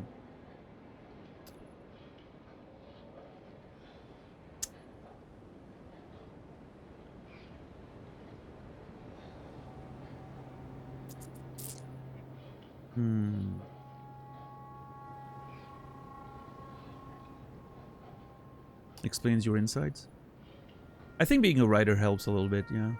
It's you sort of, it trains you to find the threads, right, that link things together and all that. It, you know, very often I'm gonna be wrong, right? I'm gonna have like theories and they're not gonna lead to anything, but it helps like creating a lot of threads and connections, and some of them are bound to be correct eventually.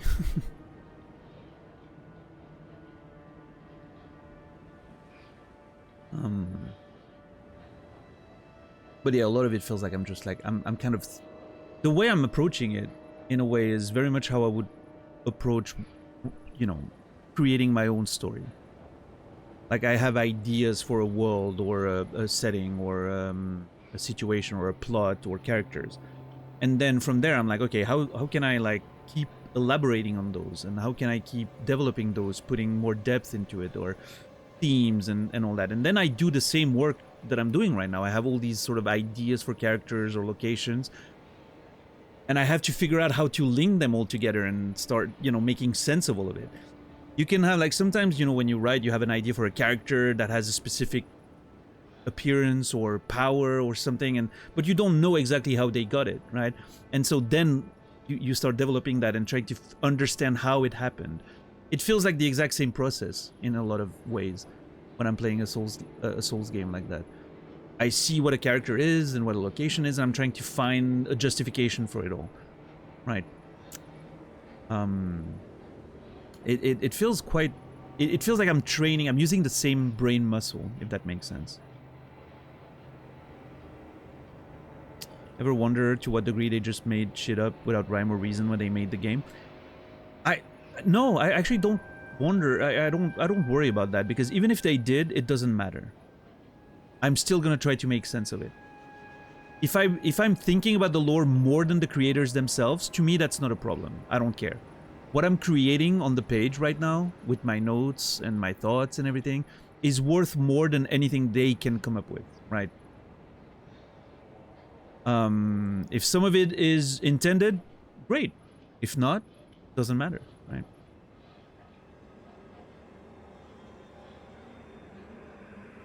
I imagine the internet from software just writing item descriptions based on vibes, and that's very possible. But again, like I don't mind it if that's the case. I think there's merit in giving people stuff to think about more than there is to give answers. Giving people stuff to question has more value than giving people answers. I strongly believe that. And I do the same thing when I'm writing myself. I like asking questions more than I like giving answers.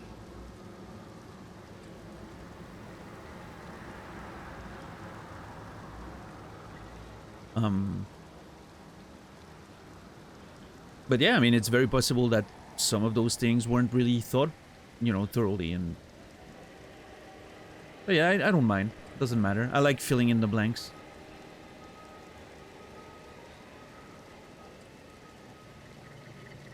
That's true, Macchiato. I've mentioned that in the past before, but I've had interviews about my books where people have brought up interpretations that I never thought of. Like, it never even crossed my mind. But then I'm like, you know what? It makes sense. It makes a lot of sense. Like, I'm hearing their interpretation of something and, like how they link two things together. And I'm like, maybe I did it subconsciously.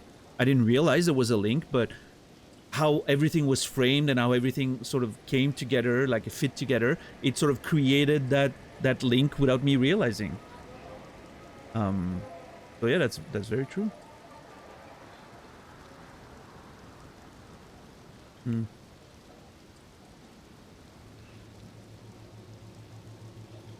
What's up, Akoelik? How are you doing today?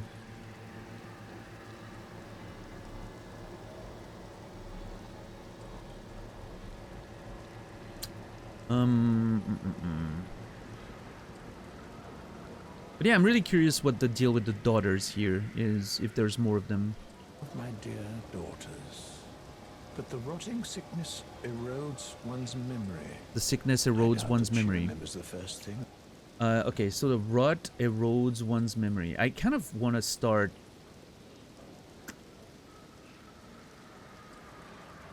a didn't we have like a concept section? Concept, yeah, that was a thing, right?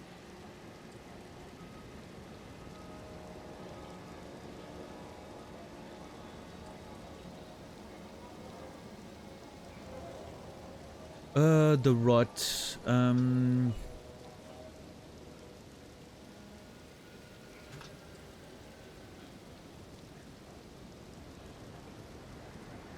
worshipped as a god by many, by some rather, I should say. Erodes, incurable, can be stalled with a gold needle, unalloyed gold needle. Apparently erodes one's memory.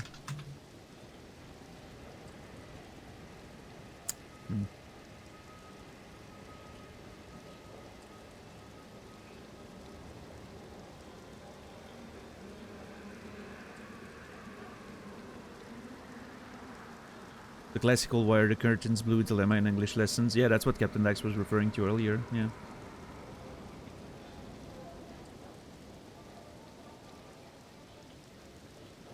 And here's the thing. Again, sometimes it's just gonna be a thing and it doesn't mean much. But I'm in the school of, the way I like to write is, if I'm putting a color, if I'm telling you what colors the curtains are, it very likely means something, even if it's just a little mood thing to bring feelings of sadness or whatever. There's a reason why I mention a color. I like very minimalistic descriptions, so whatever I'm putting in there is gonna have some meaning. But that's just me. Not everyone does that. Sometimes it's just about the sound of the sentence, right? Personally, if I'm putting a color, if I'm putting like something notable in my descriptions, it means something. But some things are also happening like subconsciously, like I said. Like sometimes you don't realize why you're doing things, but it has meaning.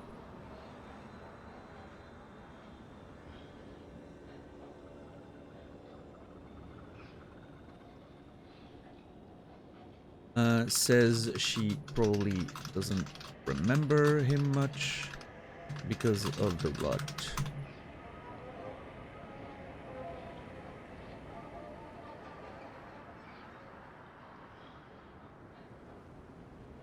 Yes, Lachi, but Tolkien's not an example. I'm gonna be honest with you. In the current, publishing industry, I don't think Tolkien would get published if he was a new writer. They would turn him down after the first page.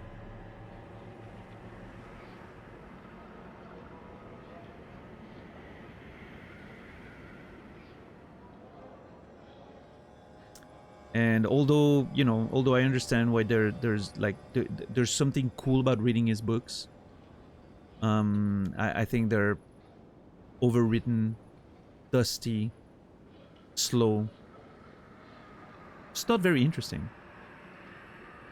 You could always write web novels. That isn't saying anything. I mean, that's true, Naz, but it's, What I mean by that is the way he's writing is definitely completely against the way the publishing industry is going right now. They want very different material.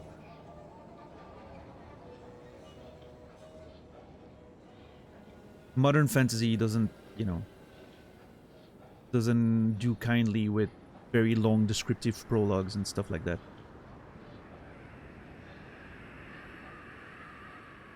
But hey, here's the thing. If Tolkien was, a writer today, a beginning writer today, he would write differently because he would have grown on different things. He would have a different culture and education, and he would write differently. So you're right. It doesn't mean anything. I'm just saying. It's just an example of how books change and age over time. I love it when you don't plan on something foreshadowing a future event, but it just works out. You look back and you're like, holy shit. Oh yeah, that happens all the time when I write. Like some things fall, like, the pieces fall in the right way. Sometimes completely, despite me. Like, not thanks to me, but despite me. Like, sometimes you just figure out something in your story and it was always there. You just didn't realize that all the pieces were in there. I love when that happens.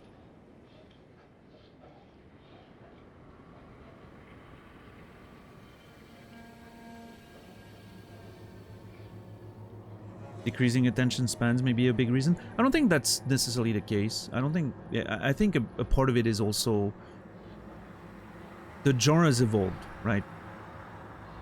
And I don't think it's just a matter of, like, attention span. I think it's a matter of, like, we're writing better now. We understand that you don't need to describe so many details before the story actually begins.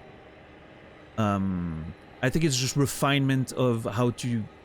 write a proper story, like, write a story well.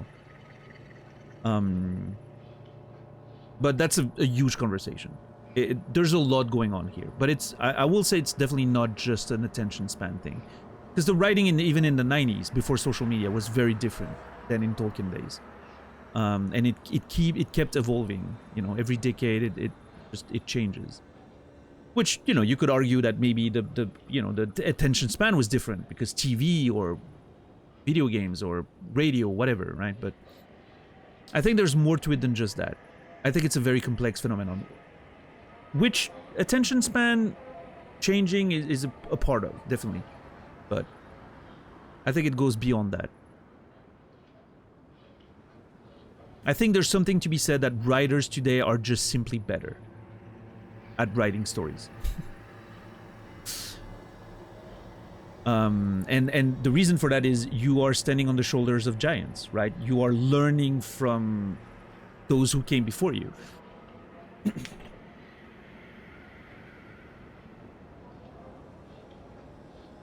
About me. Oh, I must be getting old. I didn't always worry so much.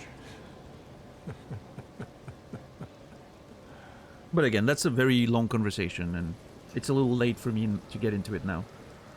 But bring it back another day, and we'll have a talk about it tomorrow or the next day. All you need to do is deliver the needle to Millicent. She's convalescing in the church atop the cliff just beyond Celia. Do so, and you shall receive a handsome recompense, of course. Nice, nice. or she's I convoluted. love that.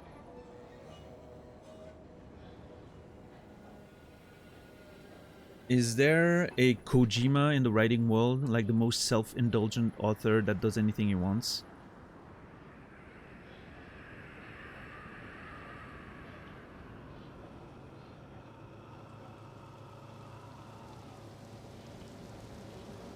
Stephen King?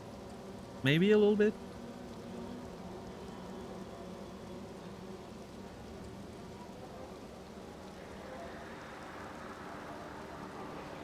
At this point, probably Brandon Sanderson. He's way too big to, you know, not make millions of anything he wants to do. He just writes novels after novels. I haven't read many of his recent things, so I don't know how the quality keeps up, but I mean, he has a team of editors, so it's probably, he has the money to make it decent, I guess.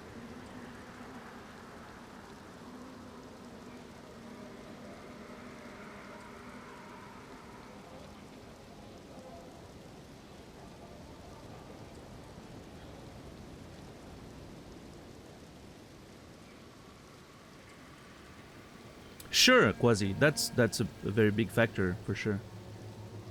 Yeah. I feel like Tolkien in many ways looked at his work less like I'm writing an entertaining novel. Like he didn't think of his work. I doubt he was thinking of his. Well, yeah, I'm writing a fantasy novel. I think, you know, I don't even know if we would describe things in this way back then. Probably not, right? I think the way he was looking at it, he knew he was writing some sort of fiction, but I think he saw his work as almost like an academic work in many ways, right? Trying to make a mythology for England, right? That didn't exist in the same way as the Norse mythology existed for the Nordic countries and all that, right? So I think part of he knew he was writing fiction, but part of his process was academic in nature, and I think that explains a lot of his writing, I would say. But again, I'm not a Tolkien expert. I never really enjoyed his work, so I don't know too much about it. It's a blessed breath. What level are you? I don't know. Are you asking me that every stream? Or is someone else asking me? I feel like I'm getting that question very regularly. No, you haven't. You've never asked it. I'm sorry. Someone else asked me the same question yesterday, and I thought it was you. You did ask about my build, though. I'm level 84.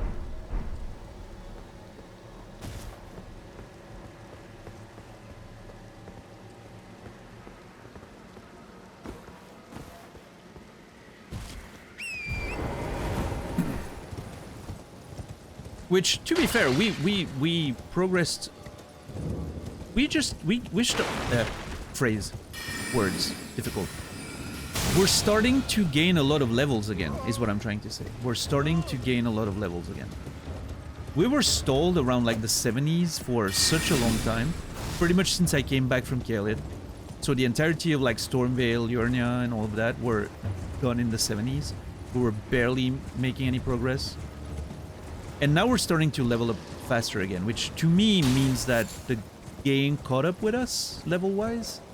Like I'm not too over-leveled again anymore. Which is kind of concerning that I beat Commander O'Neill that fast and most of the bosses we've faced recently that fast. But again, according to Naz, there's going to be plenty of sagas in this playthrough, so I'm going to believe him.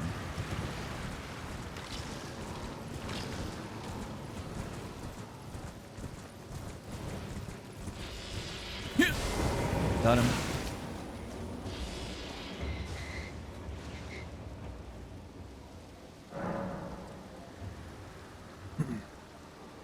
Had no way of knowing how influential it would be. His goal in writing were entirely different from the goal in most modern fantasy writers, of course.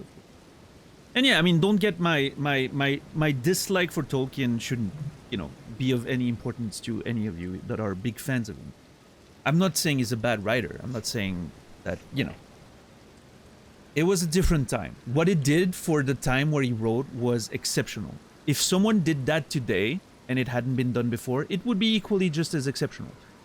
I'm just saying, you know, my only point is that it probably wouldn't work very well in the industry. which is okay. You know, the industry publishes a lot of crap, so maybe, you know, like Nas said, it's not saying much.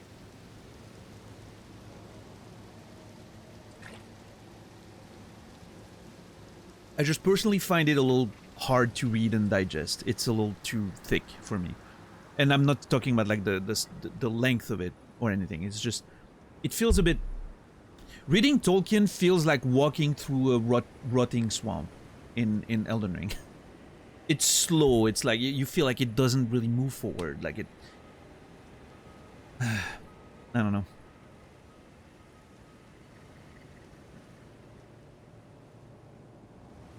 But I am typically someone who likes writing that is a bit more economical when it comes to descriptions, and you know, I like minimalism and stuff like that. I don't like Frank Herbert very much. I don't know why I went French there. I'm not a big fan of Dune. Nope.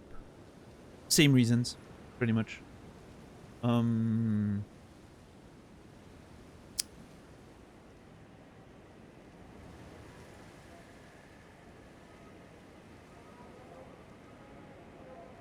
But at the same time, I enjoyed reading Name of the Wind, for instance. Name of the Wind sort of hit the limit for me when it comes to how descriptive writing can be for me to still enjoy it. I thought Name of the Wind, the writing felt flavorful, if that makes sense. Like I was really feeling when I was reading it that I was smelling the scents, and I was tasting the foods, and you know, I could tell what a place it was the exact right amount for me of like description for a very descriptive writing style, I guess. It didn't go overboard. I feel like Name of the Wind could have been a little faster in some places, like plot wise and all that. I feel like Name of the Wind allows itself a little bit of you know, self-indulgent a little bit, but it always felt very flavorful. I enjoyed it.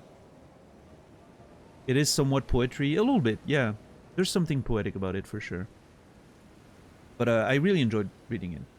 So, you know, there's always an exception to the rule, right? Even though I don't like descriptive writing, this one worked. So, who knows why? Sometimes. I haven't read the second one though.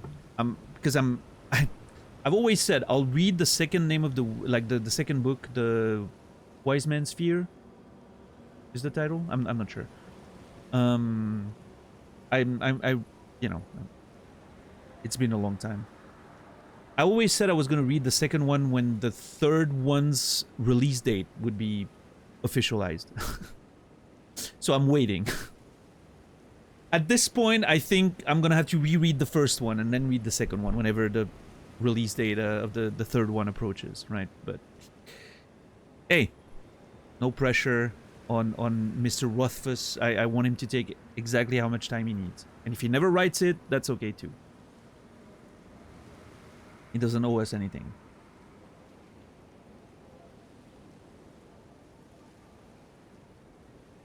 Same with George Martin. If he never writes... I'm not a huge fan of Song of Ice and Fire, but if he never writes the rest of it, whatever. I don't think he owes us anything. I would rather he does it. I think that would be nice for all the fans and all that, but, you know. Oh, I never read the needle's description. An intricately crafted needle of unalloyed gold, once snapped in half. It has been repaired by Sage Gary. A ritual implement crafted to ward away the meddling of other gods, it is thought capable of forestalling the incurable, rotting sickness. Now all you need do is deliver the needle to Millicent, convalescing in a church atop the cliff, just beyond Celia. I wonder how it was repaired. It looks like... I mean, there's definitely some red there. I don't know if it's like supposed to be blood. If it's like a little piece of like a ruby or like a precious stone of some kind. I think it's blood. I think he used his own blood to repair it.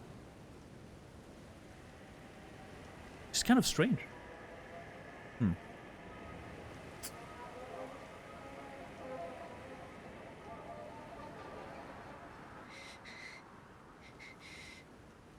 Oh yeah, Cryptic. Nice, nice. Hey, I hope so. That'd be great.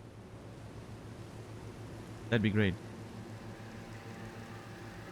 Still a little crooked, it looks like. Yeah, it may not be completely straight, which I think is a cool detail. Could be true. That also gives me tiny changes were made to the Hollow Knight Steam page vibes. Yeah. I'm telling you, Silk Song's not coming out in 2025, guys. Give it up.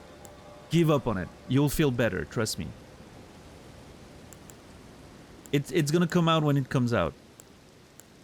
One day it will be there. It was promised, I don't give a shit. It's not coming out in 2025.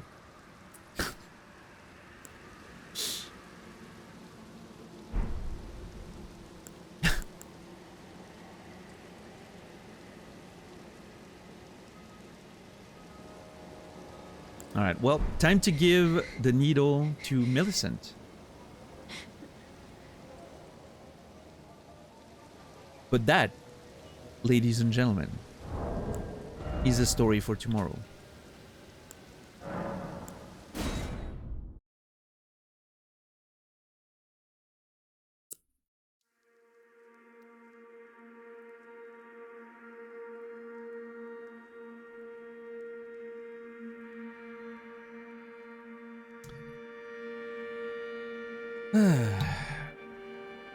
How's everyone doing? I hope you guys had a good time. Thank you for watching the stream tonight. I appreciate you all. I should be back tomorrow. Like I said, tomorrow during the day I have to drive my mom to the train station because she's going on holidays, which means there is a chance I might not be able to stream tomorrow depending on how much rest and sleep I get. Be on the Discord. I'll give out the information during the day, probably on the Discord or before the usual starting time. Thank you, $10 for the link for Discord. If I'm not here tomorrow, I'll be back on Thursday. But I'm gonna do my best to be there tomorrow. I expect to be able to go live tomorrow, but you know, we'll see how it goes.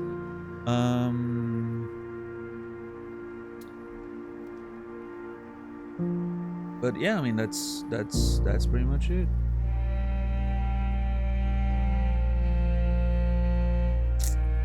That is pretty much it.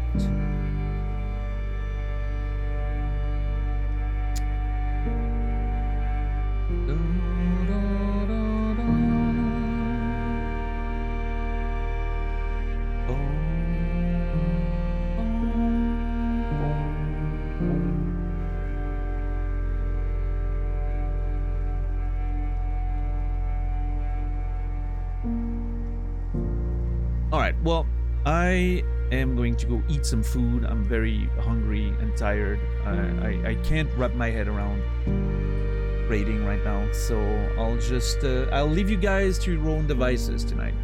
You choose your own way. But yeah, I'll be back hopefully tomorrow, 7 p.m. Central European Time, 1 p.m. Eastern, 10 a.m. Pacific.